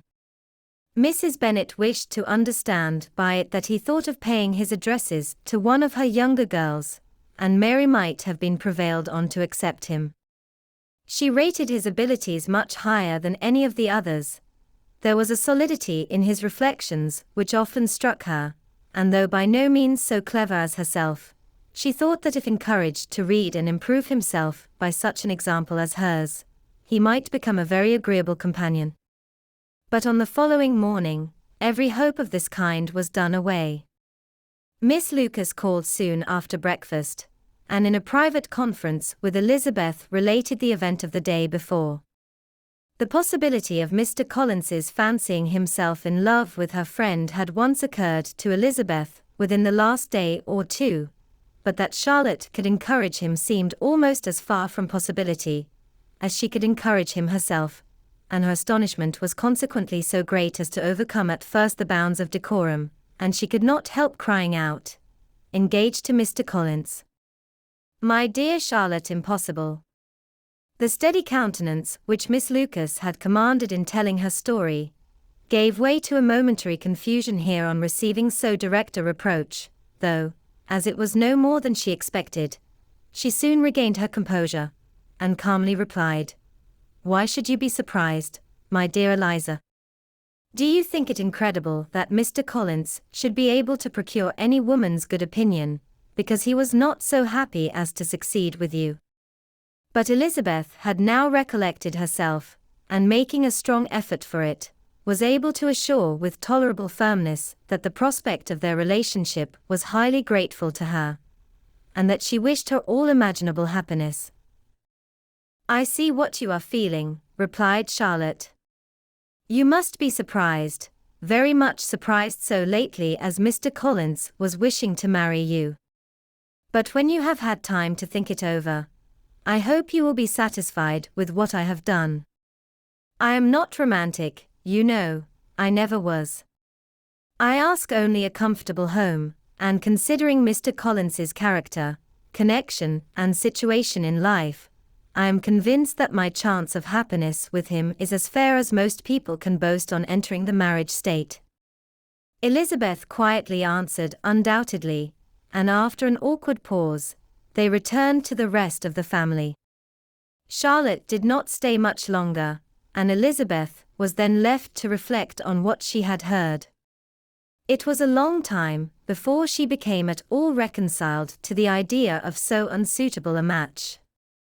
The strangeness of Mr. Collins's making 2 offers of marriage within 3 days was nothing in comparison of his being now accepted. She had always felt that Charlotte's opinion of matrimony was not exactly like her own, but she had not supposed it to be possible that, when called into action, she would have sacrificed every better feeling to worldly advantage. Charlotte, the wife of Mr. Collins, was a most humiliating picture. And to the pang of a friend disgracing herself and sunk in her esteem, was added the distressing conviction that it was impossible for that friend to be tolerably happy in the lot she had chosen. Chapter 23. Elizabeth was sitting with her mother and sisters, reflecting on what she had heard, and doubting whether she was authorized to mention it, when Sir William Lucas himself appeared, sent by his daughter, to announce her engagement to the family. With many compliments to them, and much self-gratulation on the prospect of a connection between the houses, he unfolded the matter to an audience not merely wondering, but incredulous, for Mrs. Bennet, with more perseverance than politeness, protested he must be entirely mistaken, and Lydia, always unguarded and often uncivil, boisterously exclaimed, "Good Lord! Sir William, how can you tell such a story? Do not you know that Mr. Collins wants to marry Lizzie?" Nothing less than the complaisance of a courtier could have borne without anger such treatment, but Sir William's good breeding carried him through it all, and though he begged leave to be positive as to the truth of his information, he listened to all their impertinence with the most forbearing courtesy. Elizabeth, feeling it incumbent on her to relieve him from so unpleasant a situation, now put herself forward to confirm his account, by mentioning her prior knowledge of it from Charlotte herself, and endeavored to put a stop to the exclamations of her mother and sisters by the earnestness of her congratulations to Sir William, in which she was readily joined by Jane, and by making a variety of remarks on the happiness that might be expected from the match, the excellent character of Mr.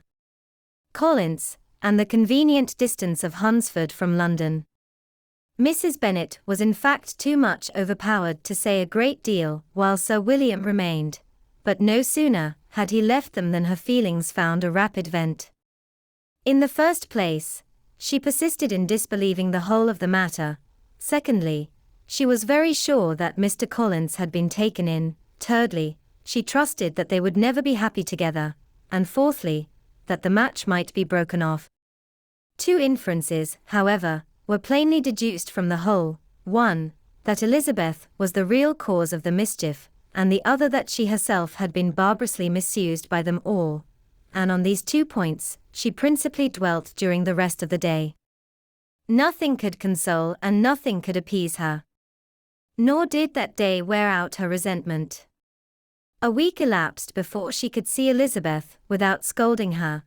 A month passed away before she could speak to Sir William or Lady Lucas without being rude, and many months were gone before she could at all forgive their daughter.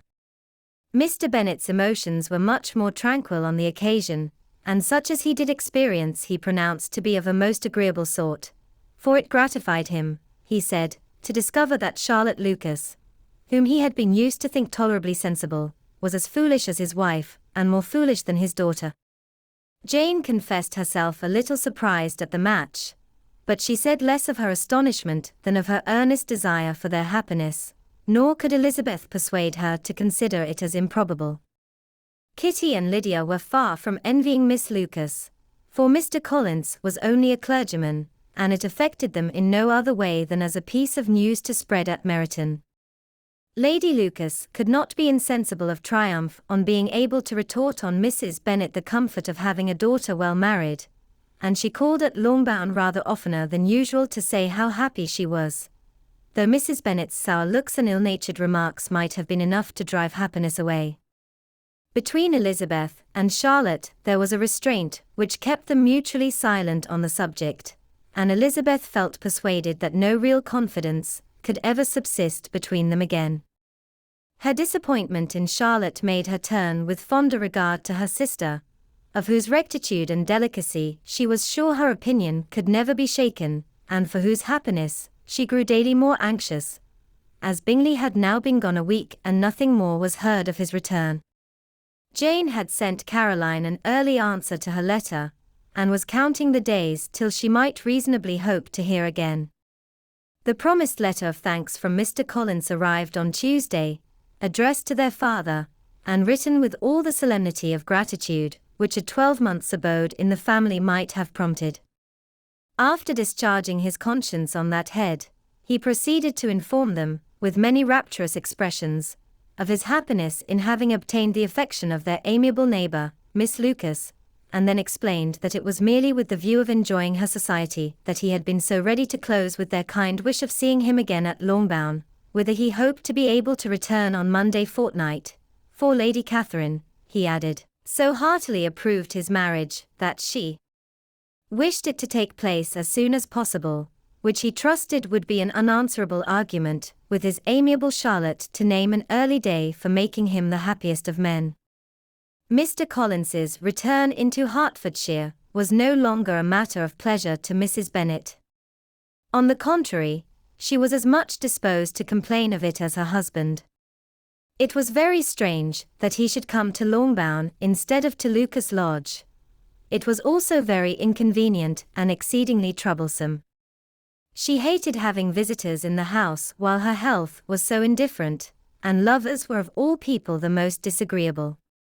Such were the gentle murmurs of Mrs. Bennet, and they gave way only to the greater distress of Mr. Bingley's continued absence. Neither Jane nor Elizabeth were comfortable on this subject. Day after day passed away, without bringing any other tidings of him than the report which shortly prevailed in Meryton of his coming no more to Netherfield the whole winter, a report which highly incensed Mrs. Bennet, and which she never failed to contradict as a most scandalous falsehood. Even Elizabeth began to fear not that Bingley was indifferent, but that his sisters would be successful in keeping him away. Unwilling as she was to admit an idea so destructive of Jane's happiness, and so dishonourable to the stability of her lover, she could not prevent its frequently occurring. The united efforts of his two unfeeling sisters, and of his overpowering friend, assisted by the attractions of Miss Darcy and the amusements of London, might be too much, she feared, for the strength of his attachment. As for Jane, her anxiety under this suspense was, of course, more painful than Elizabeth's, but whatever she felt she was desirous of concealing, and between herself and Elizabeth, therefore, the subject was never alluded to. But as no such delicacy restrained her mother, an hour seldom passed in which she did not talk of Bingley, express her impatience for his arrival, or even require Jane to confess that if he did not come back, she would think herself very ill-used. It needed all Jane's steady mildness to bear these attacks with tolerable tranquillity. Mr. Collins returned most punctually on Monday fortnight, but his reception at Longbourn was not quite so gracious as it had been on his first introduction. He was too happy, however, to need much attention, and luckily for the others, the business of love-making relieved them from a great deal of his company. The chief of every day was spent by him at Lucas Lodge, and he sometimes returned to Longbourn only in time to make an apology for his absence before the family went to bed. Mrs. Bennet was really in a most pitiable state. The very mention of anything concerning the match threw her into an agony of ill humour, and wherever she went she was sure of hearing it talked of. The sight of Miss Lucas was odious to her. As her successor in that house, she regarded her with jealous abhorrence. Whenever Charlotte came to see them, she concluded her to be anticipating the hour of possession, and whenever she spoke in a low voice to Mr. Collins, was convinced that they were talking of the Longbourn estate, and resolving to turn herself and her daughters out of the house, as soon as Mr. Bennet were dead. She complained bitterly of all this to her husband. Indeed, Mr. Bennet, said she, "it is very hard to think that Charlotte Lucas should ever be mistress of this house, that I should be forced to make way for her, and live to see her take her place in it. My dear, do not give way to such gloomy thoughts. Let us hope for better things. Let us flatter ourselves that I may be the survivor." This was not very consoling to Mrs. Bennet, and therefore, instead of making any answer, she went on as before. "I cannot bear to think that they should have all this estate. If it was not for the entail, I should not mind it." "What should not you mind?" "I should not mind anything at all. Let us be thankful that you are preserved from a state of such insensibility." "I never can be thankful, Mr. Bennet, for anything about the entail. How anyone could have the conscience to entail away an estate from one's own daughters, I cannot understand, and all for the sake of Mr. Collins too. Why should he have it more than anybody else?" "I leave it to yourself to determine," said Mr. Bennet.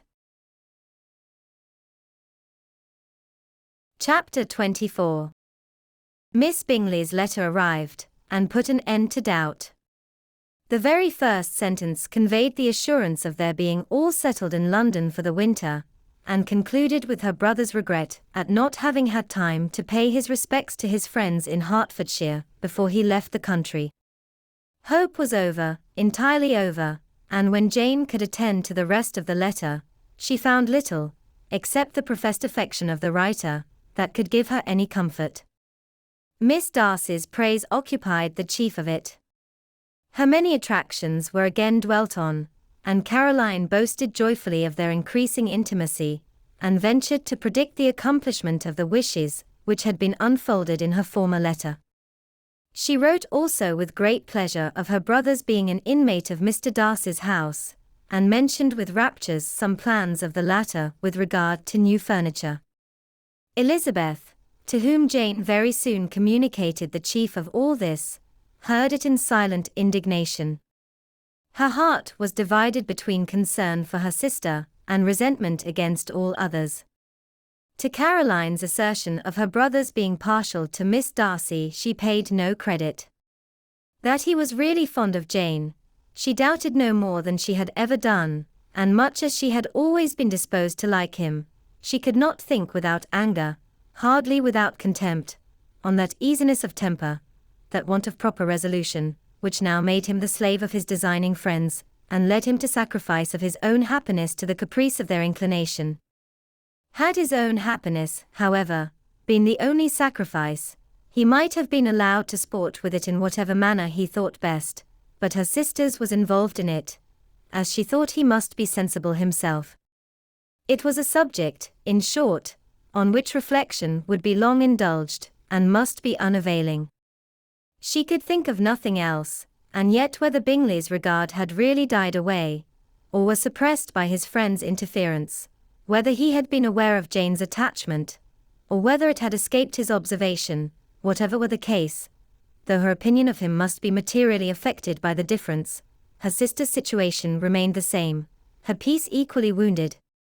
A day or two passed before Jane had courage to speak of her feelings to Elizabeth, but at last, on Mrs. Bennet's leaving them together, after a longer irritation than usual about Netherfield and its master, she could not help saying, "Oh, that my dear mother had more command over herself. She can have no idea of the pain she gives me by her continual reflections on him. But I will not repine. It cannot last long. He will be forgot, and we shall all be as we were before." Elizabeth looked at her sister with incredulous solicitude, but said nothing. "You doubt me," cried Jane, slightly colouring. "Indeed, you have no reason. He may live in my memory as the most amiable man of my acquaintance, but that is all. I have nothing either to hope or fear, and nothing to reproach him with. Thank God! I have not that pain. A little time, therefore I shall certainly try to get the better." With a stronger voice she soon added, "I have this comfort immediately, that it has not been more than an error of fancy on my side, and that it has done no harm to anyone but myself." My dear Jane, exclaimed Elizabeth, you are too good. Your sweetness and disinterestedness are really angelic. I do not know what to say to you. I feel as if I had never done you justice, or loved you as you deserve. Miss Bennet eagerly disclaimed all extraordinary merit, and threw back the praise on her sister's warm affection. Nay, said Elizabeth, this is not fair. You wish to think all the world respectable, and are hurt if I speak ill of anybody. I only want to think you perfect, and you set yourself against it. Do not be afraid of my running into any excess, of my encroaching on your privilege of universal goodwill. You need not. There are few people whom I really love, and still fewer of whom I think well. The more I see of the world, the more am I dissatisfied with it, and every day confirms my belief of the inconsistency of all human characters, and of the little dependence that can be placed on the appearance of merit or sense. I have met with 2 instances lately, one I will not mention, the other is Charlotte's marriage. It is unaccountable. In every view it is unaccountable. My dear Lizzie, do not give way to such feelings as these. They will ruin your happiness. You do not make allowance enough for difference of situation and temper. Consider Mr. Collins's respectability, and Charlotte's steady, prudent character. Remember that she is one of a large family, that as to fortune, it is a most eligible match, and be ready to believe, for everybody's sake, that she may feel something like regard and esteem for our cousin. To oblige you, I would try to believe almost anything, but no one else could be benefited by such a belief as this, for were I persuaded that Charlotte had any regard for him, I should only think worse of her understanding than I now do of her heart. My dear Jane, Mr. Collins is a conceited, pompous, narrow-minded, silly man, you know he is, as well as I do, and you must feel, as well as I do, that the woman who married him cannot have a proper way of thinking. You shall not defend her, though it is Charlotte Lucas. You shall not, for the sake of one individual, change the meaning of principle and integrity, nor endeavor to persuade yourself or me, that selfishness is prudence, and insensibility of danger security for happiness. I must think your language too strong in speaking of both, replied Jane, and I hope you will be convinced of it by seeing them happy together. But enough of this. You alluded to something else. You mentioned 2 instances. I cannot misunderstand you, but I entreat you, dear Lizzie, not to pain me by thinking that person to blame, and saying your opinion of him is sunk. We must not be so ready to fancy ourselves intentionally injured. We must not expect a lively young man to be always so guarded and circumspect. It is very often nothing but our own vanity that deceives us. Women fancy admiration means more than it does. And men take care that they should. If it is designedly done, they cannot be justified, but I have no idea of there being so much design in the world as some persons imagine. I am far from attributing any part of Mr. Bingley's conduct to design, said Elizabeth, but without scheming to do wrong, or to make others unhappy, there may be error, and there may be misery. Thoughtlessness, want of attention to other people's feelings, and want of resolution, will do the business. And do you impute it to either of those? Yes, to the last. But if I go on, I shall displease you by saying what I think of persons you esteem. Stop me whilst you can. You persist, then, in supposing his sisters influence him. Yes, in conjunction with his friend. I cannot believe it. Why should they try to influence him? They can only wish his happiness, and if he is attached to me, no other woman can secure it. Your first position is false. They may wish many things besides his happiness. They may wish his increase of wealth and consequence. They may wish him to marry a girl who has all the importance of money, great connections, and pride. Beyond a doubt, they do wish him to choose Miss Darcy, replied Jane, but this may be from better feelings than you are supposing. They have known her much longer than they have known me, no wonder if they love her better. But, whatever may be their own wishes, it is very unlikely they should have opposed their brothers. What sister would think herself at liberty to do it, unless there was something very objectionable? If they believed him attached to me, they would not try to part us. If he was so, they could not succeed. By supposing such an affection, you make everybody acting unnaturally and wrong, and me most unhappy. Do not distress me by the idea. I am not ashamed of having been mistaken, or, at least, it is light. It is nothing in comparison of what I should feel in thinking ill of him or his sisters. Let me take it in the best light, in the light in which it may be understood. Elizabeth could not oppose such a wish, and from this time Mr. Bingley's name was scarcely ever mentioned between them. Mrs. Bennet still continued to wonder and repine at his returning no more, and though a day seldom passed in which Elizabeth did not account for it clearly, there was little chance of her ever considering it with less perplexity. Her daughter endeavoured to convince her of what she did not believe herself, that his attentions to Jane had been merely the effect of a common and transient liking, which ceased when he saw her no more. But though the probability of the statement was admitted at the time, she had the same story to repeat every day. Mrs. Bennet's best comfort was that Mr. Bingley must be down again in the summer. Mr. Bennet treated the matter differently. "So, Lizzie," said he one day, "your sister is crossed in love, I find. I congratulate her. Next to being married, a girl likes to be crossed a little in love now and then. It is something to think of, and it gives her a sort of distinction among her companions. When is your turn to come? You will hardly bear to be long outdone by Jane. Now is your time. Here are officers enough in Meryton to disappoint all the young ladies in the country. Let Wickham be your man. He is a pleasant fellow, and would jilt you creditably. Thank you, sir, but a less agreeable man would satisfy me. We must not all expect Jane's good fortune." "True," said Mr. Bennet, "but it is a comfort to think that whatever of that kind may befall you, you have an affectionate mother who will make the most of it." Mr. Wickham's society was of material service in dispelling the gloom which the late perverse occurrences had thrown on many of the Longbourn family. They saw him often, and to his other recommendations was now added that of general unreserve. The whole of what Elizabeth had already heard, his claims on Mr. Darcy, and all that he had suffered from him, was now openly acknowledged and publicly canvassed, and everybody was pleased to know how much they had always disliked Mr. Darcy before they had known anything of the matter. Miss Bennet was the only creature who could suppose there might be any extenuating circumstances in the case, unknown to the society of Hertfordshire. Her mild and steady candour always pleaded for allowances, and urged the possibility of mistakes, but by everybody else Mr. Darcy was condemned as the worst of men.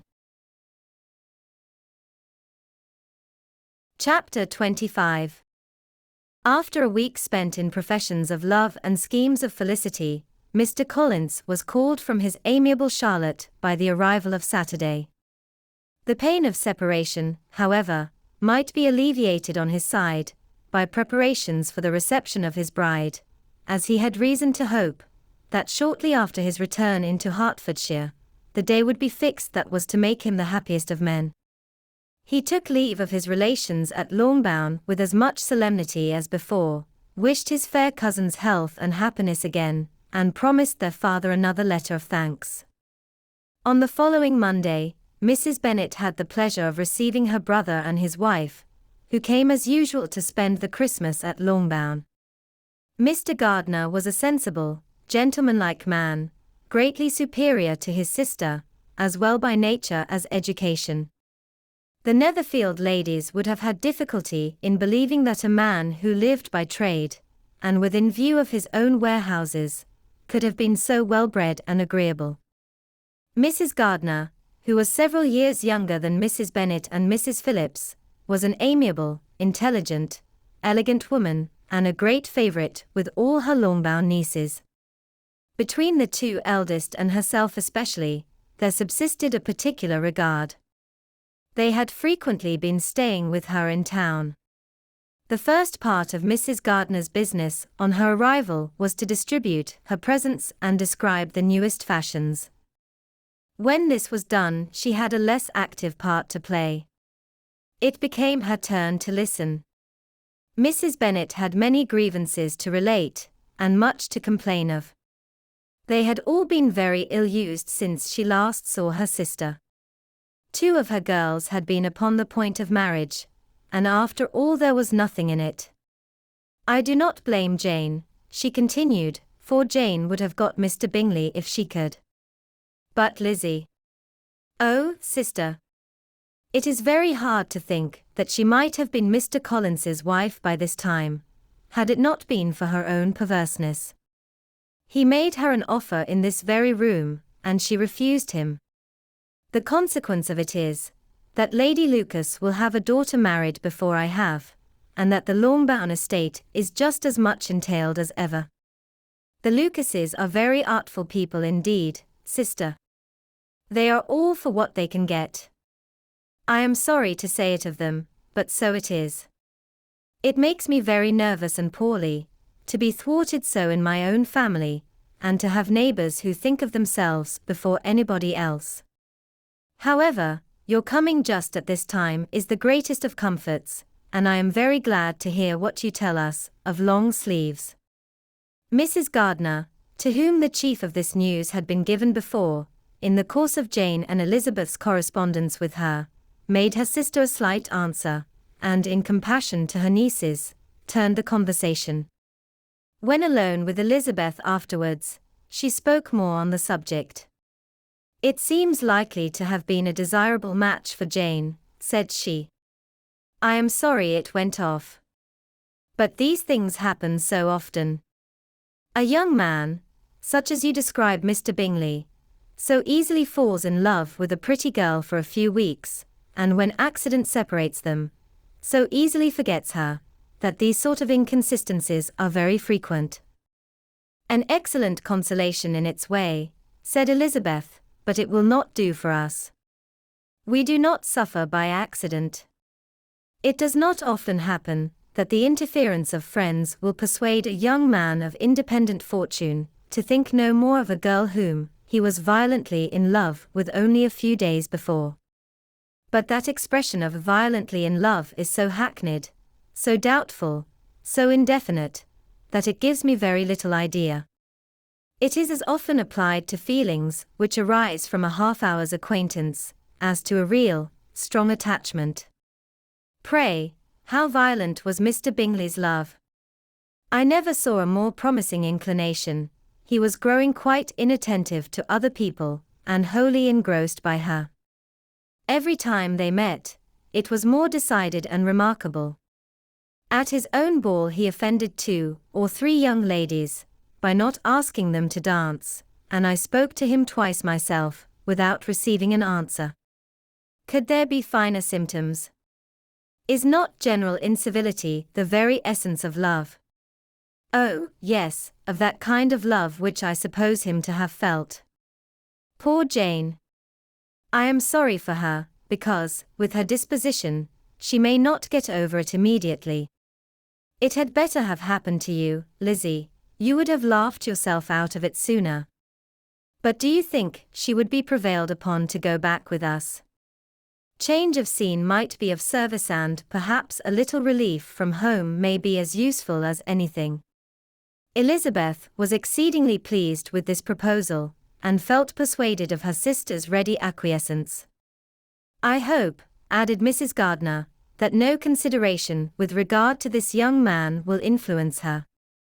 We live in so different a part of town, all our connections are so different, and as you well know, we go out so little, that it is very improbable that they should meet at all, unless he really comes to see her. And that is quite impossible, for he is now in the custody of his friend, and Mr. Darcy would no more suffer him to call on Jane in such a part of London." "My dear aunt, how could you think of it?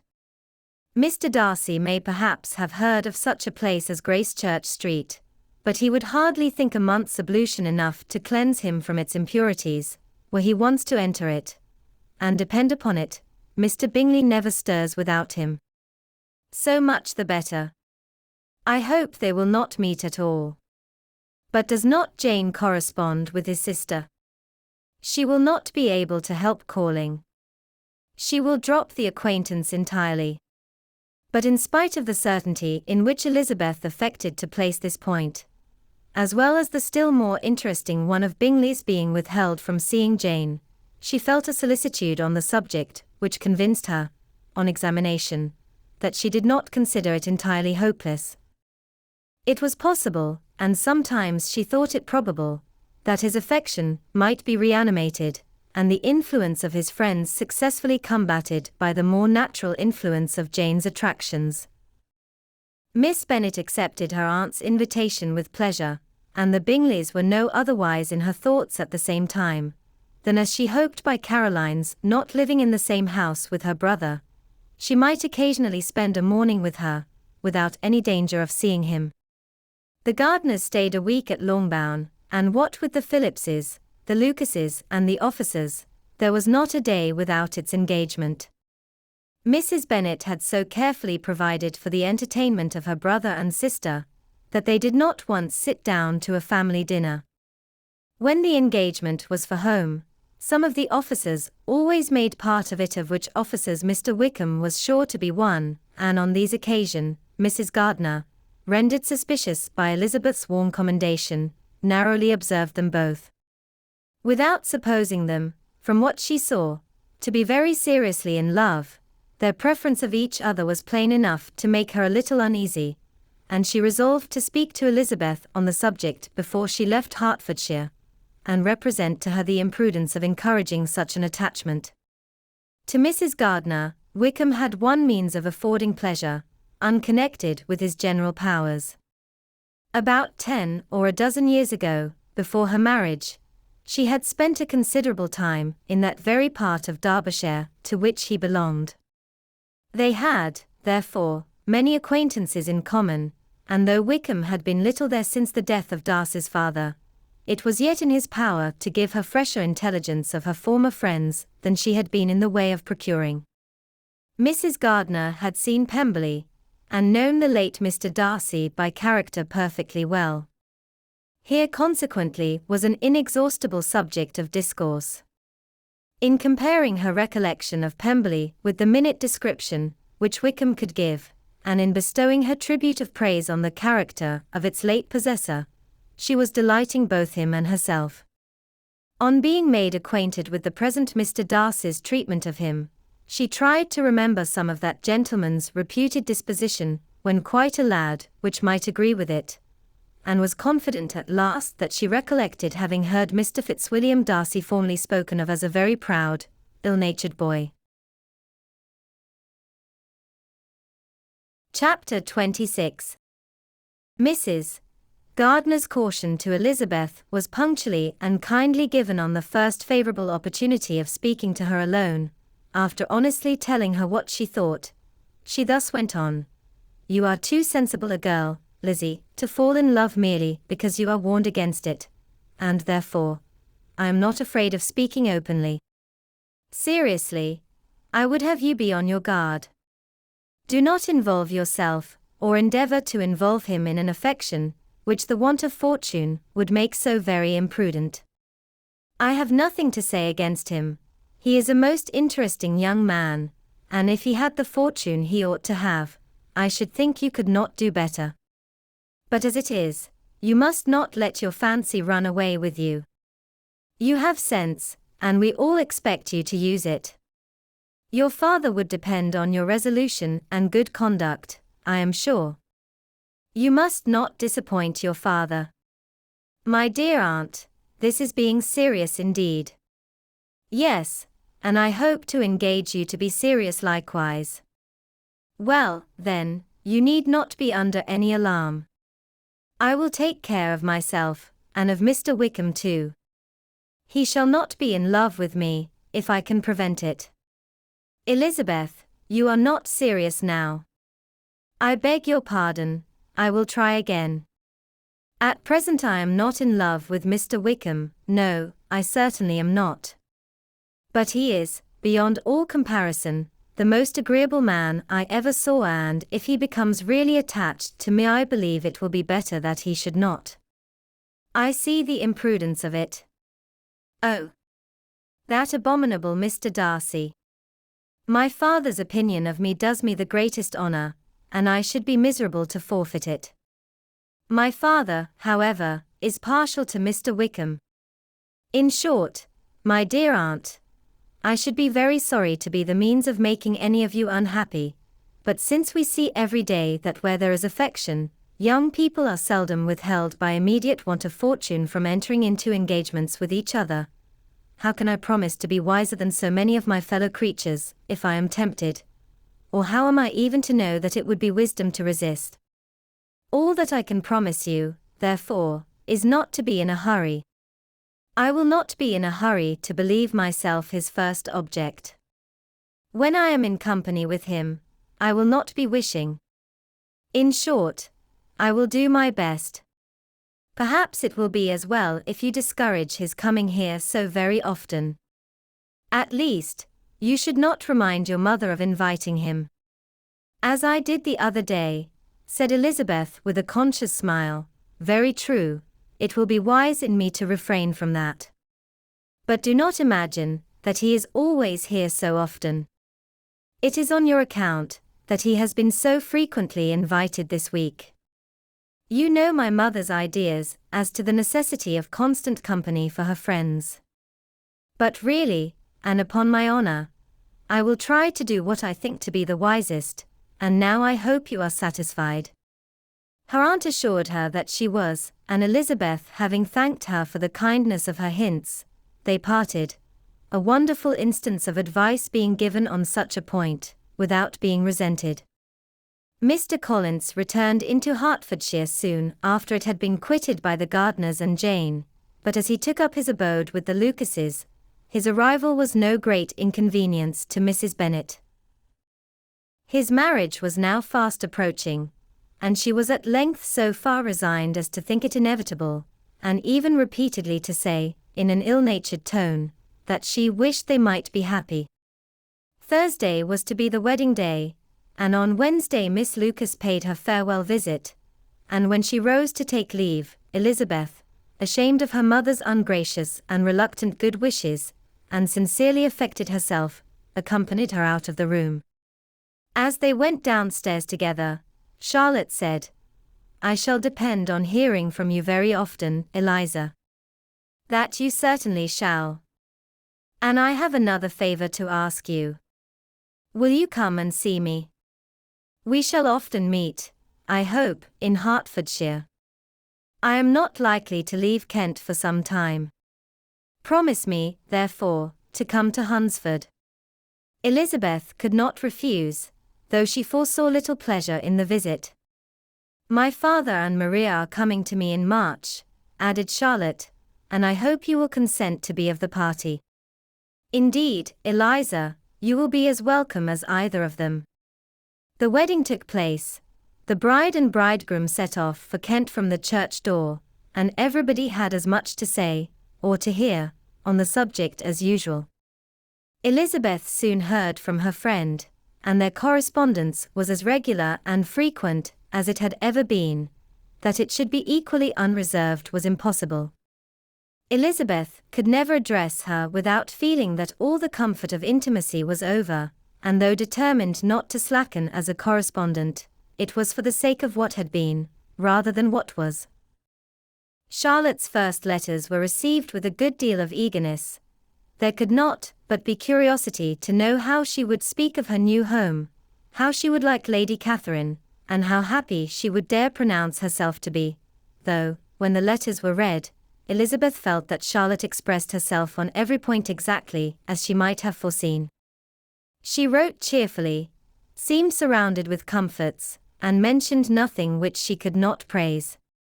The house, furniture, neighborhood, and roads were all to her taste, and Lady Catherine's behavior was most friendly and obliging.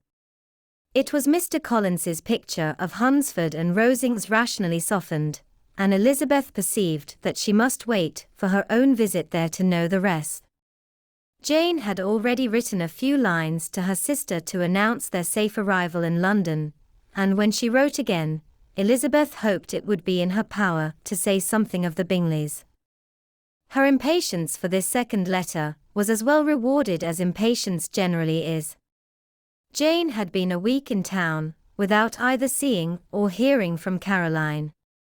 She accounted for it, however, by supposing that her last letter to her friend from Longbourn had by some accident been lost. "My aunt," she continued, "is going tomorrow into that part of the town, and I shall take the opportunity of calling in Grosvenor Street." She wrote again when the visit was paid, and she had seen Miss Bingley. "I did not think Caroline in spirits," were her words, "but she was very glad to see me, and reproached me for giving her no notice of my coming to London. I was right, therefore, my last letter had never reached her. I inquired after their brother, of course. He was well, but so much engaged with Mr. Darcy that they scarcely ever saw him. I found that Miss Darcy was expected to dinner. I wish I could see her. My visit was not long, as Caroline and Mrs. Hurst were going out. I dare say I shall see them soon here." Elizabeth shook her head over this letter. It convinced her that accident only could discover to Mr. Bingley her sister's being in town. 4 weeks passed away, and Jane saw nothing of him. She endeavored to persuade herself that she did not regret it, but she could no longer be blind to Miss Bingley's inattention. After waiting at home every morning for a fortnight, and inventing every evening a fresh excuse for her, the visitor did at last appear, but the shortness of her stay, and yet more, the alteration of her manner would allow Jane to deceive herself no longer. The letter which she wrote on this occasion to her sister will prove what she felt. "My dearest Lizzie will, I am sure, be incapable of triumphing in her better judgment, at my expense, when I confess myself to have been entirely deceived in Miss Bingley's regard for me. But, my dear sister, though the event has proved you right, do not think me obstinate if I still assert that, considering what her behavior was, my confidence was as natural as your suspicion. I do not at all comprehend her reason for wishing to be intimate with me, but if the same circumstances were to happen again, I am sure I should be deceived again. Caroline did not return my visit till yesterday, and not a note, not a line, did I receive in the meantime. When she did come, it was very evident that she had no pleasure in it. She made a slight, formal apology for not calling before, said not a word of wishing to see me again, and was in every respect so altered a creature, that when she went away I was perfectly resolved to continue the acquaintance no longer. I pity, though I cannot help blaming her. She was very wrong in singling me out as she did. I can safely say that every advance to intimacy began on her side. But I pity her, because she must feel that she has been acting wrong, and because I am very sure that anxiety for her brother is the cause of it. I need not explain myself farther, and though we know this anxiety to be quite needless, yet if she feels it, it will easily account for her behavior to me, and so deservedly dear, as he is to his sister. Whatever anxiety she must feel on his behalf is natural and amiable.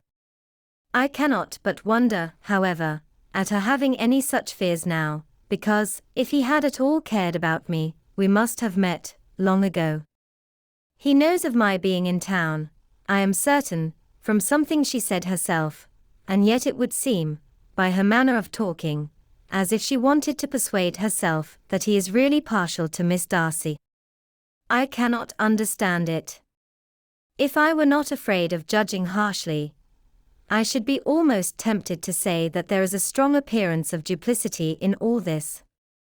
But I will endeavor to banish every painful thought, and think only of what will make me happy: your affection, and the invariable kindness of my dear uncle and aunt. Let me hear from you very soon. Miss Bingley said something of his never returning to Netherfield again, of giving up the house, but not with any certainty. We had better not mention it. I am extremely glad that you have such pleasant accounts from our friends at Hunsford. Pray go to see them, with Sir William and Maria. I am sure you will be very comfortable there, yours, etc. This letter gave Elizabeth some pain, but her spirits returned as she considered that Jane would no longer be duped, by the sister at least. All expectation from the brother was now absolutely over. She would not even wish for a renewal of his attentions.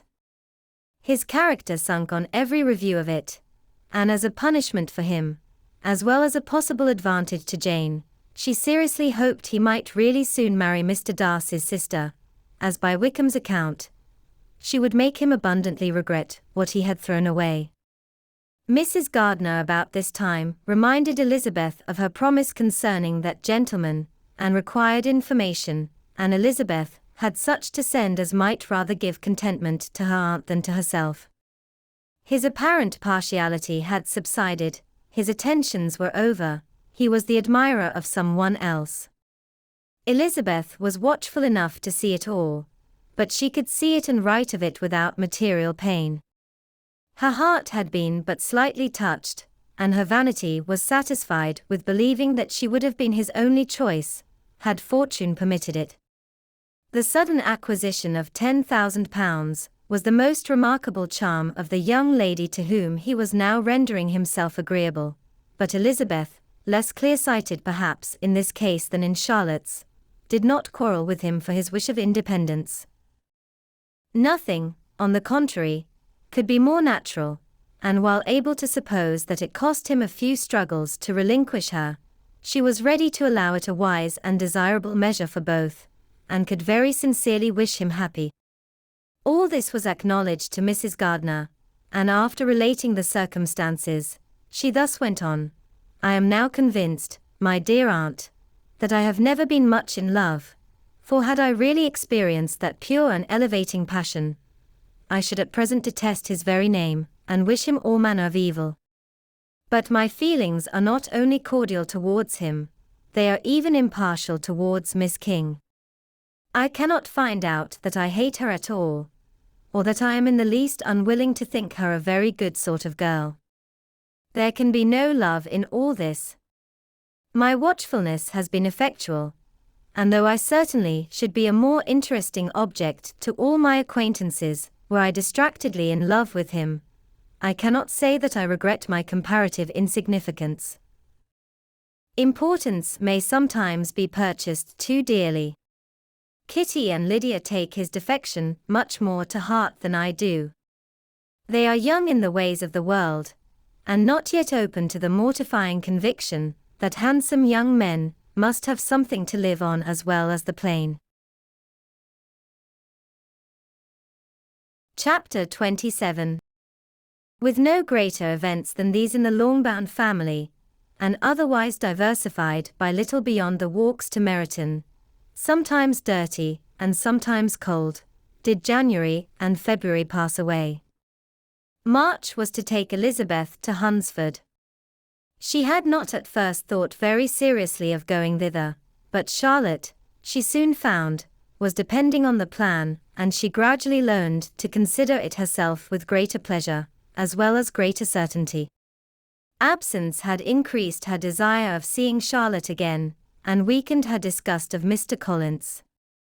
There was novelty in the scheme, and as, with such a mother and such uncompanionable sisters, home could not be faultless, a little change was not unwelcome for its own sake. The journey would moreover give her a peep at Jane, and, in short, as the time drew near, she would have been very sorry for any delay. Everything, however, went on smoothly, and was finally settled according to Charlotte's first sketch. She was to accompany Sir William and his second daughter.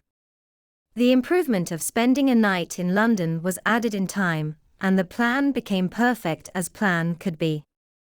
The only pain was in leaving her father, who would certainly miss her, and who, when it came to the point, so little liked her going, that he told her to write to him, and almost promised to answer her letter.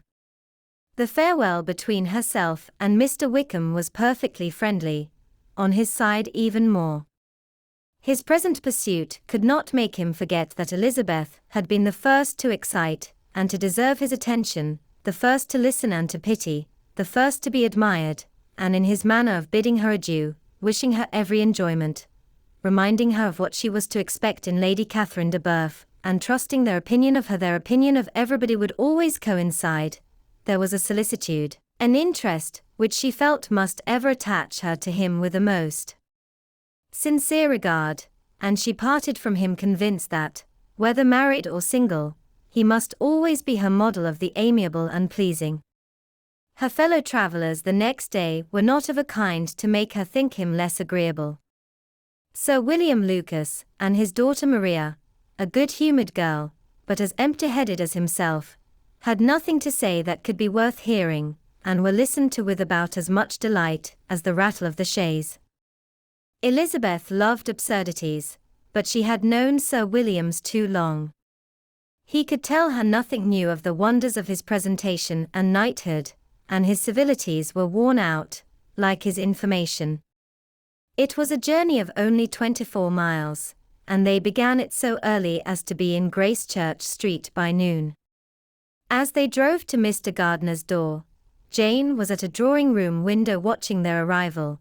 When they entered the passage she was there to welcome them, and Elizabeth, looking earnestly in her face, was pleased to see it healthful and lovely as ever.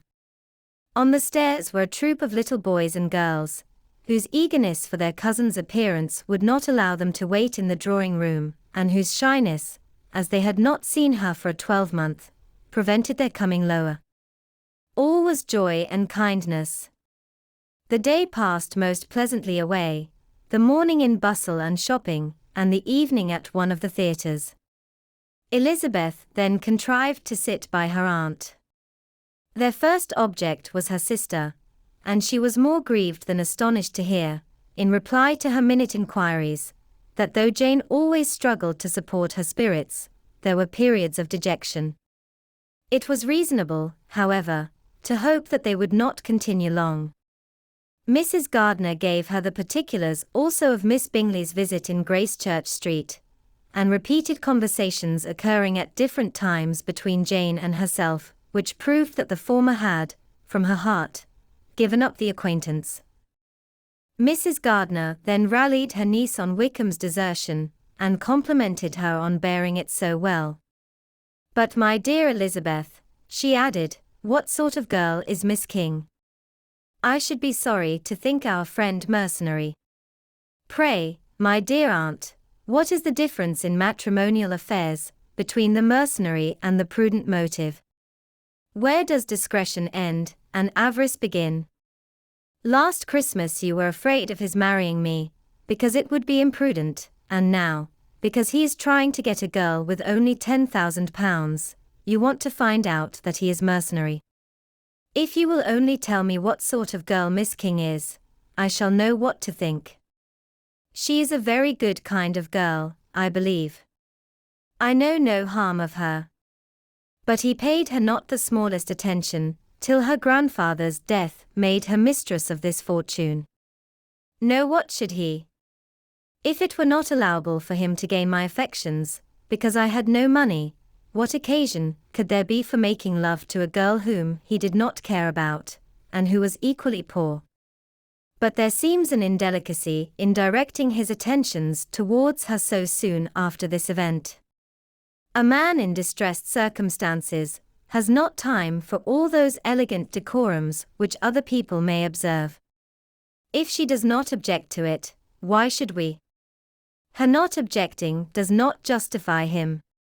It only shows her being deficient in something herself sense or feeling. Well, cried Elizabeth, have it as you choose.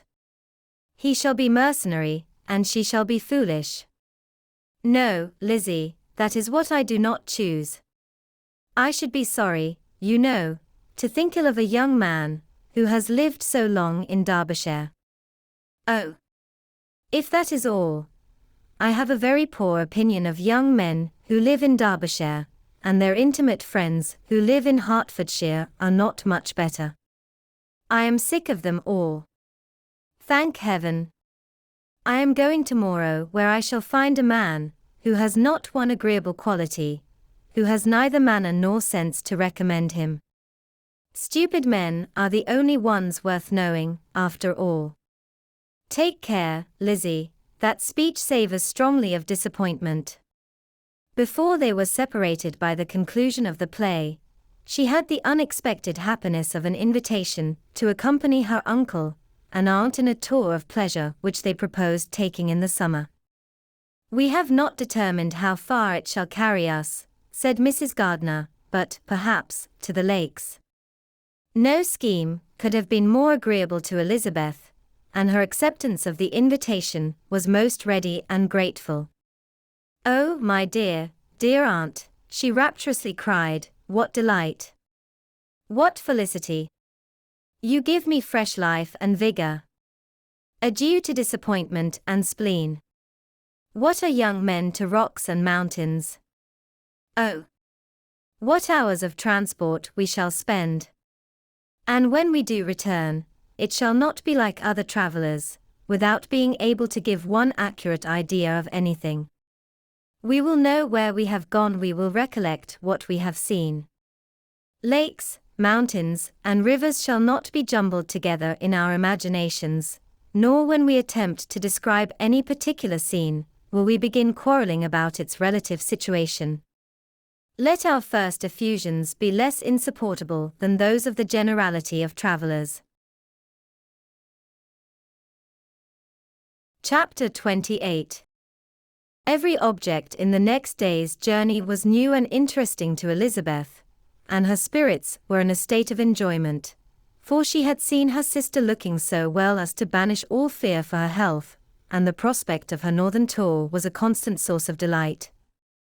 When they left the high road for the lane to Hunsford, every eye was in search of the parsonage, and every turning expected to bring it in view. The palings of Rosings Park was their boundary on one side. Elizabeth smiled at the recollection of all that she had heard of its inhabitants. At length the parsonage was discernible. The garden sloping to the road, the house standing in it, the green pales, and the laurel hedge, everything declared they were arriving. Mr. Collins and Charlotte appeared at the door, and the carriage stopped at the small gate which led by a short gravel walk to the house, amidst the nods and smiles of the whole party. In a moment they were all out of the chaise, rejoicing at the sight of each other. Mrs. Collins welcomed her friend with the liveliest pleasure, and Elizabeth was more and more satisfied with coming when she found herself so affectionately received. She saw instantly that her cousin's manners were not altered by his marriage. His formal civility was just what it had been, and he detained her some minutes at the gate to hear and satisfy his inquiries after all her family. They were then, with no other delay than his pointing out the neatness of the entrance, taken into the house, and as soon as they were in the parlour, he welcomed them a second time, with ostentatious formality, to his humble abode, and punctually repeated all his wife's offers of refreshment. Elizabeth was prepared to see him in his glory, and she could not help in fancying that in displaying the good proportion of the room, its aspect and its furniture, he addressed himself particularly to her, as if wishing to make her feel what she had lost in refusing him. But though everything seemed neat and comfortable, she was not able to gratify him by any sigh of repentance, and rather looked with wonder at her friend that she could have so cheerful an air with such a companion. When Mr. Collins said anything of which his wife might reasonably be ashamed, which certainly was not unseldom, she involuntarily turned her eye on Charlotte. Once or twice she could discern a faint blush, but in general Charlotte wisely did not hear. After sitting long enough to admire every article of furniture in the room, from the sideboard to the fender, to give an account of their journey, and of all that had happened in London, Mr. Collins invited them to take a stroll in the garden, which was large and well laid out, and to the cultivation of which he attended himself. To work in this garden was one of his most respectable pleasures, and Elizabeth admired the command of countenance with which Charlotte talked of the healthfulness of the exercise, and owned she encouraged it as much as possible. Here, leading the way through every walk and cross-walk, and scarcely allowing them an interval to utter the praises he asked for, every view was pointed out with a minuteness which left beauty entirely behind. He could number the fields in every direction, and could tell how many trees there were in the most distant clump. But of all the views which his garden, or which the country or kingdom could boast, none were to be compared with the prospect of Rosings, afforded by an opening in the trees that bordered the park nearly opposite the front of his house. It was a handsome modern building, well situated on rising ground. From his garden, Mr. Collins would have led them round his 2 meadows, but the ladies, not having shoes to encounter the remains of a white frost, turned back, and while Sir William accompanied him, Charlotte took her sister and friend over the house, extremely well pleased, probably, to have the opportunity of showing it without her husband's help. It was rather small, but well built and convenient, and everything was fitted up and arranged with a neatness and consistency of which Elizabeth gave Charlotte all the credit. When Mr. Collins could be forgotten, there was really an air of great comfort throughout, and by Charlotte's evident enjoyment of it, Elizabeth supposed he must be often forgotten. She had already learnt that Lady Catherine was still in the country. It was spoken of again while they were at dinner, when Mr. Collins, joining in, observed, "Yes, Miss Elizabeth, you will have the honour of seeing Lady Catherine de Bourgh on the ensuing Sunday at church, and I need not say you will be delighted with her. She is all affability and condescension, and I doubt not, but you will be honoured with some portion of her notice when service is over. I have scarcely any hesitation in saying she will include you and my sister Maria in every invitation with which she honours us during your stay here. Her behaviour to my dear Charlotte is charming. We dine at Rosings twice every week, and are never allowed to walk home. Her ladyship's carriage is regularly ordered for us. I should say, one of her ladyship's carriages, for she has several. Lady Catherine is a very respectable, sensible woman indeed," added Charlotte, "and a most attentive neighbour." "Very true, my dear, that is exactly what I say. She is the sort of woman whom one cannot regard with too much deference." The evening was spent chiefly in talking over Hertfordshire news, and telling again what had already been written, and when it closed, Elizabeth, in the solitude of her chamber, had to meditate upon Charlotte's degree of contentment, to understand her address in guiding, and composure in bearing with, her husband, and to acknowledge that it was all done very well. She had also to anticipate how her visit would pass, the quiet tenor of their usual employments, the vexatious interruptions of Mr. Collins, and the gaieties of their intercourse with Rosings. A lively imagination soon settled it all. About the middle of the next day, as she was in her room getting ready for a walk, a sudden noise below seemed to speak the whole house in confusion, and after listening a moment, she heard somebody running upstairs in a violent hurry, and calling loudly after her. She opened the door and met Maria in the landing place, who, breathless with agitation, cried out, "Oh, my dear Eliza! Pray make haste and come into the dining room, for there is such a sight to be seen. I will not tell you what it is. Make haste, and come down this moment." Elizabeth asked questions in vain. Maria would tell her nothing more, and down they ran into the dining room, which fronted the lane, in quest of this wonder.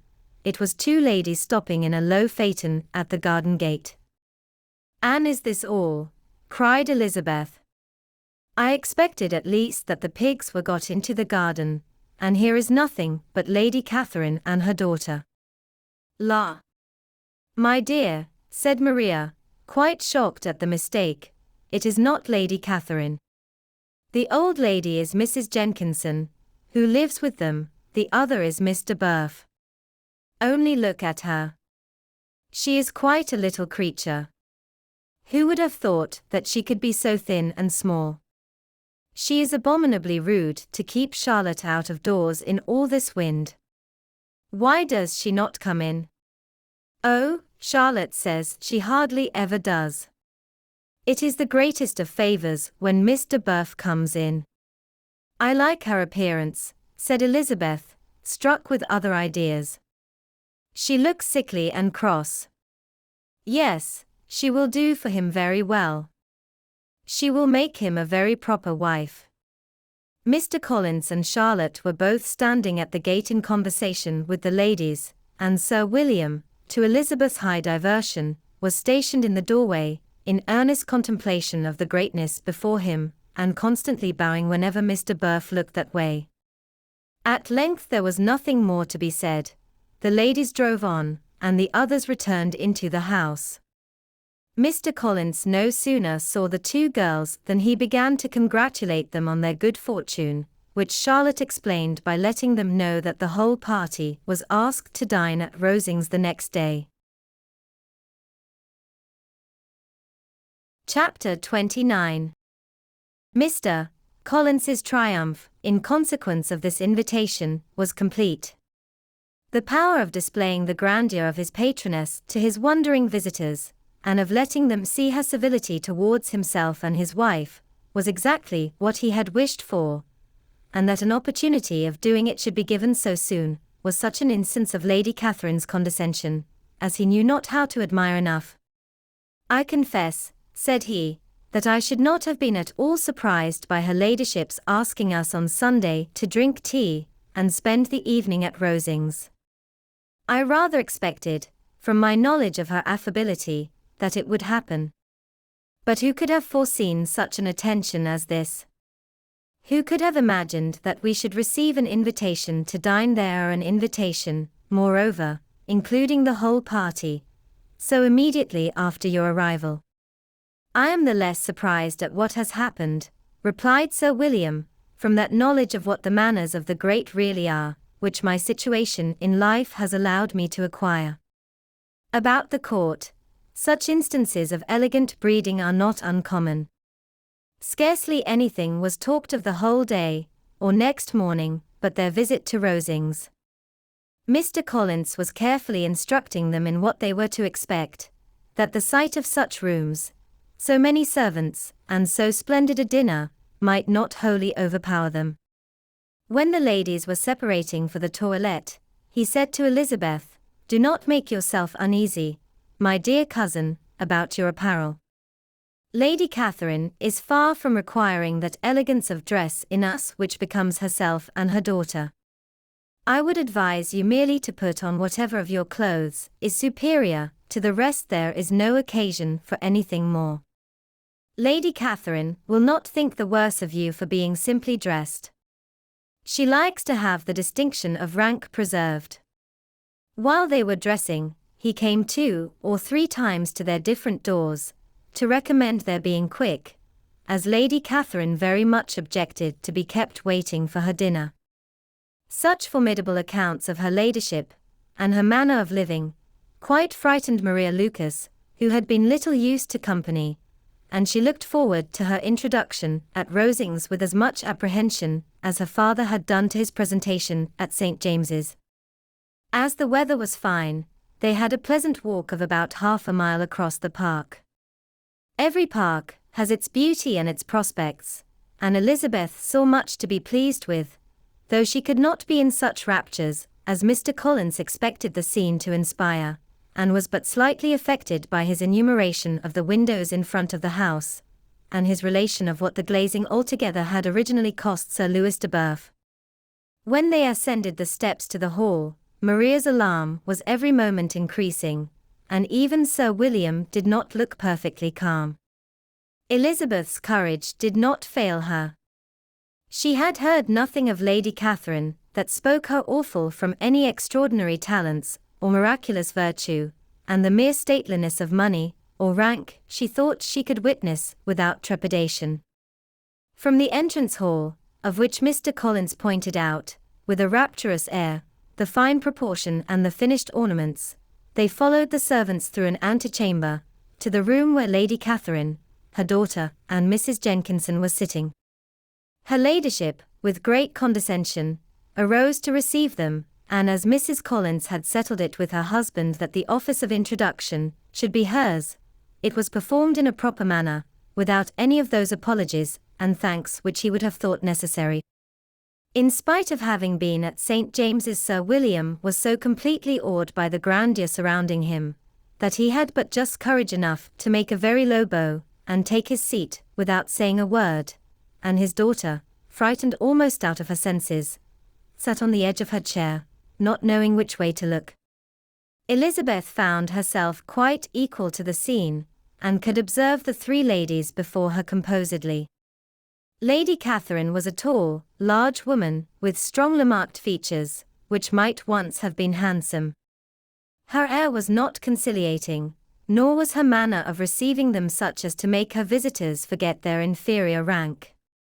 She was not rendered formidable by silence, but whatever she said was spoken in so authoritative a tone, as marked her self-importance, and brought Mr. Wickham immediately to Elizabeth's mind, and from the observation of the day altogether, she believed Lady Catherine to be exactly what he represented.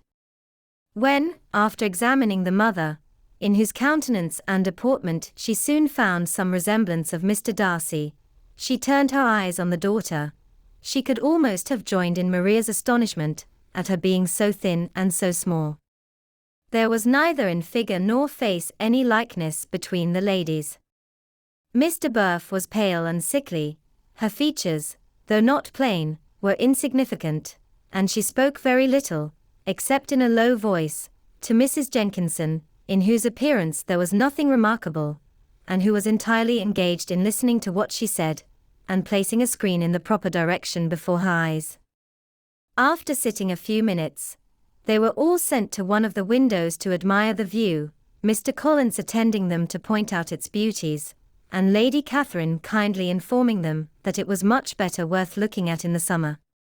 The dinner was exceedingly handsome, and there were all the servants and all the articles of plate which Mr. Collins had promised, and as he had likewise foretold, he took his seat at the bottom of the table, by her ladyship's desire, and looked as if he felt that life could furnish nothing greater.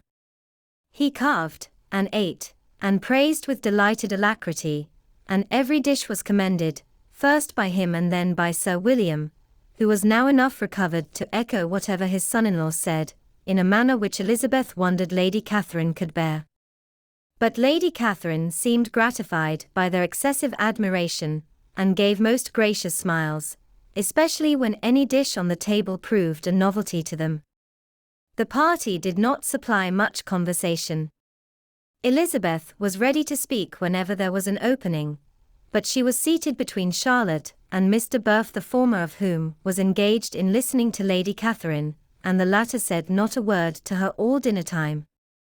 Mrs. Jenkinson was chiefly employed in watching how little Mr. Burf ate, pressing her to try some other dish, and fearing she was indisposed. Maria thought speaking out of the question, and the gentlemen did nothing but eat and admire.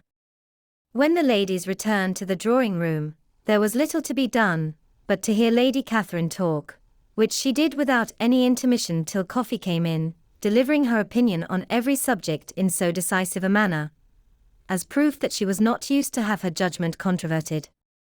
She inquired into Charlotte's domestic concerns familiarly and minutely, gave her a great deal of advice as to the management of them all, told her how everything ought to be regulated in so small a family as hers, and instructed her as to the care of her cows and her poultry.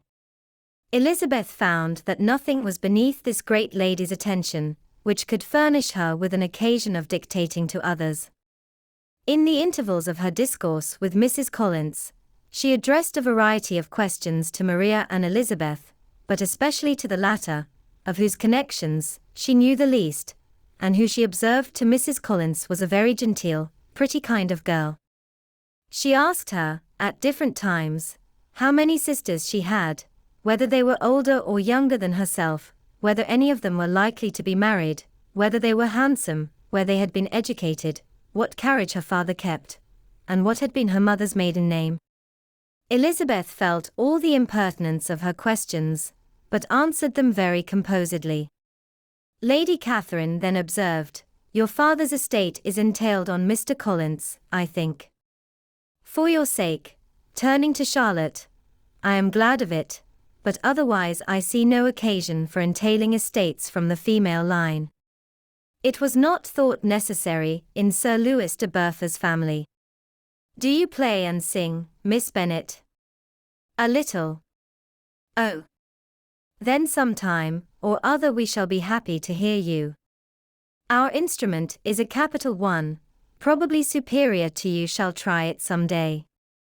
"Do your sisters play and sing?" "One of them does." "Why did not you all learn?" "You ought all to have learned. The Miss Webbs all play, and their father has not so good an income as yours." "Do you draw?" "No, not at all." "What, none of you?" "Not one." "That is very strange. But I suppose you had no opportunity. Your mother should have taken you to town every spring for the benefit of masters." "My mother would have had no objection, but my father hates London." "Has your governess left you?" "We never had any governess." "No governess? How was that possible?" "5 daughters brought up at home without a governess. I never heard of such a thing. Your mother must have been quite a slave to your education." Elizabeth could hardly help smiling as she assured her that had not been the case. "Then, who taught you? Who attended to you? Without a governess, you must have been neglected." "Compared with some families, I believe we were, but such of us as wished to learn never wanted the means. We were always encouraged to read, and had all the masters that were necessary. Those who chose to be idle certainly might." "Aye, no doubt, but that is what a governess will prevent, and if I had known your mother, I should have advised her most strenuously to engage one. I always say that nothing is to be done in education without steady and regular instruction, and nobody but a governess can give it. It is wonderful how many families I have been the means of supplying in that way. I am always glad to get a young person well placed out. 4 nieces of Mrs. Jenkinson are most delightfully situated through my means, and it was but the other day that I recommended another young person, who was merely accidentally mentioned to me, and the family are quite delighted with her. Mrs. Collins, did I tell you of Lady Metcalfe's calling yesterday to thank me? She finds Miss Pope a treasure. Lady Catherine, said she, you have given me a treasure. Are any of your younger sisters out, Miss Bennet? Yes, all. All? What, all 5 out at once? Very odd. And you only the second. The younger one's out before the elder ones are married. Your younger sisters must be very young. Yes, my youngest is not 16. Perhaps she is full young to be much in company. But really, I think it would be very hard upon younger sisters, that they should not have their share of society and amusement, because the elder may not have the means or inclination to marry early. The last-born has as good a right to the pleasures of youth at the first. And to be kept back on such a motive, I think it would not be very likely to promote sisterly affection, or delicacy of mind. Upon my word, said her ladyship, you give your opinion very decidedly for so young a person. Pray, what is your age? With 3 younger sisters grown up, replied Elizabeth, smiling, your ladyship can hardly expect me to own it. Lady Catherine seemed quite astonished at not receiving a direct answer, and Elizabeth suspected herself to be the first creature who had ever dared to trifle with so much dignified impertinence. You cannot be more than 20, I am sure, therefore you need not conceal your age. I am not 21. When the gentlemen had joined them, and tea was over, the card tables were placed. Lady Catherine, Sir William and Mr. and Mrs. Collins sat down to quadrille, and as Mr. Burf chose to play at casino, the two girls had the honor of assisting Mrs. Jenkinson to make up her party. Their table was superlatively stupid. Scarcely a syllable was uttered that did not relate to the game, except when Mrs. Jenkinson expressed her fears of Mr. Burf's being too hot, or too cold, or having too much, or too little light. A great deal more passed at the other table. Lady Catherine was generally speaking stating the mistakes of the three others, or relating some anecdote of herself. Mr. Collins was employed in agreeing to everything her ladyship said, thanking her for every fish he won, and apologizing if he thought he won too many. Sir William did not say much. He was storing his memory with anecdotes and noble names. When Lady Catherine and her daughter had played as long as they chose, the tables were broken up, the carriage was offered to Mrs. Collins, gratefully accepted and immediately ordered.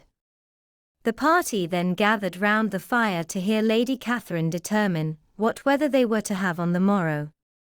From these instructions they were summoned by the arrival of the coach, and with many speeches of thankfulness on Mr. Collins's side, and as many bows on Sir William's, they departed. As soon as they had driven from the door, Elizabeth was called on by her cousin to give her opinion of all that she had seen at Rosings, which, for Charlotte's sake, she made more favourable than it really was.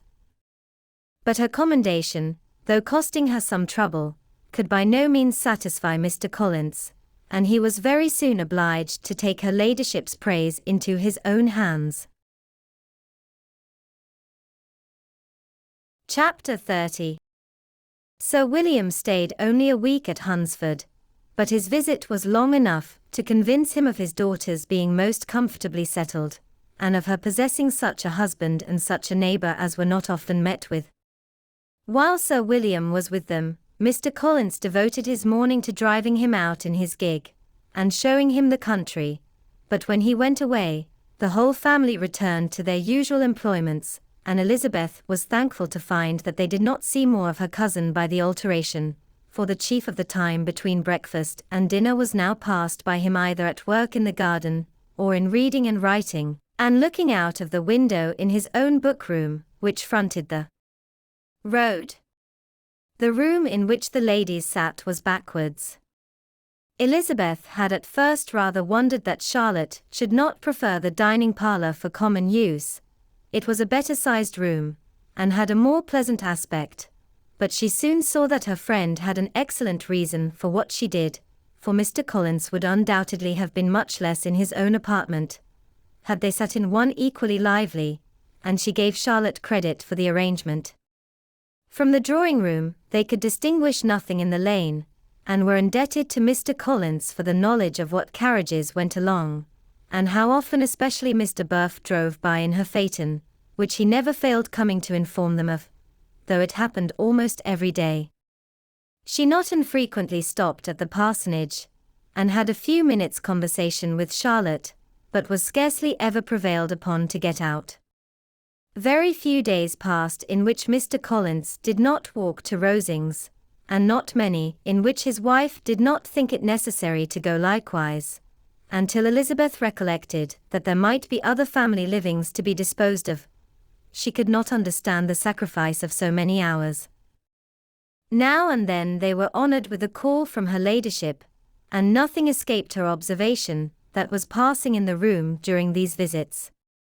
She examined into their employments, looked at their work, and advised them to do it differently, found fault with the arrangement of the furniture, or detected the housemaid in negligence, and if she accepted any refreshment, seemed to do it only for the sake of finding out that Mrs. Collins's joints of meat were too large for her family. Elizabeth soon perceived that though this great lady was not in commission of the peace of the county, she was a most active magistrate in her own parish, the minutest concerns of which were carried to her by Mr. Collins, and whenever any of the cottagers were disposed to be quarrelsome, discontented, or too poor, she sallied forth into the village to settle their differences, silence their complaints, and scold them into harmony and plenty. The entertainment of dining at Rosings was repeated about twice a week, and allowing for the loss of Sir William, and there being only one card table in the evening, every such entertainment was the counterpart of the first. Their other engagements were few, as the style of living in the neighbourhood in general was beyond Mr. Collins's reach. This, however, was no evil to Elizabeth, and upon the whole she spent her time comfortably enough. There were half-hours of pleasant conversation with Charlotte, and the weather was so fine for the time of year that she had often great enjoyment out of doors. Her favourite walk, and where she frequently went while the others were calling on Lady Catherine, was along the open grove which edged that side of the park, where there was a nice sheltered path, which no one seemed to value but herself, and where she felt beyond the reach of Lady Catherine's curiosity. In this quiet way, the first fortnight of her visit soon passed away. Easter was approaching, and the week preceding it was to bring an addition to the family at Rosings, which in so small a circle must be important. Elizabeth had heard soon after her arrival that Mr. Darcy was expected there in the course of a few weeks, and though there were not many of her acquaintances whom she did not prefer, his coming would furnish one comparatively new to look at in their Rosings parties, and she might be amused in seeing how hopeless Miss Bingley's designs on him were, by his behaviour to his cousin, for whom he was evidently destined by Lady Catherine, who talked of his coming with the greatest satisfaction, spoke of him in terms of the highest admiration, and seemed almost angry to find that he had already been frequently seen by Miss Lucas and herself. His arrival was soon known at the parsonage, for Mr. Collins was walking the whole morning within view of the lodges opening into Hunsford Lane, in order to have the earliest assurance of it, and after making his bow as the carriage turned into the park, hurried home with the great intelligence. On the following morning he hastened to Rosings to pay his respects. There were two nephews of Lady Catherine to require them, for Mr. Darcy had brought with him a Colonel Fitzwilliam, the younger son of his uncle Lord, and to the great surprise of all the party, when Mr. Collins returned, the gentleman accompanied him. Charlotte had seen them from her husband's room, crossing the road, and immediately running into the other, told the girls what an honour they might expect, adding, "I may thank you, Eliza, for this piece of civility. Mr. Darcy would never have come so soon to wait upon me." Elizabeth had scarcely time to disclaim all right to the compliment, before their approach was announced by the door-bell, and shortly afterwards the three gentlemen entered the room. Colonel Fitzwilliam, who led the way, was about 30, not handsome, but in person and address most truly the gentleman. Mr. Darcy looked just as he had been used to look in Hertfordshire, paid his compliments, with his usual reserve, to Mrs. Collins, and whatever might be his feelings toward her friend, met her with every appearance of composure. Elizabeth merely curtsied to him without saying a word. Colonel Fitzwilliam entered into conversation directly with the readiness and ease of a well-bred man, and talked very pleasantly, but his cousin, after having addressed a slight observation on the house and garden to Mrs. Collins, sat for some time without speaking to anybody. At length, however, his civility was so far awakened as to inquire of Elizabeth after the health of her family. She answered him in the usual way, and after a moment's pause, added, "My eldest sister has been in town these 3 months. Have you never happened to see her there?" She was perfectly sensible that he never had, but she wished to see whether he would betray any consciousness of what had passed between the Bingleys and Jane, and she thought he looked a little confused as he answered that he had never been so fortunate as to meet Miss Bennet. The subject was pursued no farther, and the gentleman soon afterwards went away. Chapter 31. Colonel Fitzwilliam's manners were very much admired at the parsonage, and the ladies all felt that he must add considerably to the pleasures of their engagements at Rosings. It was some days, however, before they received any invitation thither, for while there were visitors in the house, they could not be necessary, and it was not till Easter Day, almost a week after the gentleman's arrival, that they were honoured by such an attention, and then they were merely asked on leaving church to come there in the evening.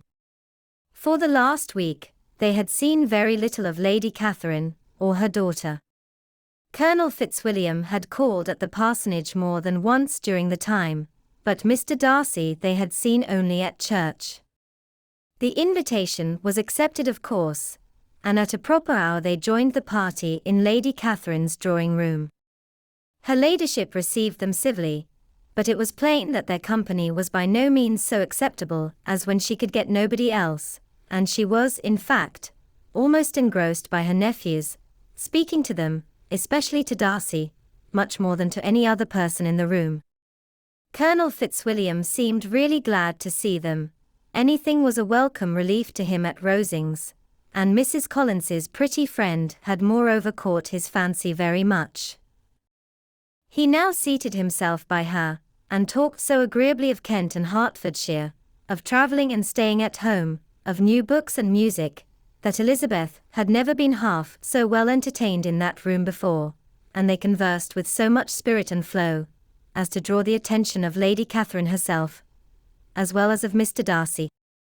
His eyes had been soon and repeatedly turned towards them with a look of curiosity, and that her ladyship, after a while, shared the feeling, was more openly acknowledged, for she did not scruple to call out, "What is that you are saying, Fitzwilliam?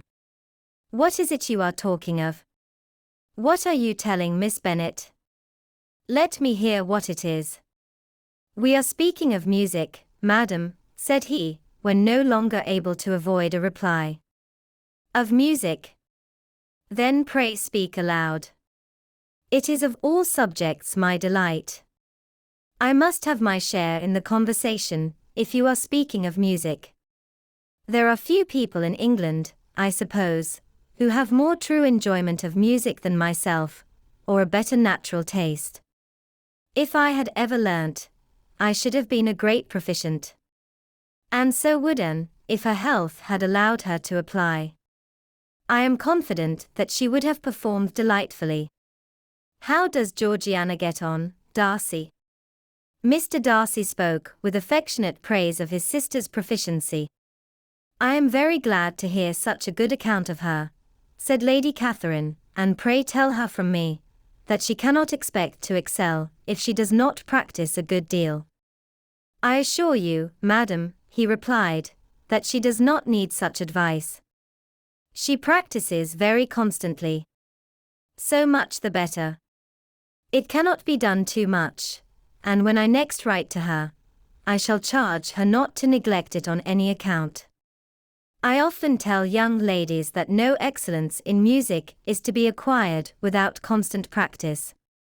I have told Miss Bennet several times that she will never play really well unless she practices more, and though Mrs. Collins has no instrument, she is very welcome, as I have often told her, to come to Rosings every day, and play on the pianoforte in Mrs. Jenkinson's room.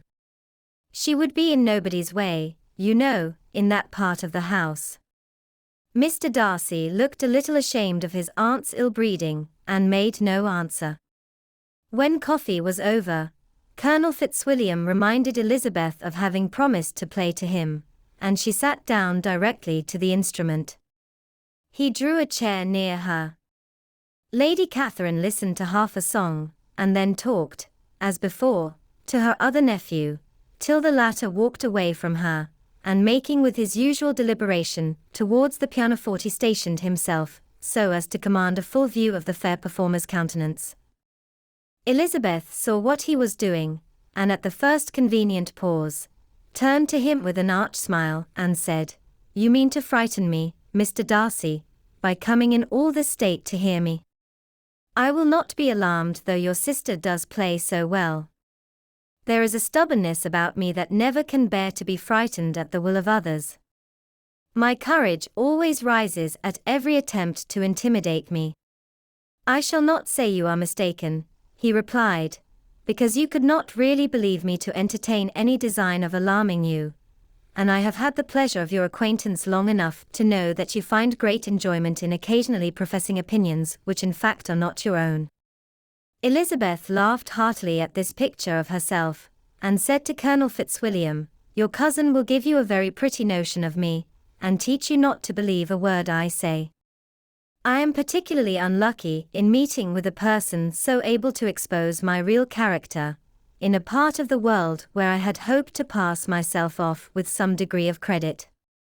Indeed, Mr. Darcy, it is very ungenerous in you to mention all that you knew to my disadvantage in Hertfordshire and, give me leave to say, very impolitic too, for it is provoking me to retaliate, and such things may come out as will shock your relations to hear."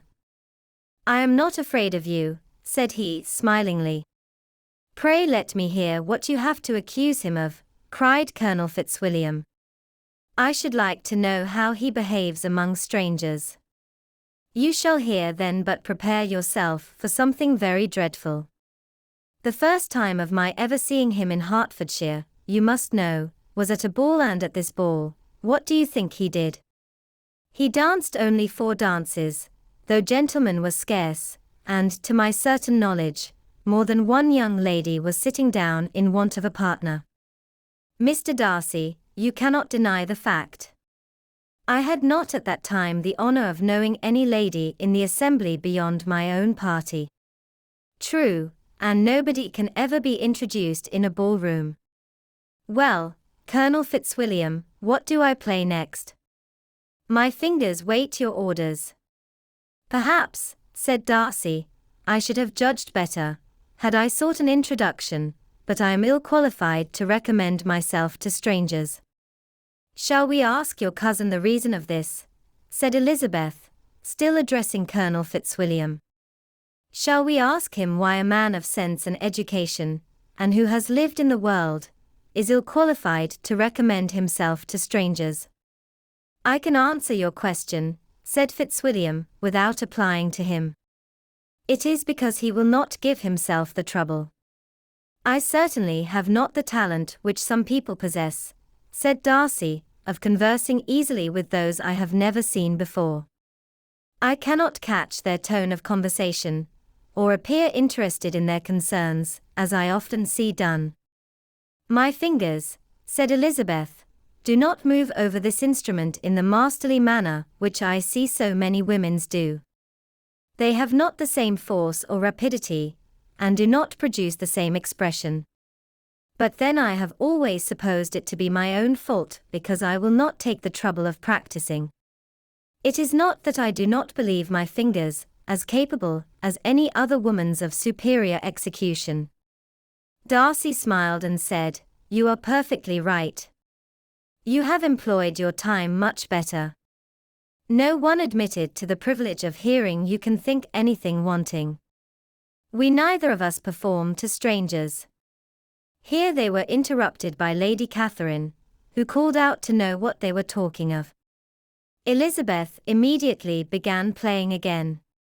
Lady Catherine approached, and after listening for a few minutes, said to Darcy, "Miss Bennet would not play at all amiss if she practiced more, and could have the advantage of a London master. She has a very good notion of fingering, though her taste is not equal to Anne's. Anne would have been a delightful performer, had her health allowed her to learn." Elizabeth looked at Darcy to see how cordially he assented to his cousin's praise, but neither at that moment nor at any other could she discern any symptom of love, and from the whole of his behaviour to Mr. Burf, she derived this comfort for Miss Bingley, that he might have been just as likely to marry her, had she been his relation. Lady Catherine continued her remarks on Elizabeth's performance, mixing with them many instructions on execution and taste. Elizabeth received them with all the forbearance of civility, and at the request of the gentleman, remained at the instrument till her ladyship's carriage was ready to take them all home. Chapter 32. Elizabeth was sitting by herself the next morning, and writing to Jane while Mrs. Collins and Maria were gone on business into the village, when she was startled by a ring at the door, the certain signal of a visitor. As she had heard no carriage, she thought it not unlikely to be Lady Catherine, and under that apprehension was putting away her half-finished letter that she might escape all impertinent questions, when the door opened, and to her very great surprise, Mr. Darcy, and Mr. Darcy only, entered the room. He seemed astonished too on finding her alone, and apologized for his intrusion by letting her know that he had understood all the ladies were to be within. They then sat down, and when her inquiries after Rosings were made, seemed in danger of sinking into total silence. It was absolutely necessary, therefore, to think of something, and in this emergence recollecting, when she had seen him last in Hertfordshire, and feeling curious to know what he would say on the subject of their hasty departure, she observed, "How very suddenly you all quitted Netherfield last November, Mr. Darcy. It must have been a most agreeable surprise to Mr. Bingley to see you all after him so soon, for, if I recollect right, he went but the day before. He and his sisters were well, I hope, when you left London?" "Perfectly so, I thank you." She found that she was to receive no other answer, and after a short pause added, "I think I have understood that Mr. Bingley has not much idea of ever returning to Netherfield again." "I have never heard him say so, but it is probable that he may spend very little of his time there in the future. He has many friends, and is at a time of life when friends and engagements are continually increasing. If he means to be but little at Netherfield, it would be better for the neighbourhood that he should give up the place entirely, for then we might possibly get a settled family there. But, perhaps, Mr. Bingley did not take the house so much for the convenience of the neighbourhood as for his own, and we must expect him to keep it or quit it on the same principle." "I should not be surprised," said Darcy, "if he were to give it up as soon as any eligible purchase offers." Elizabeth made no answer. She was afraid of talking longer of his friend, and, having nothing else to say, was now determined to leave the trouble of finding a subject to him. He took the hint, and soon began with, "This seems a very comfortable house. Lady Catherine, I believe, did a great deal to it when Mr. Collins first came to Hunsford." "I believe she did, and I am sure she could not have bestowed her kindness on a more grateful object. Mr. Collins appears to be very fortunate in his choice of a wife." "Yes, indeed, his friends may well rejoice in his having met with one of the very few sensible women who would have accepted him, or have made him happy if they had. My friend has an excellent understanding, though I am not certain that I consider her marrying Mr. Collins as the wisest thing she ever did. She seems perfectly happy, however, and in a prudential light it is certainly a very good match for her. It must be very agreeable for her to be settled within so easy a distance of her own family and friends." "An easy distance, do you call it?" "It is nearly 50 miles. "And what is 50 miles of good road?" "Little more than half a day's journey." "Yes, I call it a very easy distance." "I should never have considered the distance as one of the advantages of the match," cried Elizabeth. "I should never have said Mrs. Collins was settled near her family. It is a proof of your own attachment to Hertfordshire. Anything beyond the very neighbourhood of Longbourn, I suppose, would appear far." As he spoke there was a sort of smile which Elizabeth fancied she understood. He must be supposing her to be thinking of Jane and Netherfield, and she blushed as she answered, "I do not mean to say that a woman may not be settled too near her family. The far and the near must be relative, and depend on many varying circumstances. Where there is fortune to make the expenses of travelling unimportant, distance becomes no evil. But that is not the case here.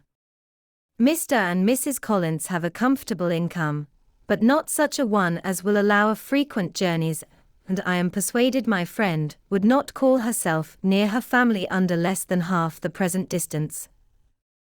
Mr. Darcy drew his chair a little towards her, and said, "You cannot have a right to such very strong local attachment. You cannot have been always at Longbourn." Elizabeth looked surprised. The gentleman experienced some change of feeling. He drew back his chair, took a newspaper from the table, and glancing over it, said in a colder voice, "Are you pleased with Kent?"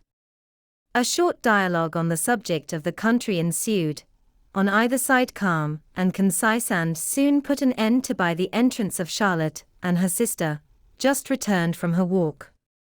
The tete-a-tete surprised them. Mr. Darcy related the mistake which had occasioned his intruding on Miss Bennet, and after sitting a few minutes longer without saying much to anybody, went away.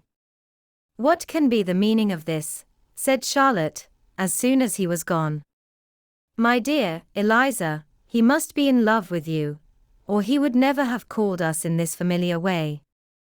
But when Elizabeth told of his silence, it did not seem very likely, even to Charlotte's wishes, to be the case, and after various conjectures, they could at last only suppose his visit to proceed from the difficulty of finding anything to do, which was the more probable from the time of year. All field sports were over. Within doors there was Lady Catherine, books, and a billiard table, but gentlemen cannot always be within doors, and in the nearness of the parsonage, or the pleasantness of the walk to it, or of the people who lived in it, the two cousins found a temptation from this period of walking thither almost every day. They called at various times of the morning, sometimes separately, sometimes together, and now and then accompanied by their aunt. It was plain to them all that Colonel Fitzwilliam came, because he had pleasure in their society, a persuasion which of course recommended him still more, and Elizabeth was reminded by her own satisfaction in being with him, as well as by his evident admiration of her former favourite George Wickham, and though, in comparing them, she saw there was less captivating softness in Colonel Fitzwilliam's manners, she believed he might have the best informed mind. But why Mr. Darcy came so often to the parsonage, it was more difficult to understand. It could not be for society, as he frequently sat there 10 minutes together without opening his lips, and when he did speak, it seemed the effect of necessity rather than of choice, a sacrifice to propriety, not a pleasure to himself. He seldom appeared really animated. Mrs. Collins knew not what to make of him. Colonel Fitzwilliam's occasionally laughing at his stupidity proved that he was generally different, which her own knowledge of him could not have told her, and as she would like to have believed this changed the effect of love, and the object of that love her friend Eliza, she set herself seriously to work to find it out. She watched him whenever they were at Rosings, and whenever he came to Hunsford, but without much success. He certainly looked at her friend a great deal, but the expression of that look was disputable. It was an earnest, steadfast gaze, but she often doubted whether there were much admiration in it, and sometimes it seemed nothing but absence of mind. She had once or twice suggested to Elizabeth the possibility of his being partial to her, but Elizabeth always laughed at the idea, and Mrs. Collins did not think it right to press the subject, from the danger of raising expectations which might only end in disappointment, for in her opinion it admitted not of a doubt that all her friend's dislike would vanish if she could suppose him to be in her power. In her kind schemes for Elizabeth, she sometimes planned her marrying Colonel Fitzwilliam. He was beyond comparison the most pleasant man, he certainly admired her, and his situation in life was most eligible, but, to counterbalance these advantages, Mr. Darcy had considerable patronage in the church, and his cousin could have none at all. Chapter 33. More than once did Elizabeth, in her ramble within the park, unexpectedly meet Mr. Darcy. She felt all the perverseness of the mischance that should bring him where no one else was brought, and, to prevent its ever happening again, took care to inform him at first that it was a favourite haunt of hers. How it could occur a second time, therefore, was very odd. Yet it did, and even a third. It seemed like wilful ill-nature, or a voluntary penance, for on these occasions it was not merely a few formal inquiries and an awkward pause and then away, but he actually thought it necessary to turn back and walk with her. He never said a great deal, nor did she give herself the trouble of talking or of listening much, but it struck her in the course of their third rencontre that he was asking some odd unconnected questions about her pleasure in being at Hunsford, her love of solitary walks, and her opinion of Mr. and Mrs. Collins's happiness, and that in speaking of Rosings and her not perfectly understanding the house, he seemed to expect that whenever she came into Kent again, she would be staying there too. His words seemed to imply it. Could he have Colonel Fitzwilliam in his thoughts? She supposed, if he meant anything, he must mean an allusion to what might arise in that quarter. It distressed her a little, and she was quite glad to find herself at the gate in the Pales opposite the parsonage.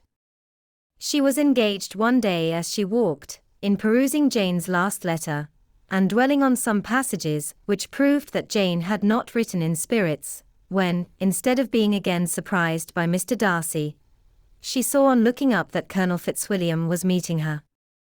Putting away the letter immediately and forcing a smile, she said, "I did not know before that you ever walked this way." "I have been making the tour of the park," he replied, "as I generally do every year, and intend to close it with a call at the parsonage." "Are you going much farther?" "No, I should have turned in a moment." And accordingly she did turn, and they walked towards the parsonage together. "Do you certainly leave Kent on Saturday?" said she. "Yes, if Darcy does not put it off again. But I am at his disposal. He arranges the business just as he pleases. And if not able to please himself in the arrangement, he has at least pleasure in the great power of choice. I do not know anybody who seems more to enjoy the power of doing what he likes than Mr. Darcy." "He likes to have his own way very well," replied Colonel Fitzwilliam. "But so we all do. It is only that he has better means of having it than many others, because he is rich, and many others are poor. I speak feelingly. A younger son, you know, must be inured to self-denial and dependence. In my opinion, the younger son of an earl can know very little of either. Now seriously, what have you ever known of self-denial and dependence? When have you been prevented by want of money from going wherever you chose, or procuring anything you had a fancy for? These are home questions, and perhaps, I cannot say that I have experienced many hardships of that nature. But in matters of greater weight, I may suffer from want of money. Younger sons cannot marry where they like. Unless where they like women of fortune, which I think they very often do. Our habits of expense make us too dependent, and there are not many in my rank of life who can afford to marry without some attention to money. Is this, thought Elizabeth, meant for me? And she colored at the idea, but, recovering herself, said in a lively tone, "And pray, what is the usual price of an earl's younger son? Unless the elder brother is very sickly, I suppose you would not ask above £50,000. He answered her in the same style, and the subject dropped. To interrupt a silence which might make him fancy her affected with what had passed, she soon afterwards said, "I imagine your cousin brought you down with him chiefly for the sake of having someone at his disposal. I wonder he does not marry, to secure a lasting convenience of that kind. But, perhaps, his sister does as well for the present, and as she is under his sole care, he may do what he likes with her." "No," said Colonel Fitzwilliam, "that is an advantage which he must divide with me. I am joined with him in the guardianship of Miss Darcy." "Are you indeed? And pray what sort of guardians do you make? Does your charge give you much trouble?" "Young ladies of her age are sometimes a little difficult to manage, and if she has the true Darcy spirit, she may like to have her own way." As she spoke she observed him looking at her earnestly, and the manner in which he immediately asked her why she supposed Miss Darcy likely to give them any uneasiness, convinced her that she had somehow or other got pretty near the truth. She directly replied, "You need not be frightened. I never heard any harm of her, and I dare say she is one of the most tractable creatures in the world. She is a very great favourite with some ladies of my acquaintance, Mrs. Hurst and Miss Bingley. I think I have heard you say that you know them. I know them a little. Their brother is a pleasant gentlemanlike man. He is a great friend of Darcy's. Oh. Yes, said Elizabeth dryly, Mr. Darcy is uncommonly kind to Mr. Bingley, and takes a prodigious deal of care of him. Care of him?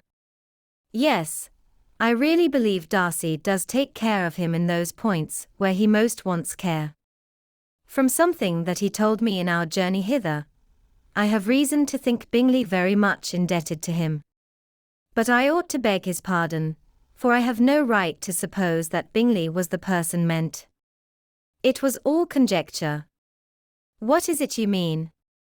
It is a circumstance which Darcy could not wish to be generally known, because if it were to get round to the lady's family, it would be an unpleasant thing. You may depend upon my not mentioning it. And remember that I have not much reason for supposing it to be Bingley. What he told me was merely this, that he congratulated himself on having lately saved a friend from the inconveniences of a most imprudent marriage, but without mentioning names or any other particulars, and I only suspected it to be Bingley from believing him the kind of young man to get into a scrape of that sort, and from knowing them to have been together the whole of last summer. Did Mr. Darcy give you reasons for this interference? I understood that there were some very strong objections against the lady. And what arts did he use to separate them?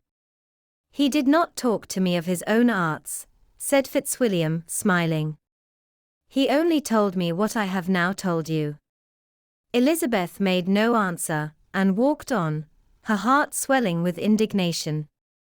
After watching her a little, Fitzwilliam asked her why she was so thoughtful. I am thinking of what you have been telling me, said she. Your cousin's conduct does not suit my feelings. Why was he to be the judge? You are rather disposed to call his interference officious. I do not see what right Mr. Darcy had to decide on the propriety of his friend's inclination, or why, upon his own judgment alone, he was to determine and direct in what manner his friend was to be happy. But, she continued, recollecting herself, as we know none of the particulars, it is not fair to condemn him. It is not to be supposed that there was much affection in the case. That is not an unnatural surmise, said Fitzwilliam, but it is a lessening of the honour of my cousin's triumph very sadly. This was spoken jestingly, but it appeared to her so just a picture of Mr. Darcy, that she would not trust herself with an answer, and therefore, abruptly changing the conversation, talked on indifferent matters until they reached the parsonage. There, shut into her own room, as soon as their visitor left them, she could think without interruption of all that she had heard. It was not to be supposed that any other people could be meant than those with whom she was connected. There could not exist in the world two men over whom Mr. Darcy could have such boundless influence. That he had been concerned in the measures taken to separate Bingley and Jane she had never doubted, but she had always attributed to Miss Bingley the principal design and arrangement of them. If his own vanity, however, did not mislead him, he was the cause, his pride and caprice were the cause, of all that Jane had suffered, and still continued to suffer. He had ruined for a while every hope of happiness for the most affectionate, generous heart in the world, and no one could say how lasting an evil he might have inflicted. There were some very strong objections against the lady, were Colonel Fitzwilliam's words, and those strong objections probably were, her having one uncle who was a country attorney, and another who was in business in London. To Jane herself, she exclaimed, there could be no possibility of objection, all loveliness and goodness as she is, her understanding excellent, her mind improved, and her manners captivating. Neither could anything be urged against my father, who, though with some peculiarities, has abilities Mr. Darcy himself need not disdain, and respectability, which he will probably never reach. When she thought of her mother, her confidence gave way a little, but she would not allow that any objections there had material weight with Mr. Darcy, whose pride, she was convinced, would receive a deeper wound from the want of importance in his friends' connections, than from their want of sense, and she was quite decided, at last, that he had been partly governed by this worst kind of pride, and partly by the wish of retaining Mr. Bingley for his sister. The agitation and tears which the subject occasioned, brought on a headache, and it grew so much worse towards the evening, that, added to her unwillingness to see Mr. Darcy, it determined her not to attend her cousins to Rosings, where they were engaged to drink tea. Mrs. Collins, seeing that she was really unwell, did not press her to go and as much as possible prevented her husband from pressing her, but Mr. Collins could not conceal his apprehension of Lady Catherine's being rather displeased by her staying at home. Chapter 34. When they were gone, Elizabeth, as if intending to exasperate herself as much as possible against Mr. Darcy, chose for her employment the examination of all the letters which Jane had written to her since her being in Kent. They contained no actual complaint, nor was there any revival of past occurrences, or any communication of present suffering. But in all, and in almost every line of each, there was a want of that cheerfulness which had been used to characterize her style, and which, proceeding from the serenity of a mind at ease with itself and kindly disposed towards everyone, had been scarcely ever clouded. Elizabeth noticed every sentence conveying the idea of uneasiness, with an attention which it had hardly received on the first perusal. Mr. Darcy's shameful boast of what misery he had been able to inflict gave her a keener sense of her sister's sufferings. It was some consolation to think that his visit to Rosings was to end on the day after the next, and, a still greater, that in less than a fortnight she should herself be with Jane again, and enabled to contribute to the recovery of her spirits by all that affection could do. She could not think of Darcy's leaving Kent without remembering that his cousin was to go with him, but Colonel Fitzwilliam had made it clear that he had no intentions at all, and agreeable as he was, she did not mean to be unhappy about him. While settling this point, she was suddenly roused by the sound of the door-bell, and her spirits were a little fluttered by the idea of its being Colonel Fitzwilliam himself, who had once before called late in the evening, and might now come to inquire particularly after her. But this idea was soon banished, and her spirits were very differently affected, when, to her utter amazement, she saw Mr. Darcy walk into the room. In an hurried manner, he immediately began an inquiry after her health, imputing his visit to a wish of hearing that she were better. She answered him with cold civility. He sat down for a few moments, and then getting up, walked about the room. Elizabeth was surprised, but said not a word. After a silence of several minutes, he came towards her in an agitated manner, and thus began, "In vain I have struggled. It will not do. My feelings will not be repressed. You must allow me to tell you how ardently I admire and love you." Elizabeth's astonishment was beyond expression. She stared, colored, doubted, and was silent. This he considered sufficient encouragement, and the avowal of all that he felt, and had long felt for her, immediately followed. He spoke well, but there were feelings besides those of the heart to be detailed, and he was not more eloquent on the subject of tenderness than of pride. His sense of her inferiority, of its being a degradation of the family obstacles, which had always opposed to inclination, were dwelt on with a warmth which seemed due to the consequence he was wounding, but was very unlikely to recommend his suit. In spite of her deeply rooted dislike, she could not be insensible to the compliment of such a man's affection, and though her intentions did not vary for an instant, she was at first sorry for the pain he was to receive, till, roused to resentment by his subsequent language, she lost all compassion in anger. She tried, however, to compose herself to answer him with patience, when he should have done. He concluded with representing to her the strength of that attachment which, in spite of all his endeavors, he had found impossible to conquer, and with expressing his hope that it would now be rewarded by her acceptance of his hand. As he said this, she could easily see that he had no doubt of a favorable answer. He spoke of apprehension and anxiety, but his countenance expressed real security. Such a circumstance could only exasperate father, and when he ceased, the color rose into her cheeks, and she said, "In such cases as this, it is, I believe, the established mode to express a sense of obligation for the sentiments avowed, however unequally they may be returned. It is natural that obligation should be felt, and if I could feel gratitude, I would now thank you. But I cannot. I have never desired your good opinion, and you have certainly bestowed it most unwillingly. I am sorry to have occasioned pain to anyone. It has been most unconsciously done, however, and I hope will be of short duration. The feelings which, you tell me, have long prevented the acknowledgement of your regard, can have little difficulty in overcoming it after this explanation."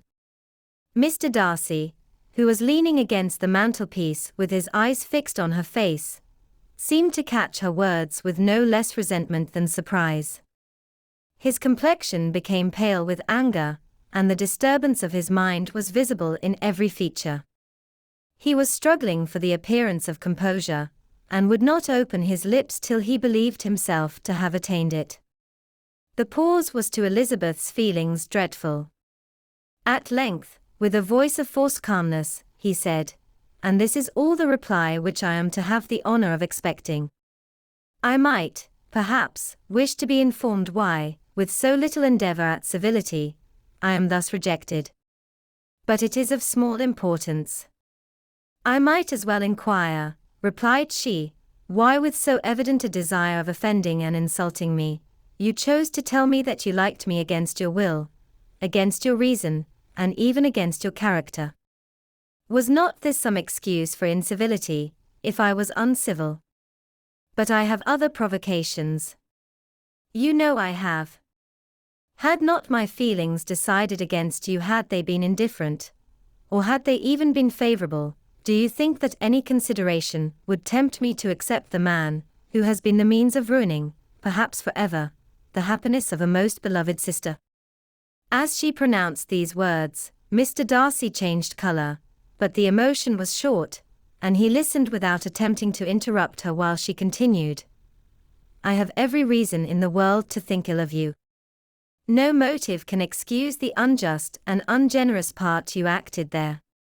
You dare not, you cannot deny, that you have been the principal, if not the only means of dividing them from each other, of exposing one to the censure of the world for caprice and instability, and the other to its derision for disappointed hopes, and involving them both in misery of the acutest kind."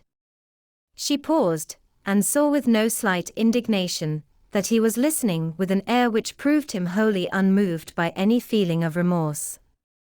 He even looked at her with a smile of affected incredulity. "Can you deny that you have done it?" she repeated. With assumed tranquility, he then replied, "I have no wish of denying that I did everything in my power to separate my friend from your sister, or that I rejoice in my success. Towards him I have been kinder than towards myself." Elizabeth disdained the appearance of noticing this civil reflection, but its meaning did not escape, nor was it likely to conciliate her. "But it is not merely this affair," she continued, "on which my dislike is founded. Long before it had taken place, my opinion of you was decided. Your character was unfolded in the recital which I received many months ago from Mr. Wickham.